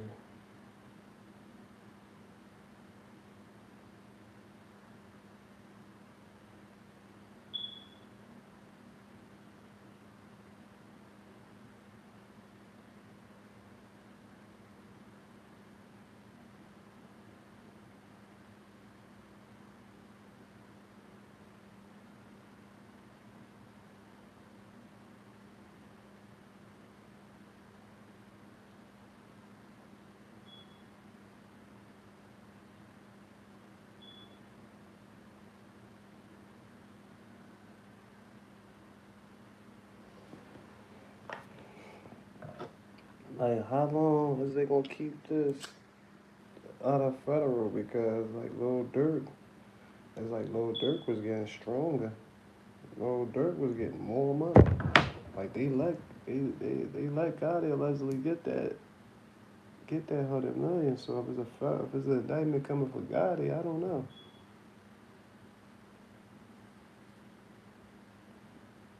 They have to freeze asset, all type of stuff.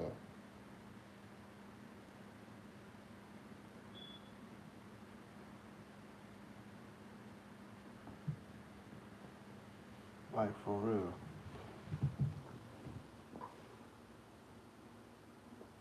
I just feel as though that judge scared.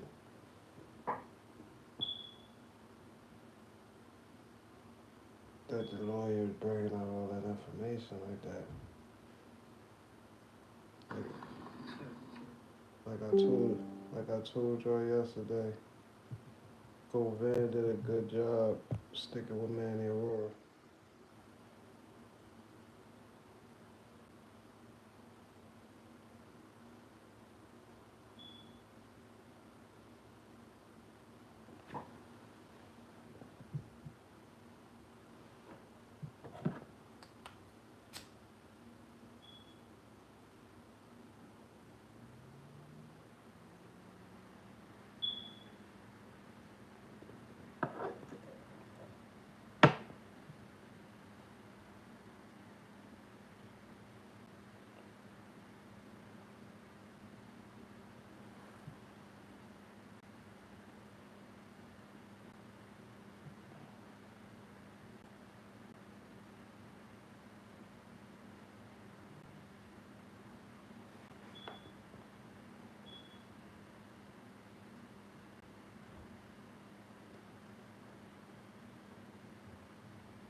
He said if Govan beat this case, he won't last a month on the streets. His first month on the streets.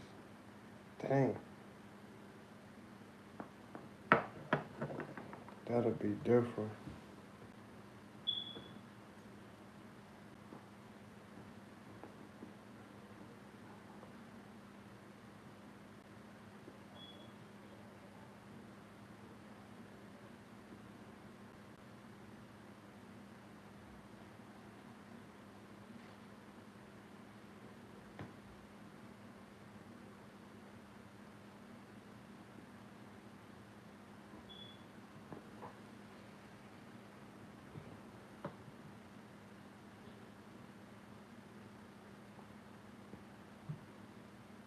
Do y'all think Govan gotta defend his motherfucking self?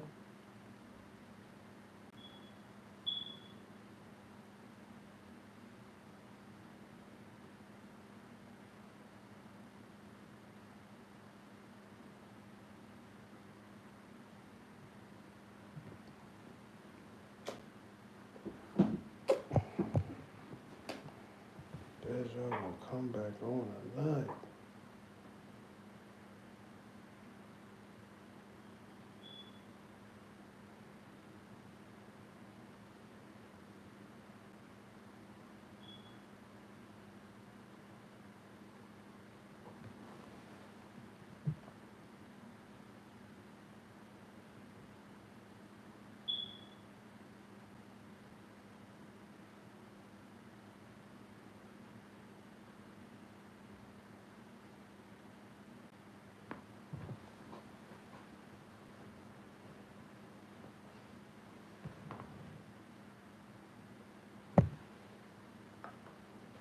Oh, y'all serious? I just should have played the fuck out now.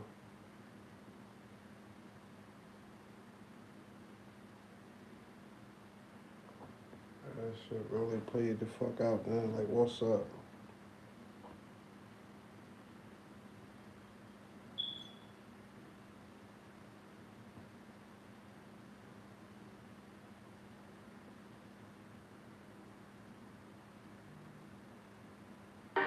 Architecture and interior design? Find a 3D designer today. Fiverr. Start now.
what's going on? Like, I'm just sitting here reading the comments, and it's just like, damn.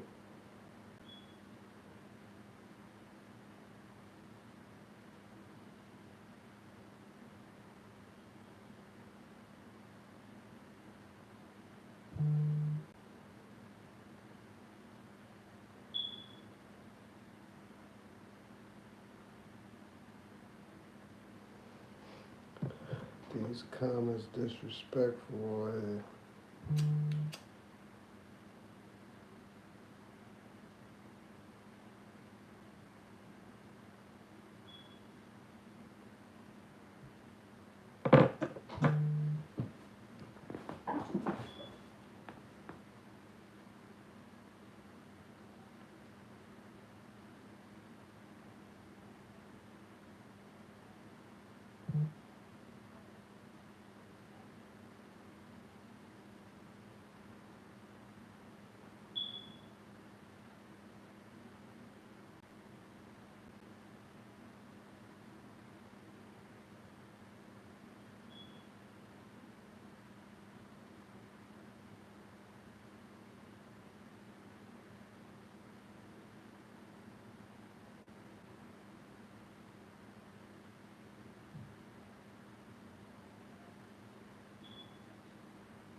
They gonna try to cut it out early. Like, I already peed. Dumbass fucking court. Nothing. Y'all courts is some trash.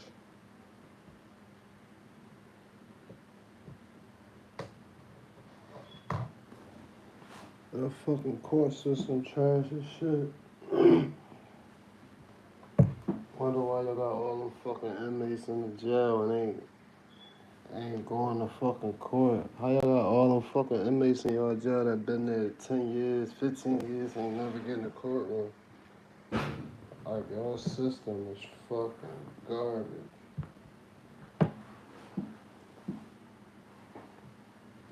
Y'all gotta stay out of trouble down there in Memphis, man. That fucking system is garbage.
shit, that's crazy. I gotta be back there trying to work something out. They protecting CMG like a motherfucker. Allegedly.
I finished this, and then we get on to the statement. I think we're free to move about. Hopefully you won't be on the Zoom, but the doors won't be locked today. So if you have any issues fitting, this is now the time to excuse yourself. Thank you. Correct?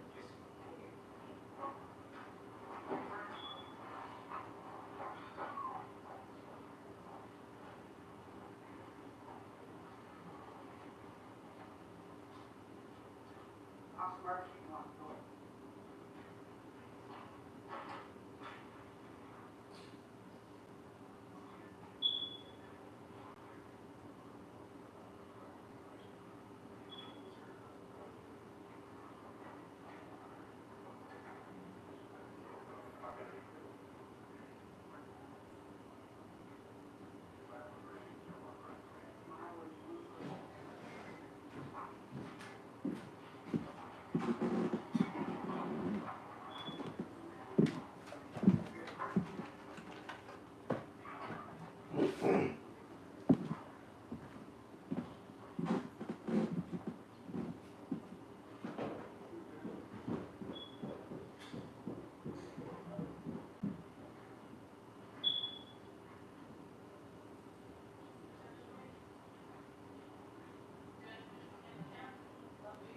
Yeah, tell them to come on in now.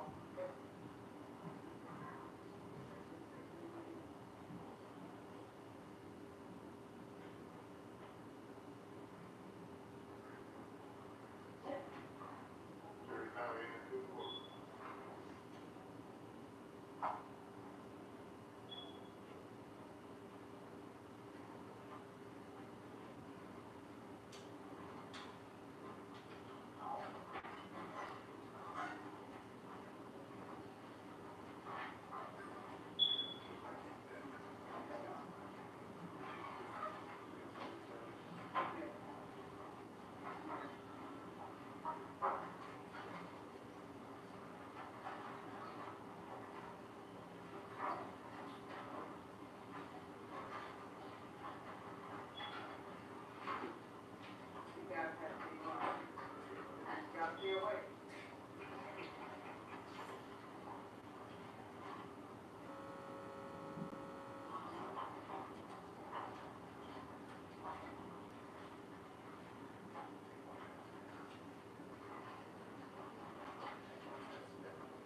Are there any family or anybody else here as far as you know out there off the market? Those of you who just joined us in the audience, I am prepared to read the jury charge. It's lengthy, it won't take me about 15 minutes or so to read it. If you're going to have difficulty sitting still during this time, I ask you to excuse yourself now. You're welcome to come back in once the lawyers start their closing arguments. But there will be no movement during this time with the instructions to the jury. The doors will be locked. There won't be any in and out.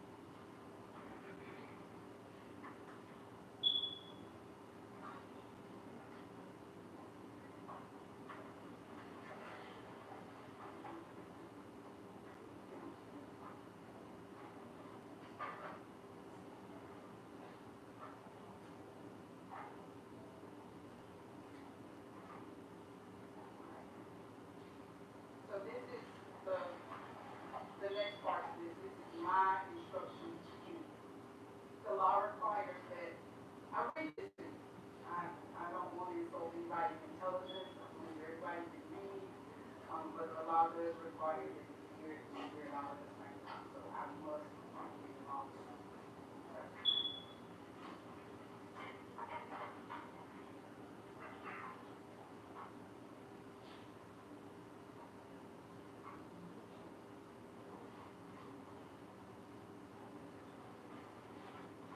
Tennessee versus Fernandez Gomez. Members of the jury, the evidence in the case has been completed, and it is now my duty to instruct you as to the law. After I instruct you as to the law, the state and the defense may present their closing arguments. The law applicable to this case is stated in these instructions, and it is your duty to carefully consider all of them. The order in which these instructions are given is no indication of their relative importance. You should not single out any one or more of them to the exclusion of another or others, but should consider each one in light of and in harmony with the other. Ladies and gentlemen, the copy that you have there is for your use, so feel free to mark it up as you please. Duties of the court and jury. The law makes it the duty of the court to charge the jury of law relative to the case on trial, and the duty of the jury to carefully consider all of the evidence delivered to them in the trial and under the law given to them by the court, render their verdicts with absolute impartiality. You can have no prejudice or sympathy or allow anything but the law and the evidence to have any influence upon your verdicts. You must render your verdicts with absolute fairness and impartiality, as you think justice and truth dictate. Formal charge, not evidence. The indictment in this case is a formal written accusation charging the defendant with a crime. It is not evidence against the defendant and does not create any inference of guilt. Statements and rulings of the court. At times during the trial, I have ruled upon the admissibility of evidence. You must not concern yourself with these rulings. Neither by such rulings, these instructions, nor any other remarks which I have made, do I mean to indicate any opinion as to the facts or as to what your verdict should be. Statements and arguments of counsel.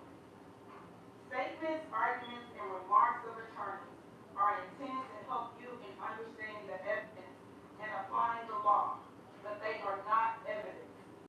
If any statement were made by the attorneys in this trial at any time that you believe not supported by the evidence, you should disregard them. Along these lines, the opening and closing arguments of the attorneys are likewise not evidence.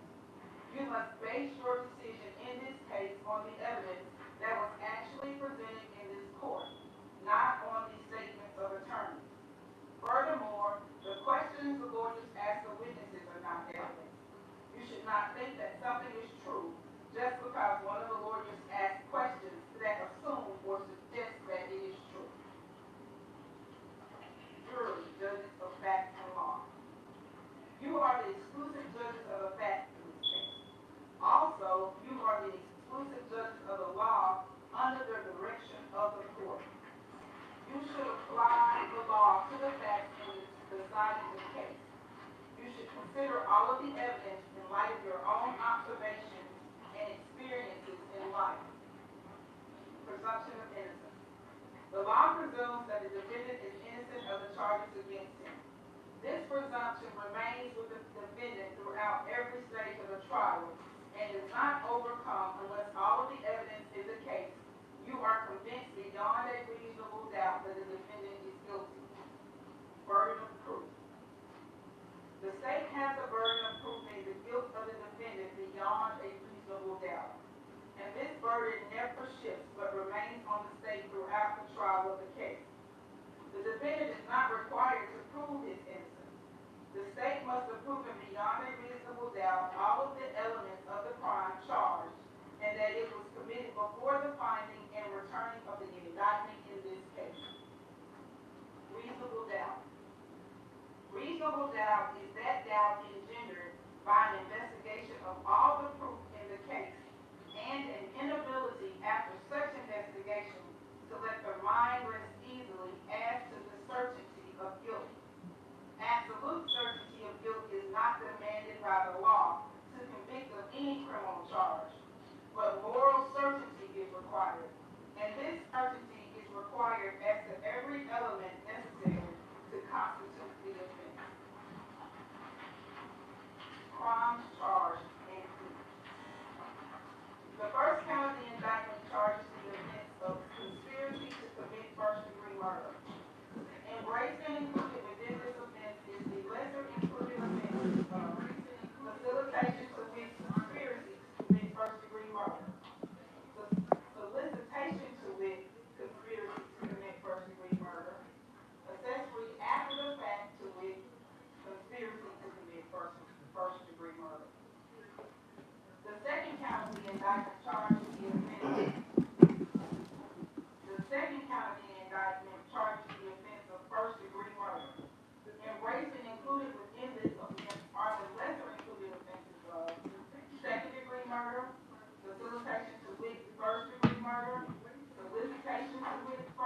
murder, facilitation to wit second degree murder, He gonna get solicitation to wit second degree he gonna murder, get a lot of them. aggravated assault, facilitation to wit aggravated assault, Dude. solicitation to wit aggravated assault, Yeah. accessory after the fact to wit first degree murder, Yeah. assault. That's his charges.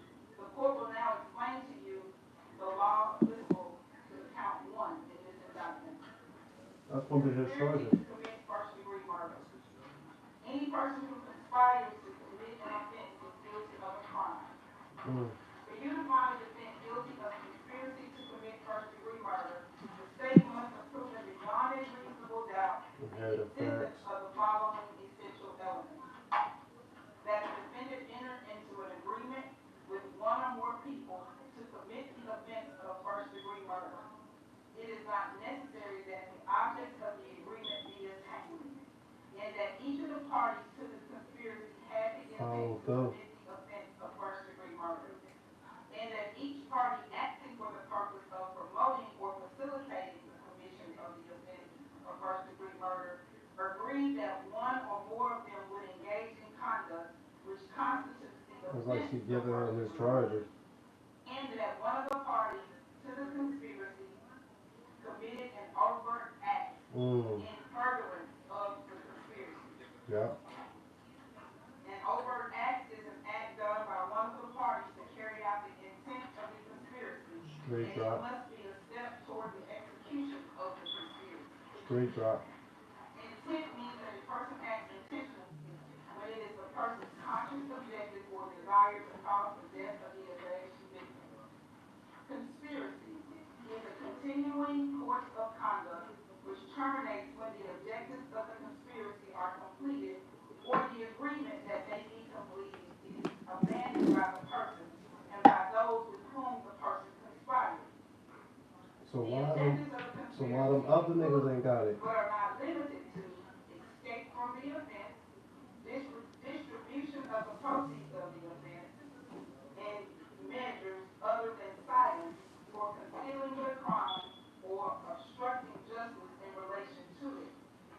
Abandonment of a conspiracy is a result Overact was neither the person Big Mooch and or Paper anyone Round with whom the person conspired does any overt act in pursuant of the conspiracy during the applicable period of limitation.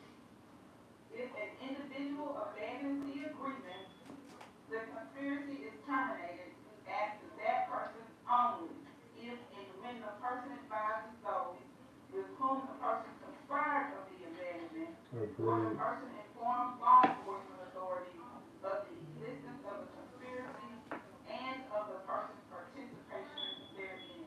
Wow. Facilitation to wit, conspiracy to commit first degree murder. Any person who commits the offense of facilitation to wit, conspiracy to commit first degree murder is guilty of a crime. For you to find a defendant guilty of this offense, the state must have proven beyond a reasonable doubt the existence of the following essential elements. That the defendant knew that another person intended to commit the specific felony of facilitation to wit, conspiracy to commit first degree murder, but did not have the intent to promote or assist the commission of the offense, or to benefit in the proceeds or results of the offense. And that the defendant furnished substantial assistance to that person in the commission of first degree murder, and that the defendant furnished such assistance knowingly. Conspiracy to commit first degree murder has been defined on pages 4 and 5. Knowingly means that a person acts knowingly with respect to the conduct or to circumstances surrounding the conduct when the person is aware of the nature of the conduct or that the circumstances exist. A person acts knowingly with respect to a result of a person's conduct when the person is aware that the conduct is reasonably to cause the result. The requirement of knowingly is also established if it is shown that the defendant acted intentionally. Intent means that a person acts intentionally with respect to the nature of the conduct or to a result of the conduct when it is the person's conscious objective or desire to engage in the conduct or cause the result.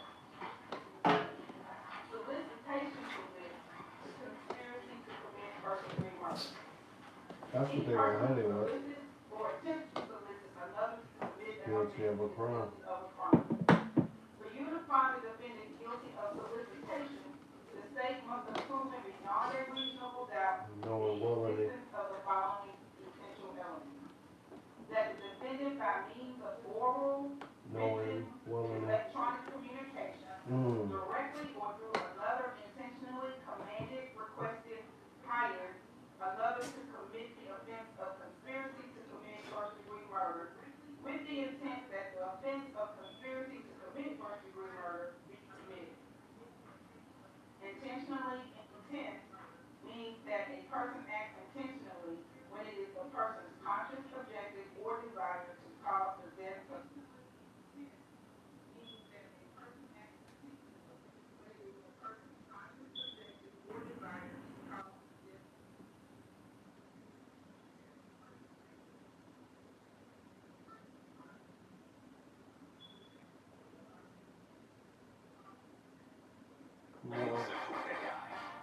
See what it says about your brand and why. With AI optimization by SEMrush Enterprise, track AI skill. trial, conviction, or punishment. Knowing means that a person acts knowingly with respect to the conduct or the circumstances surrounding the conduct when the person is aware of the nature of the conduct or that the circumstances exist. A person acts knowingly with respect to a result of the person's conduct when the person is aware that the conduct is reasonably certain to cause the result. The requirement of knowingly is also established if it is shown that the defendant acted intentionally. Intent means a person acts intentionally with respect to the nature of the conduct or to a result of the conduct when it is the person's conscious, objective, or desire to engage in the conduct or cause the result. The court will now explain to you the law applicable to count 2. First-degree murder. A person who commits the offense of first-degree murder is guilty of a crime. For you to find the defendant guilty of this offense, the state must have proven beyond a reasonable doubt the existence of the following essential elements. That the defendant unlawfully killed the alleged victim, Adolph Thornton Jr., and that the defendant acted intentionally. A person acts intentionally when it is the person's conscious objective or desire to cause the death of the alleged victim, Adolph Thornton Jr., and that the killing was premeditated. A premeditated act is one done after the exercise of reflection and judgment. Premeditation means that the intent to kill pre-exists in the mind of the accused for any definite period of time.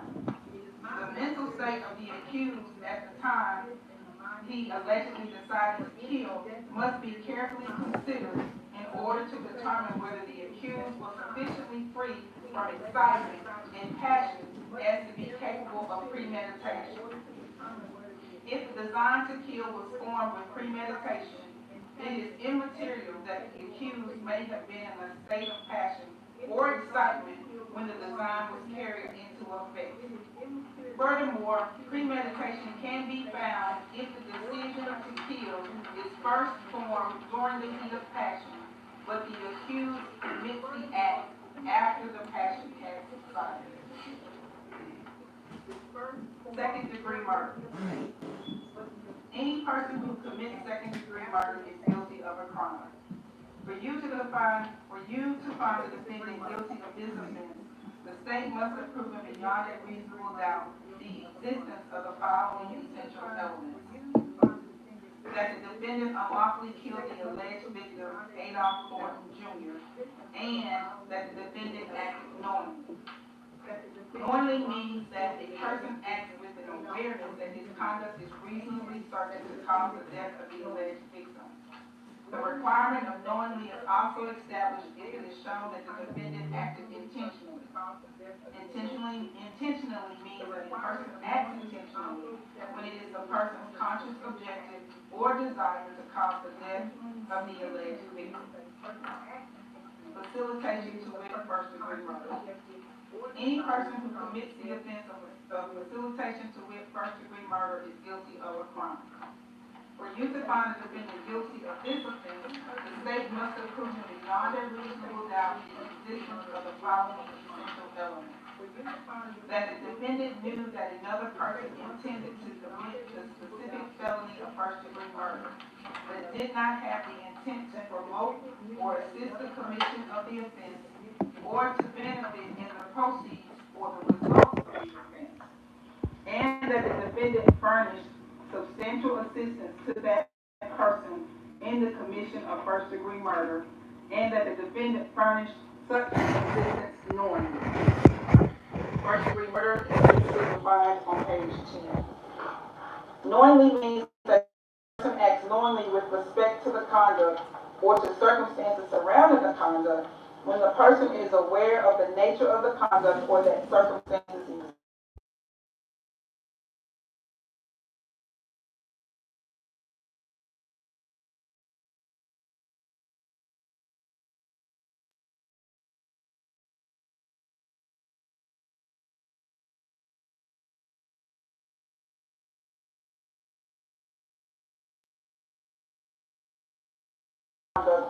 Or to a result of the conduct when it is the person's conscious objective or desire to engage in the conduct or cause the result.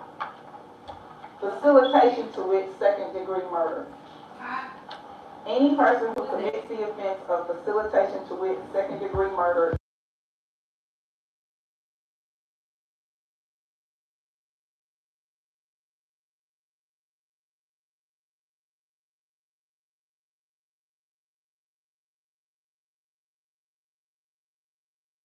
second degree murder, but did not have the intent to promote or assist the commission of the offense, or to benefit in the proceeds or results of the offense, and that the defendant furnished substantial assistance to that person in the commission of second degree murder, and that the defendant furnished such assistance knowingly. Second degree murder is previously defined on page 11. Knowingly means that a person acts knowingly with respect to the conduct or to circumstances surrounding the conduct when the person is aware of the nature of the conduct or that circumstances exist. A person acts knowingly with respect to a result of the person's conduct when the person is aware that the conduct is reasonably certain to cause the result. The requirement of knowingly is also established if it is shown that it is intentionally. Intent means that a person acts intentionally with respect to the nature of the conduct or to a result of the conduct when it is the person's conscious objective or desire to engage in the conduct or cause the result. Solicitation to wit first degree murder. Any person who solicits or attempts to solicit another to commit an offense is guilty of a crime. For you to find a defendant guilty of solicitation to wit first degree murder, the state must have proven beyond a reasonable doubt the existence of the following essential elements.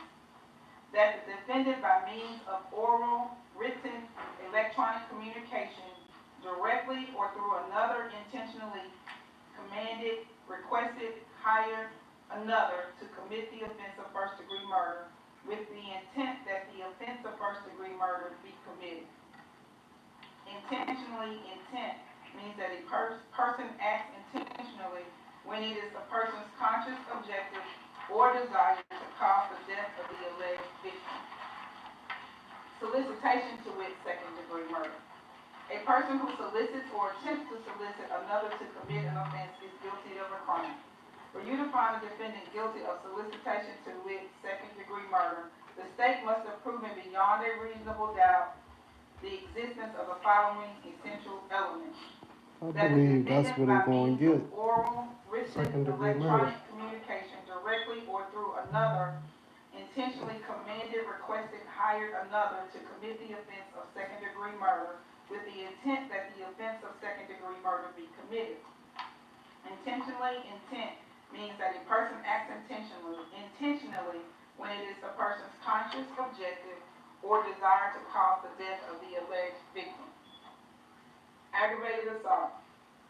Any person who commits the offense of aggravated assault is guilty of a crime. For you to find the defendant guilty of this offense, the state must have proven beyond a reasonable doubt the existence of the following essential elements: that the defendant intentionally or knowingly caused bodily injury to another, and that the act resulted in death of another. Bodily injury includes a cut, abrasion, bruise, burn, or disfigurement, and physical pain or temporary illness or impairment of the function of a bodily member, organ, or mental faculty. Knowingly means that a person acts knowingly with respect to the conduct or to circumstances surrounding the conduct when the person is aware of the nature of the conduct or that the circumstances exist. A person acts knowingly with respect to a result of the person's conduct when the person is aware that the conduct is reasonably certain to cause the result. The requirement of knowingly is also established if it is shown that the defendant acted intentionally. Intentionally means that a person acts intentionally with respect to the nature of the conduct or to the result of the conduct when it is the person's conscious objective or desire to engage in the conduct or cause the result. Facilitation to wit, aggravated assault. Any person who commits the offense of facilitation to wit, aggravated assault is guilty of a crime. For you to find the defendant guilty of this offense, the state must have proven beyond a reasonable doubt the existence of the following essential elements. Girl, you got a jacket, that the baby. defendant knew that another person intended to commit the specific offense of aggravated assault, but did not have the intent to promote or assist the commission of the offense, or to benefit in the proceeds or results of the offense, and that the defendant furnished substantial assistance to that person in the commission of first-degree murder, and that the defendant furnished such assistance knowingly.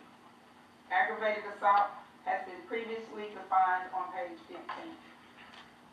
Knowingly means that a person acts knowingly with respect to the conduct or to the circumstances surrounding the conduct when the person is aware of the nature of the conduct or that the circumstances exist.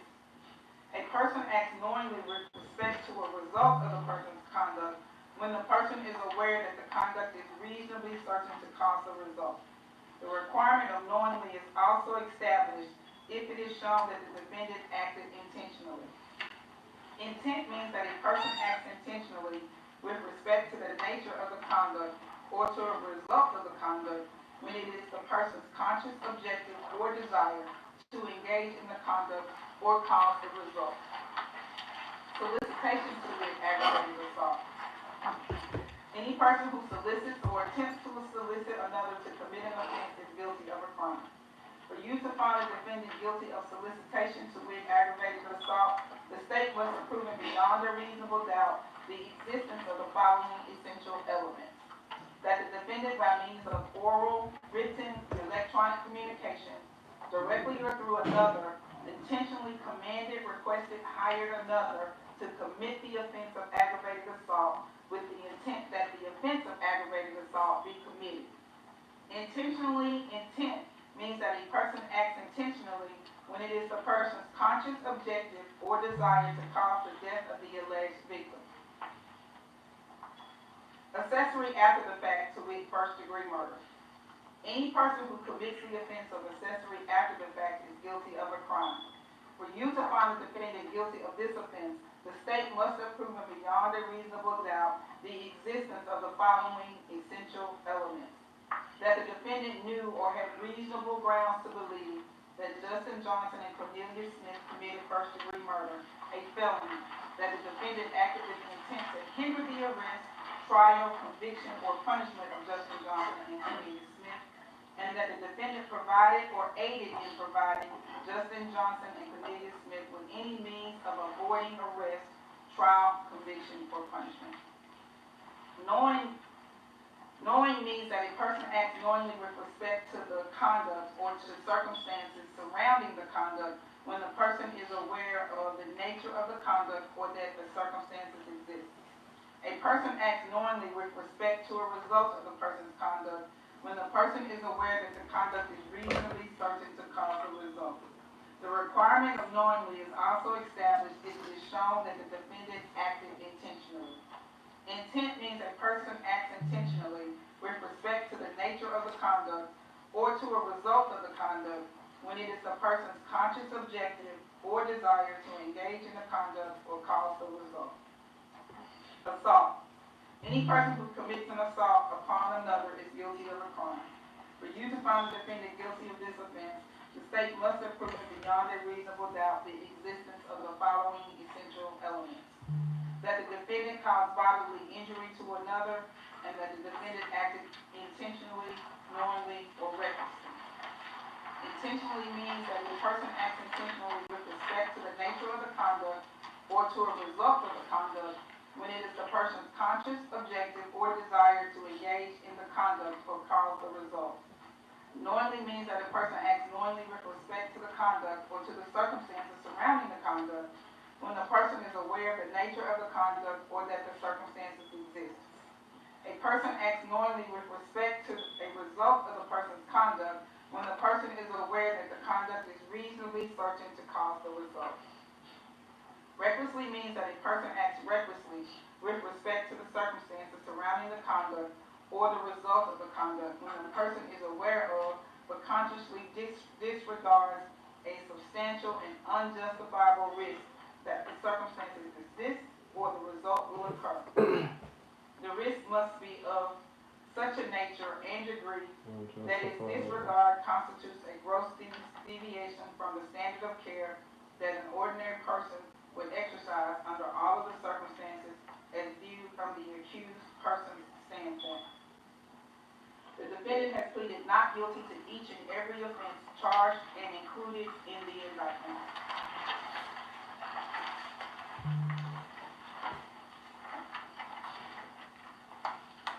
Closing arguments. Let's go. Direct and circumstantial evidence. One type of evidence is called direct evidence, and the other type is called circumstantial evidence. Direct evidence is those parts of the testimony admitted in court which refer to what happened and was testified to by witnesses who saw or heard or otherwise sensed what happened firsthand. If witnesses testified about what they themselves saw or heard or otherwise sensed, they presented direct evidence. Circumstantial evidence is all the testimony and exhibits which gives you clues about what happened in an indirect way. It consists of all of the evidence which is not direct evidence. Do not assume that direct evidence is always better than circumstantial evidence. According to our laws, direct evidence is not necessarily better than circumstantial evidence. Either type of evidence can prove a fact if it is convincing enough. The defendant may be convicted on direct evidence, circumstantial evidence, or both. Criminal responsibility for conduct of another. The defendant is criminally responsible as a party to the offense of first-degree murder if the offense was committed by the defendant's own conduct, by the conduct of another for which the defendant is.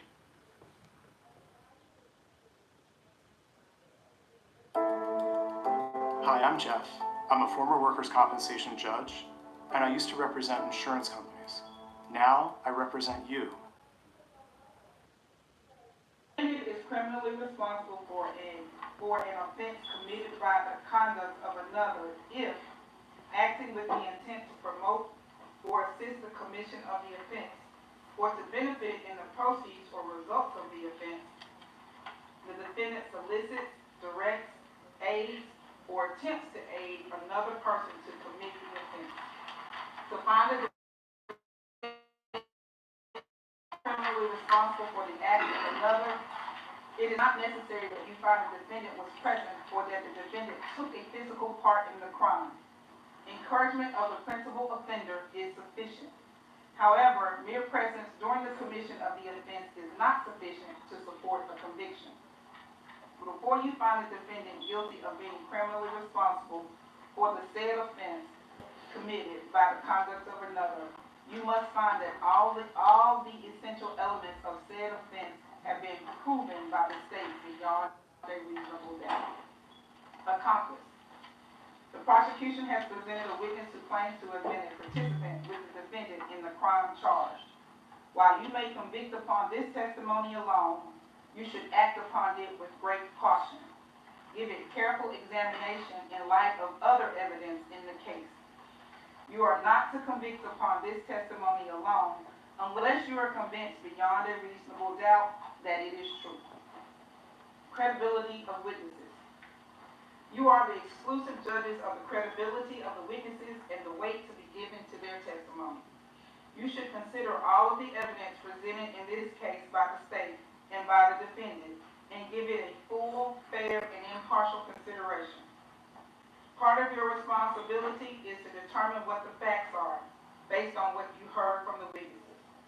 If there are conflicts in the testimony of different witnesses, it is your duty to reconcile them, if you can.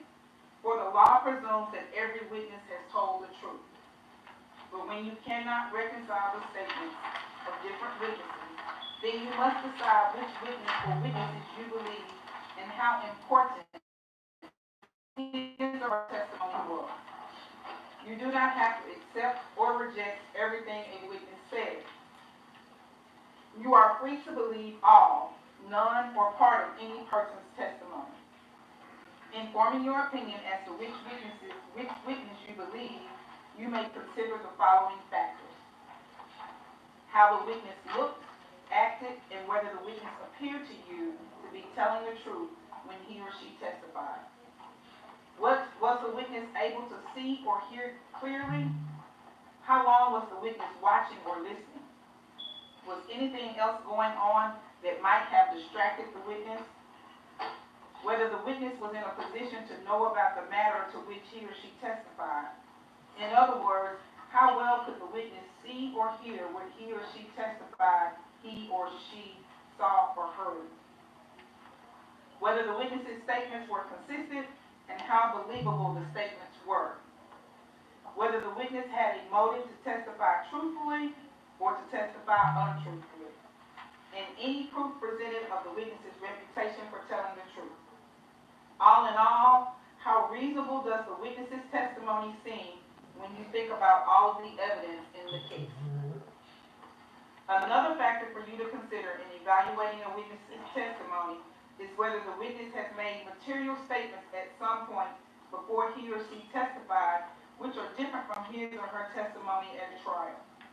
However, unless entered as a numbered exhibit by the court and allowed to be taken by you back to the jury room when you deliberate, proof of any prior different statement may be considered by you only for the purpose of determining if the witness is telling the truth at trial. The contents of the prior inconsistent statement are not to be considered proof in the trial. Another factor for you to consider in evaluating a witness's testimony is whether the witness's testimony during cross-examination appeared to be contradictory, unreasonable, and improbable. However, immaterial or minor discrepancies or differences should not affect the believability of a witness unless it should plainly appear that the witness has willfully testified falsely. Expert witness. During the trial, you heard the expert testimony of Dr. Juliet Scantleberry, who was described as an expert in the field of forensic pathology. You also heard the expert testimony of Lieutenant Michael Coburn, who was described as an expert in the field of crime scene analysis. The rules of evidence provide that if scientific, technical, or other specialized knowledge might assist the jury in understanding the evidence or in determining a fact in issue, a witness qualified as an expert by reason of special knowledge, skill, or experience may testify and state their opinions concerning and give reason. In her opinion, Dr. Scantleberry testified that she took into consideration certain statements made by other persons. Because the statements were made outside the courtroom, they may be used by you only for evaluating the expert witness's opinion testimony and cannot be relied upon as proof of the truth of the matter asserted in those statements. Merely because an expert witness has expressed an opinion does not mean, however, that you are bound to accept that opinion. The same as with any other witness. It is up to you to decide whether you believe the testimony and choose to rely upon it. Part of that decision will depend on your judgment about whether the witness's background or training and experience is sufficient for the witness to give the expert opinion that you heard. You must also decide whether the witness's opinions were based on sound reasons, judgment, and information. You are to give the testimony of an expert witness such weight and value as you think it deserves, along with all the other evidence in the case. Defendant not testifying.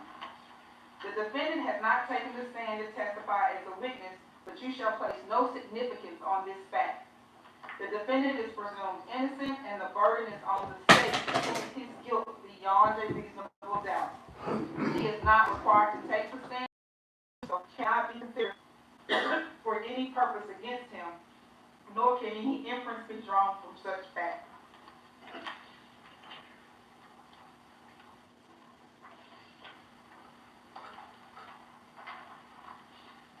Stipulation. A stipulation is an agreement between the parties. The parties have stipulated in 3 situations that certain matters of fact are true. They are bound by these agreements, and in your considerations of the evidence, you are to treat these facts as proof. The parties have entered into 3 different stipulations. She lost her voice, she's scared. The first stipulation was entered as Exhibit 17. The parties have agreed that the phone number 901-859-1460 belonged to Hernandez Gomez. The second stipulation was entered as Exhibit number 24. The parties have agreed that phone number 901-618-3848 belonged to Hernandez Gomez. The third stipulation was entered as Collective Exhibit number 33. The parties have agreed to enter into evidence certain sound bites played and testified to by witnesses Angela Arnold, Cornelia Smith, and Detective Jesse Brown. Jury deliberation and unanimous verdict. The verdicts must represent the considered judgment of each juror. In order to return a verdict, it is necessary that each juror agree thereto. Your verdicts must be unanimous. It is your duty as jurors to consult with one another and to deliberate with a view of reaching an agreement if you can do so without violence to individual judgment. Each of you must decide the case for yourself, but do so only after an impartial consideration of the evidence with your fellow jurors. In the course of your deliberations, do not hesitate to re-examine your own views and change your opinion if convinced it is erroneous. But do not surrender your honest conviction as to the weight or effect of the evidence solely because of the opinion of your fellow jurors or for the mere purpose of returning a verdict. If you have been taking notes in this case, these notes are for your individual use only, and you should not use your notes directly or indirectly, explicitly or implicitly, to persuade other jurors as to the accuracy of your notes. They should not be shown to others, nor compared, nor referred to in any way as authority, but should be used privately only by you as an aid to your individual memory. These are my instructions to you. We are now ready for closing arguments.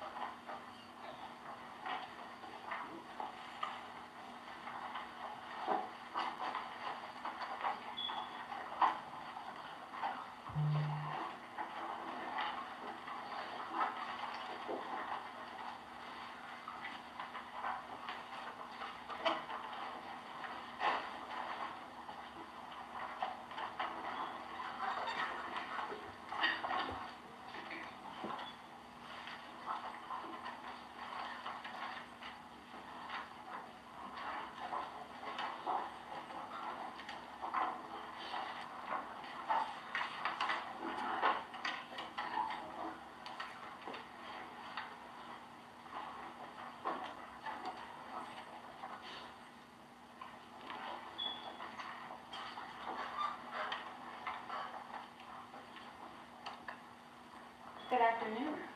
Good afternoon. So earlier this week, you heard me talk about choices. And I warned you.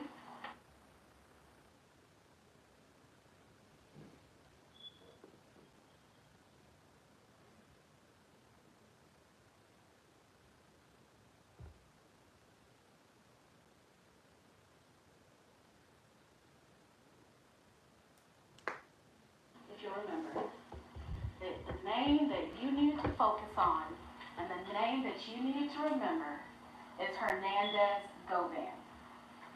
But most importantly, I told you needed to focus on the consequences of his choices. Hernandez Govan and the consequences of his choices. And the consequences. What were those consequences? Violence, death, and loss. And not just the violent death of a famous music artist, but the violent death of a human being, a person, someone whose life was marked with artistry, community, entrepreneurship. So let's take one last look at how that life ended.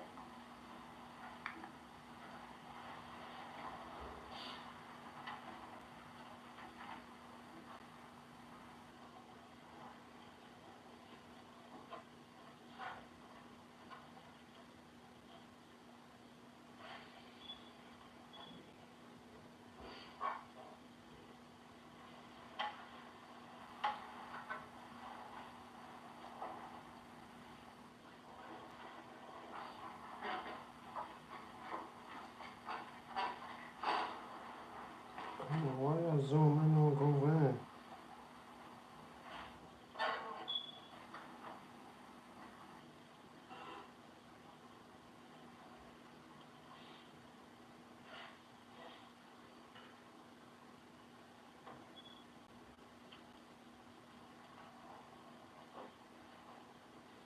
He breathing hard.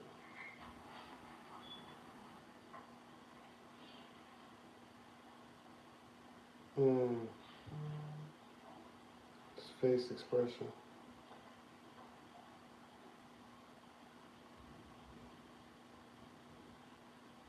His face expression told it all.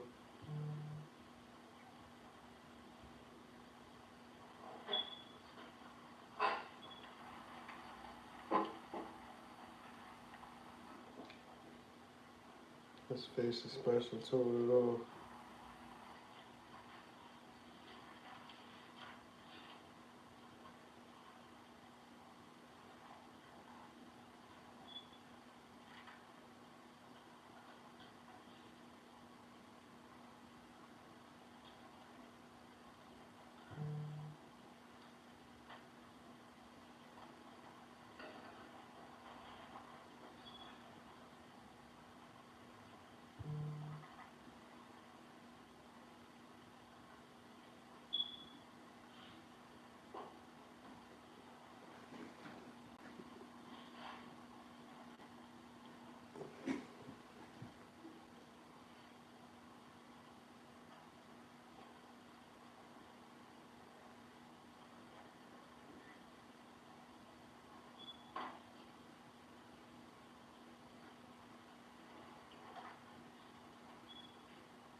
A life, ladies and gentlemen.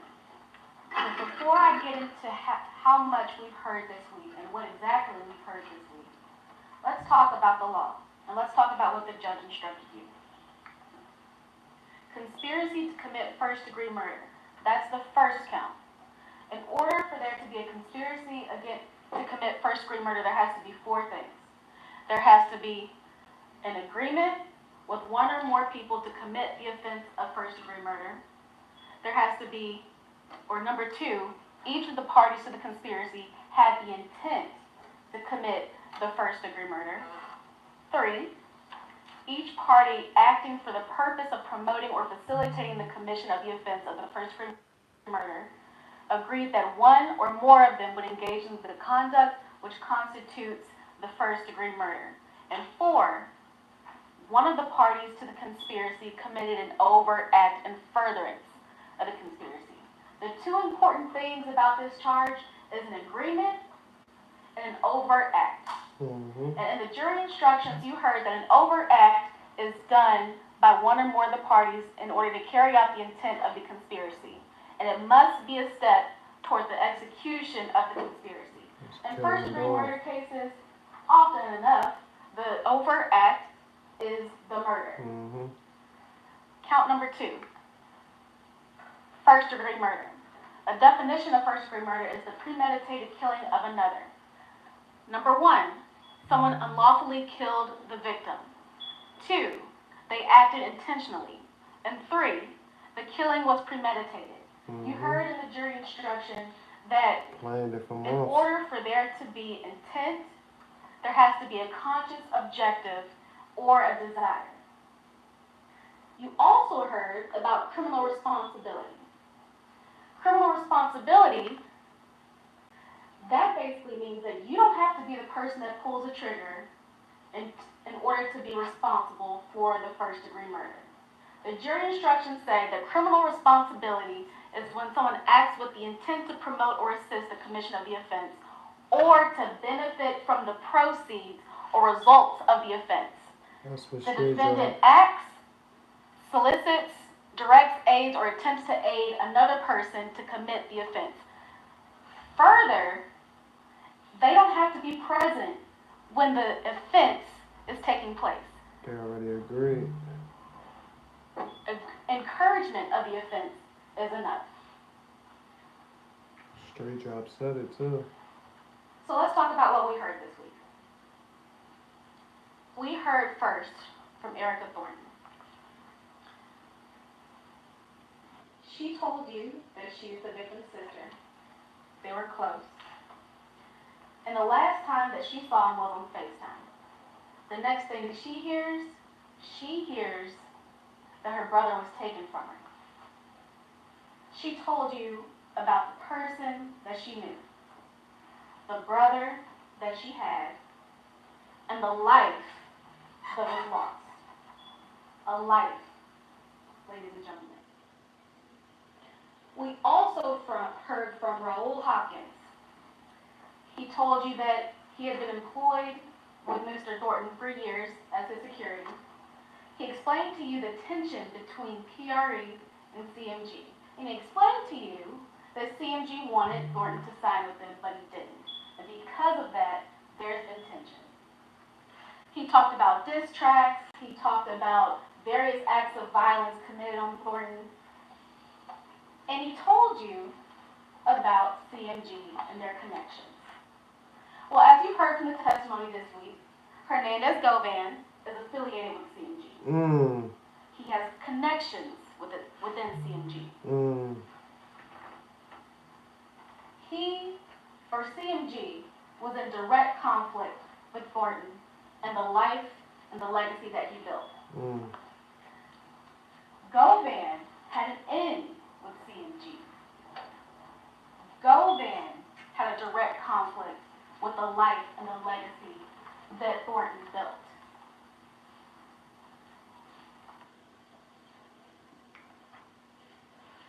And then you heard from Cornelius Smith. And that's where it got interesting. He told you that he met Govan in 2021 through a friend named Bobby Carter. The relationship started out as transactional. Cornelius Smith had a pill problem. Govan provided the pills. But then one day, Govan asked him if he wants to make some money. Smith told you that, of course, he has a drug problem. He has 5 kids. He needed money. So, of course, he wants to make money. And he tells you about several discussions between Govan, himself, Justin Johnson, and Joe. He tells you that at one of those meetings, Govan told him that there were multiple bounties on PRE artists, including Mr. Thornton, but also Paper Route Woo. He told you that on one night, he was given guns by Govan.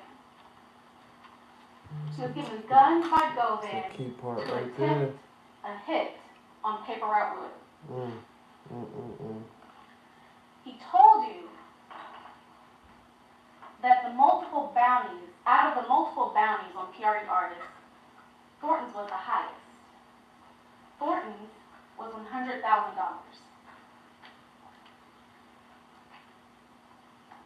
So of course he jumped on the opportunity. And Smith told on himself. He told you everything. He told you chapter and verse, who was in the room and what was said. And if you're thinking about a conspiracy, who would you want to hear from the most? A co-conspirator. Someone that is in the room, someone who can tell you what happened, what was agreed to, what went on.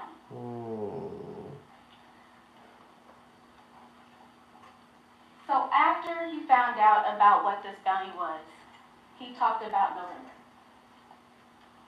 He talked about how him and Justin knew about a turkey drive that PRE hosts every November. He told you that there were a few days where they went hunting. They knew that there was going to be multiple days where the turkey drives were happening. On the 16th, him and Justin Johnson went out hunting. Too many niggas there. On the 17th, he told you that Justin picked him up from his father's house. He told you that when he picked him up from his father's house, Smith and Johnson went hunting again. And when they were at the intersection of Lamar and Airways, they saw Dolph's car drive past. Earlier this week, I told you that most Memphians know Adolph Thornton's car when they see it. And Cornelius Smith told you the same thing. They knew who it was when he drove past. So they followed the car. They followed the car all the way to Makita's, and at Makita's, they pulled around, parked the white Mercedes that they were in, got out, gunned down Adolph Thornton, and killed him. They got back in the white Mercedes, and they left, but not before Marcus Thornton shot Cornelius Smith. Smith also told you that they ditched the car. He told you that they ditched the car on Bradley Street, across the street from the defendant's home. He told you that once they left the car there, they went to Two-Lane Apartments. At Two-Lane Apartments, that's where they switched clothes, that's where they had their wound kits, and that's where Cornelius realized that he left his phone. He left his phone, and he needed a ride. So he used his co-conspirator's phone, Justin Johnson, to contact his girlfriend to pick him up. And you heard that from Angela Arnold too. She told you that she got some communication from a phone number that she did not recognize. A phone number that was not her boyfriend's. It was not Cornelius's. He told her to pick her up, and she did.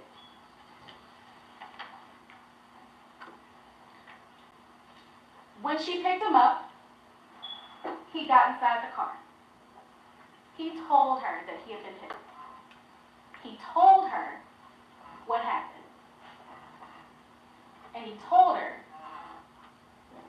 that they killed Dolph.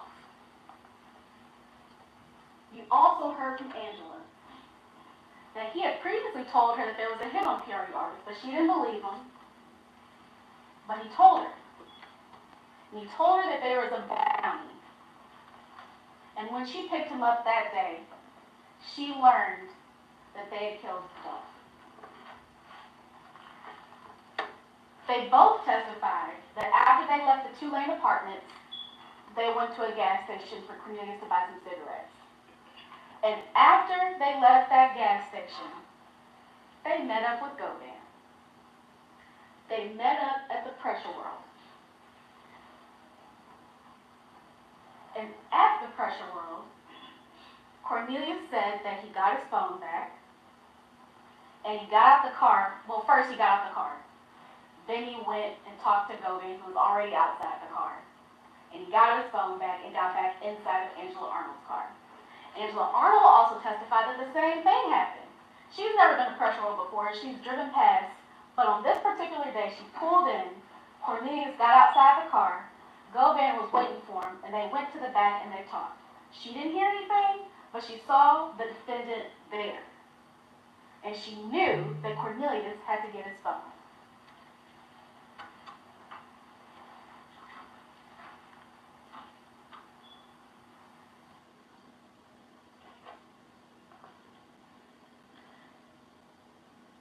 But then,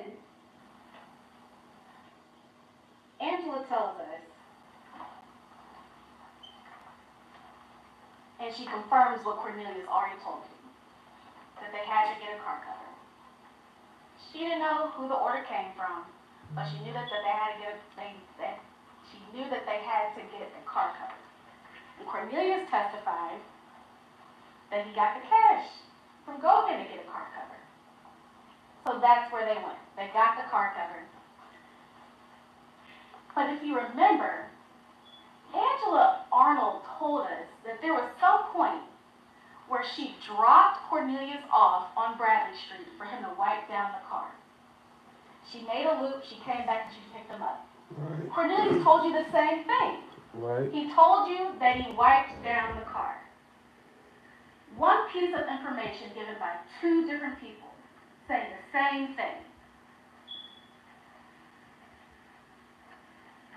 And then, if we're going back to what Cornelius told you, he told you that shortly before he was arrested, he ran into Hernandez Govan in the street. They parked their cars, they talked. Govan was worried that Smith didn't get any money. He told Smith, That part right there sound funny. I'm going to make sure you get your money. Well, of course he wanted to make sure that Cornelius got his money because he had previously asked for a $10,000 cut. He wanted his money too. Facts. But he probably Angela already got Arnold it. did the same thing. She told you that Cornelius told her about this meeting in the street. She told you that Govan told Cornelius that he was going to go get his money. Cornelius told you that on the day that he was arrested, he was buying cake and ice cream for his daughter on her birthday. He told you how he got arrested. And Angela Arnold told you the same thing. One story, two people who told you the same thing. And we also heard from Sergeant Daphne. He was the case officer. He testified that he and other officers found the white Mercedes in the back of 1174 Bradley, directly across the street from the defendant's home.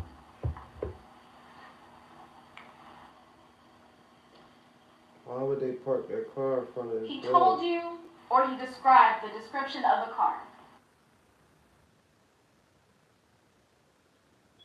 ¿Ha tenido un accidente? Comuníquese con las oficinas legales de Brandon J. Broad.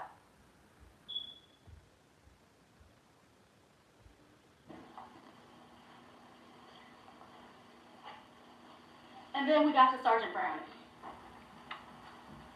He went back to August 13th. He told you about an attempted shooting or attempted murder on someone named Paper Route Wood. And remember, Cornelius already told you They shot at Wolf. that Govan told him that there are multiple bounties on TRE artists, including Paper Route Wood, also known as Terrence Baker. On this date, 911 dispatch received multiple calls about shots being fired in the area of 3645 Allendale Road. This is the shooting that Cornelius was talking about. The shooting that happened because of the guns that Govan provided. He jammed gun.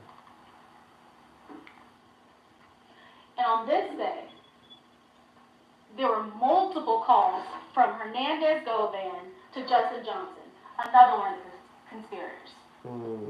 12 calls, or 12 communications between Hernandez Govan and Justin Johnson on the day of the Paper Route Wu shooting. That's prior before dog killing. 8 calls, or 8 communications between Hernandez Govan and Cornelius Smith on the date of this Paper Route Wu shooting. 4 calls between Hernandez Govan and Anthony Mims, otherwise known as Big Joe, the number 2 person at CMG, on the day of the Paper Route Wu shooting. Number 2 and And then we get to CMJ. November. We're going to talk about the conspirator communications. Defense will have you believe that there was no communication between Hernandez Govan and the rest of the conspirators. Sergeant Browning testified that on November 2nd, 2021, there were 7 communications between Justin Johnson and the number for Hernandez Govan. On November 3rd, 7 communications between Justin Johnson and Hernandez Govan. 20 communications between Cornelius Smith and Hernandez Govan. On November 4th, 7 communications between Justin Johnson and Hernandez Govan. 2 communications between Cornelius Smith and Hernandez Govan.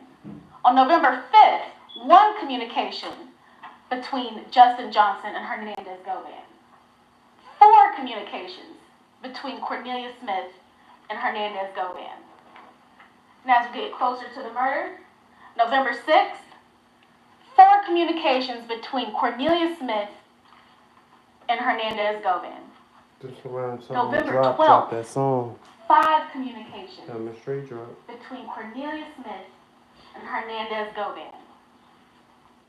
November 15th, 2 days before the homicide, Drop.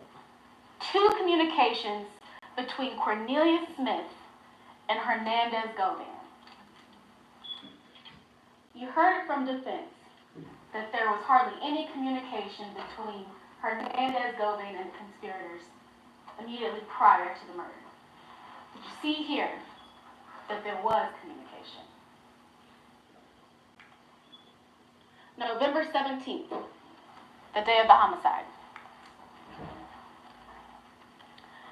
On this day, 17 communications between Hernandez Govan and Cornelius Smith, the person he chose to do a job. Yep.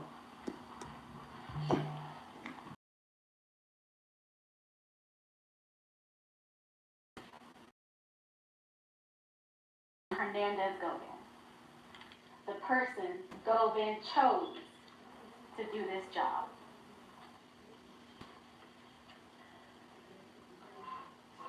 And 3 communications from another number of Hernandez Govan, ending in 1460.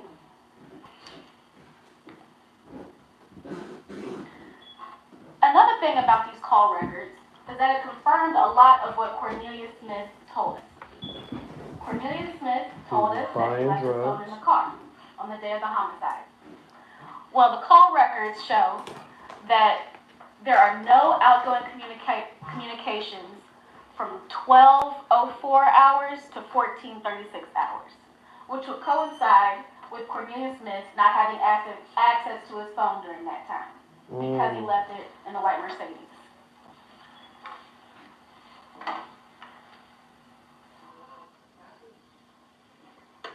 These surveillance footage that we've previously seen, Cornelius Smith told you chapter and verse that it was him and Justin Johnson that did this. He told you they entered into an agreement. He told you that the reason they entered into the agreement was for some because money, of $100,000 and they get back. signed to CMJ.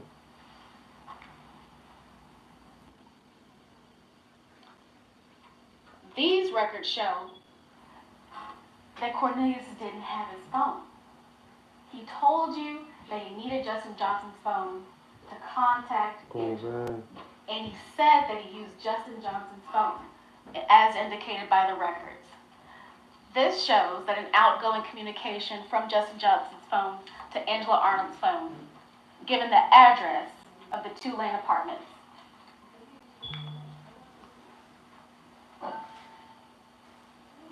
And then he told you that he needed to get his phone back. Well, whose phone did he use? There's an outgoing communication from Angela Arnold's phone saying, "This Sebra, send me bruh number so I can get my phone," to Justin Johnson.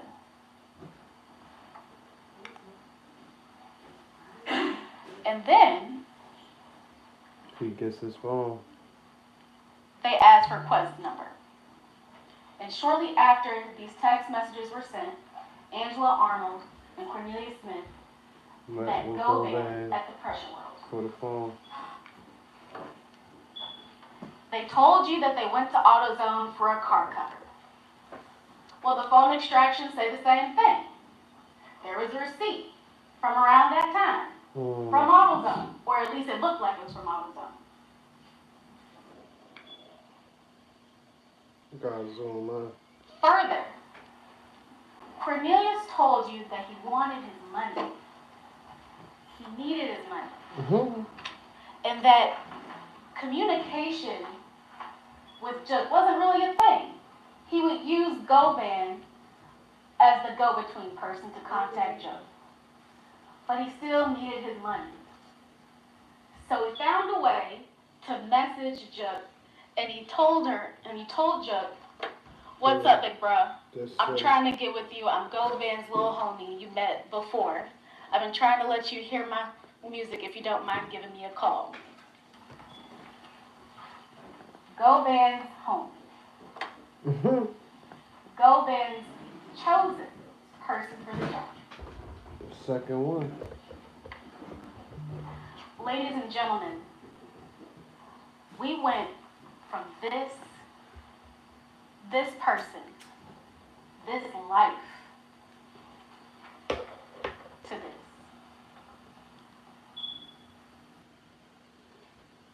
You heard from Dr. Scantleberry. 20 gunshot entrance wounds to Adolph Horton's body.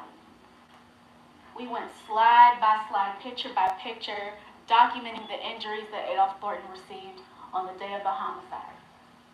She told you about the manner of death, the cause of death. She went through his injuries, the remote bullets. She told you about the wound on his face. We went from this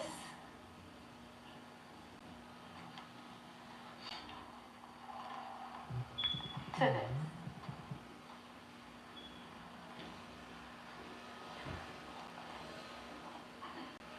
The defense will try to tell you that the police officers didn't do a good job, that the investigation wasn't complete. But yet, they put on an officer as their witness. It seems as if the investigation isn't good if it doesn't cater to Hernandez Govan. It seems as if the investigation isn't complete when it doesn't benefit the defense. You heard from Sergeant Browning that this was a two-part investigation, and that he came and he started to get involved when Angela Arnold talked to officers about Hernandez Govan's involvement. Her interview was December 17, 2021, a month after the murder. It was a month in before they even realized that Hernandez Govan was involved.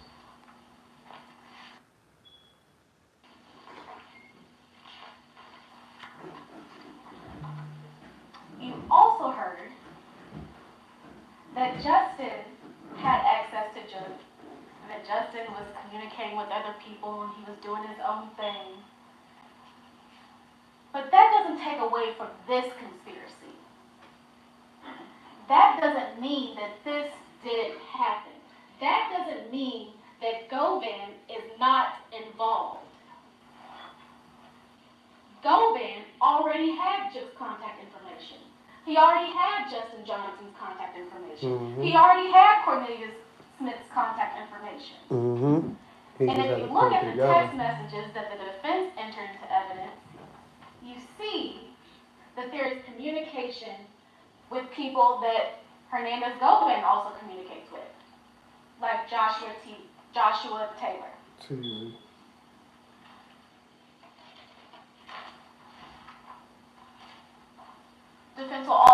tell you that the investigation wasn't complete because there were other people involved that weren't charged. Oh. Well, we heard from Sergeant Browning that this investigation is ongoing. By definition, a conspiracy is an ongoing crime that is continuous in nature. And sometimes you just don't have all you need to charge people. Sometimes people die.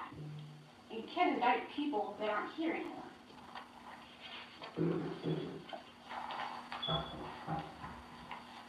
And if all that isn't enough, you heard from someone that was in the room when it happened. Saw the videos. You heard the testimony support what he's telling you.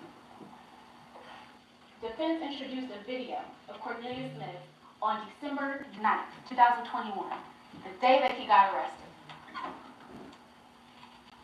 He told you himself he was a pillhead. He was high. And you saw that in the video. Even Angela Arnold told you that the day that he got arrested, when she was with him, he had taken some pain medication. And ladies and gentlemen, remember the call records. These communications don't lie. They coincided with dates of importance. The week of the turkey drive, August 13th, the shooting on Paper Route Woo. They don't lie, ladies and gentlemen.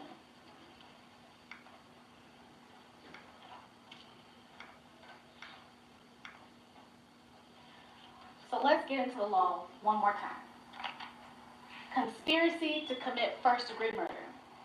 The defendant entered into an agreement. What is the agreement? What is the agreement? The agreement is, if you kill Dolph, you get $100,000. You need one or more people to be a participant in that agreement. You heard from one of them, Cornelius Smith. We know there's Justin Johnson, and there's Hernandez Gomez. There is an agreement. And what also do you need? You need an overt act. Earlier I told you that an overt act in the murder case is often the murder. Well, you saw videos of that. You heard the defendant, you heard the shooter, Cornelius Smith, testify that he killed Adolph Thornton Jr.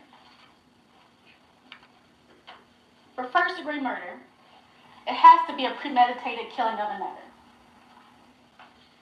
When we talk about premeditation, we know that there's no timeline on premeditation. It could be months, it could be weeks, it could be days, it could be a few minutes. All you have to do is have time to reflect. All you have to do is have time to think about what you're doing. Well, they had plenty of time. Cornelius said that they talked about this well before this murder.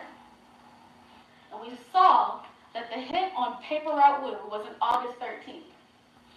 There was plenty of time to think and reflect about this murder.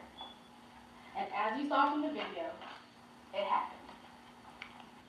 For criminal responsibility, all you have to do is you have to have an act with the intent to promote or assist the commission of the offense or to benefit in the proceeds or the results of the offense. That's what he did for that paper. Smith told you Govan wanted his cut. $10. He wanted $10,000 from Justin Johnson's cut and from Cornelius Smith's cut. That sounds like proceeds. Yeah.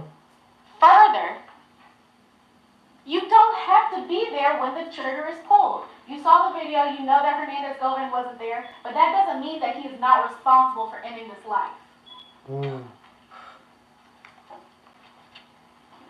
Ladies and gentlemen, the state's burden is reasonable doubt. You heard in the jury instructions that reasonable doubt means moral certainty.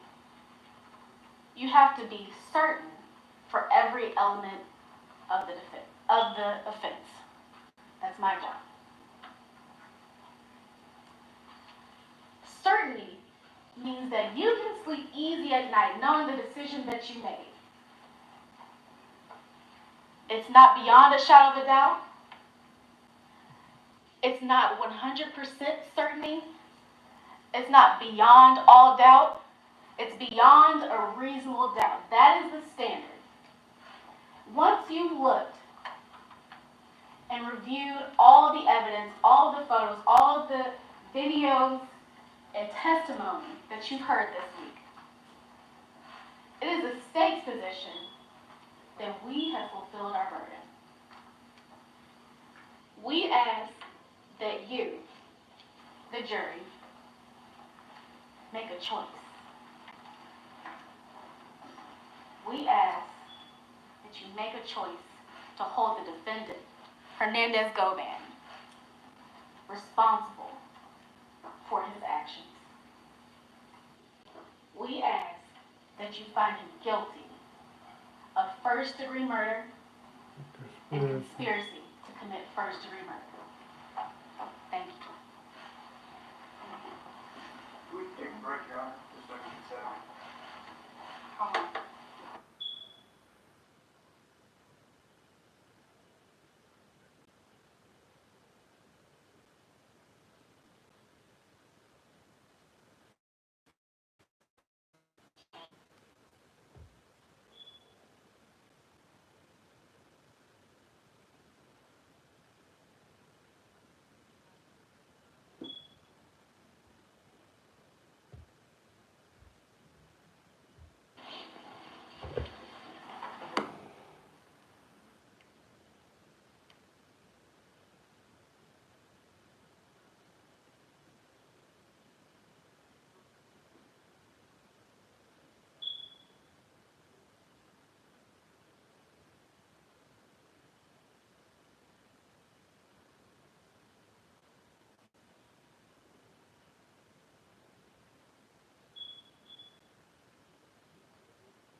says Josie's the one that did all of his rules.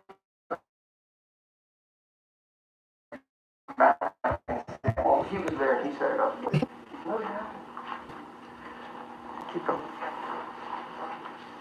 And with Miss Arnold, I don't know how you date a liar, a murderer that's been domestic violence to me, stolen from me, done this. I don't know what her issues are at fault or not. She's just doing it.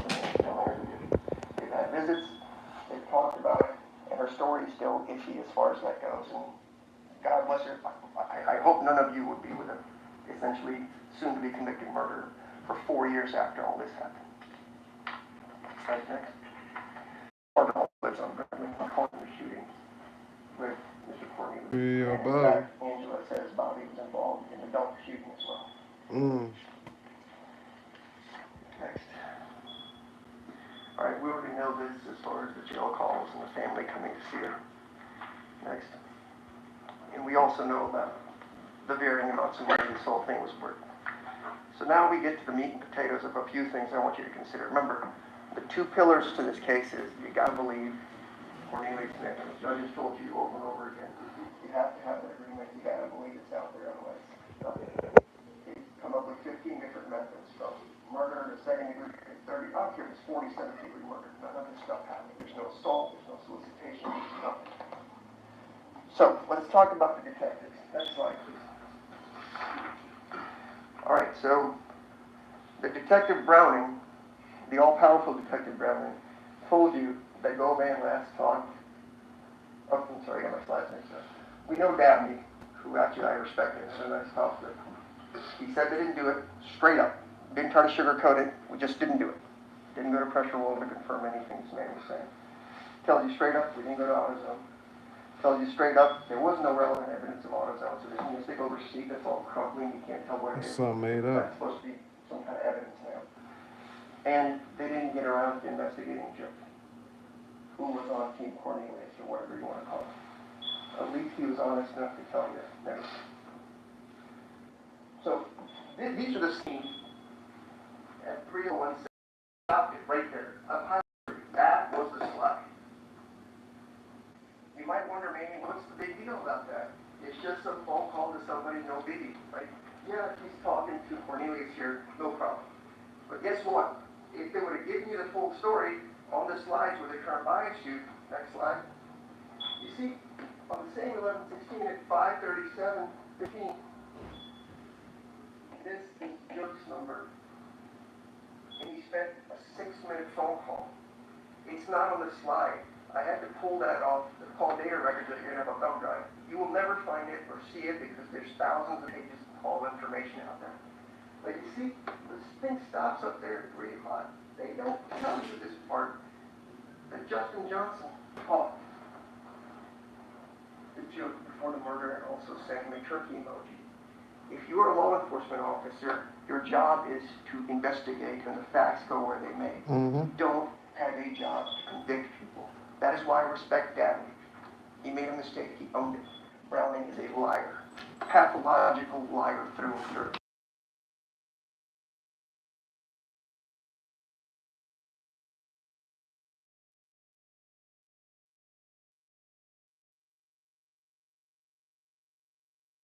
I told you that they last talked to Govan on November 5th. You remember an opening statement I told you? Justin Johnson had not talked to Govan for at least 2 weeks prior to the murder. No communication whatsoever. But they try to tell you that, oh yeah, on November 5th, he must have talked to Govan. And then Cornelius last talked to Govan on November 15th. Just remember those. It's very specific that they argued. So let's go to the next slide. So what you'll see is, on November 5th of 2021, this is Govan's number. The name is Govan. He's getting a call from Justin Johnson. You see this? This is the communication they had. How many seconds is that phone call? 6 seconds, I think. Let me break it down to zeros. It never went through. There was no phone call for at least 2 weeks. No text messages. Nothing. And this is the guy who's planning a murder with the most famous person in Memphis. Are you kidding me right now? All right, next slide. He's snapping. So there's an old movie that said the tail wagging dog. You've got Cornelius telling him what they want him to say as he tells you he likes to do. And everything they're trying to do is back up what Cornelius says. There is no explanation why they didn't go off the jail. Right. There's none. There's none. All right, next one. It's either Love they dead. slots? The DraftKings Casino app's got you covered. Come to Papa. It's either they did or they didn't talk to Chuck. And from what it looked like is they didn't talk to Chuck. That's what it looked like. Find me a text message where a single human being tells Hernandez Govan, we need to do something. That's evil, that's violent, that's criminal. Brownie told you he just came up with these slides just a day or two before all this happened. This is 4 years after the fact. And I'm seeing the slides for the first time. And the slides are complete BS. They made because it they up. keep misleading you about stuff. They would have showed them to you. They've cut off records in half, so you can't see the rest of the story. Go to the next slide. That's what we said. He agreed with me that these text messages, there's thousands of them with Justin Johnson. It's about music, because Justin was in videos and all that stuff, and Govan was there. He was a colleague, a friend, whatever you want to call it. That doesn't make you a murder criminal. And we know he talked to Cornelius about pills. 14 communications is what they call it. What they don't tell you is how many of those 14 actually went through. What were the phone call codes? Remember, 11's important because that goes to voicemail, or it could be two-way, or the call goes through properly. Is it a text message? I don't know. Last night I'm talking to my daughter, just about her boyfriend. Between okay, yeah, no problem, I had 16 communications with my daughter in a span of like 3.5 minutes. It doesn't mean anything. You can't presume you know what the communications are about, if in fact, for the love of God, We're not you went showing through. I want to show you one bald-faced lie by the government right there. There was no call on November 5th. Keep going. So we have the turkey emoji, we have the 6-minute phone call, and you know this secretive plan, PRE, as his bodyguard told you, this is social media. They do this every year. This is what they do. Remember, he's a man of the community. They put it out there. Everybody knows they're doing turkey emojis every year. Most of you probably know about this. Next. All right, skip this. Let's go to the next one. And then we have this. It's not anything I could get voluntarily out of that man. We have to press and press and press to show that Justin Johnson already knew Joe. Didn't need our guy to do anything. Hernandez Govan is just trying to pull himself away. But this. Justin and Cornelius, they were put together by Govan. It's been reiterated several times.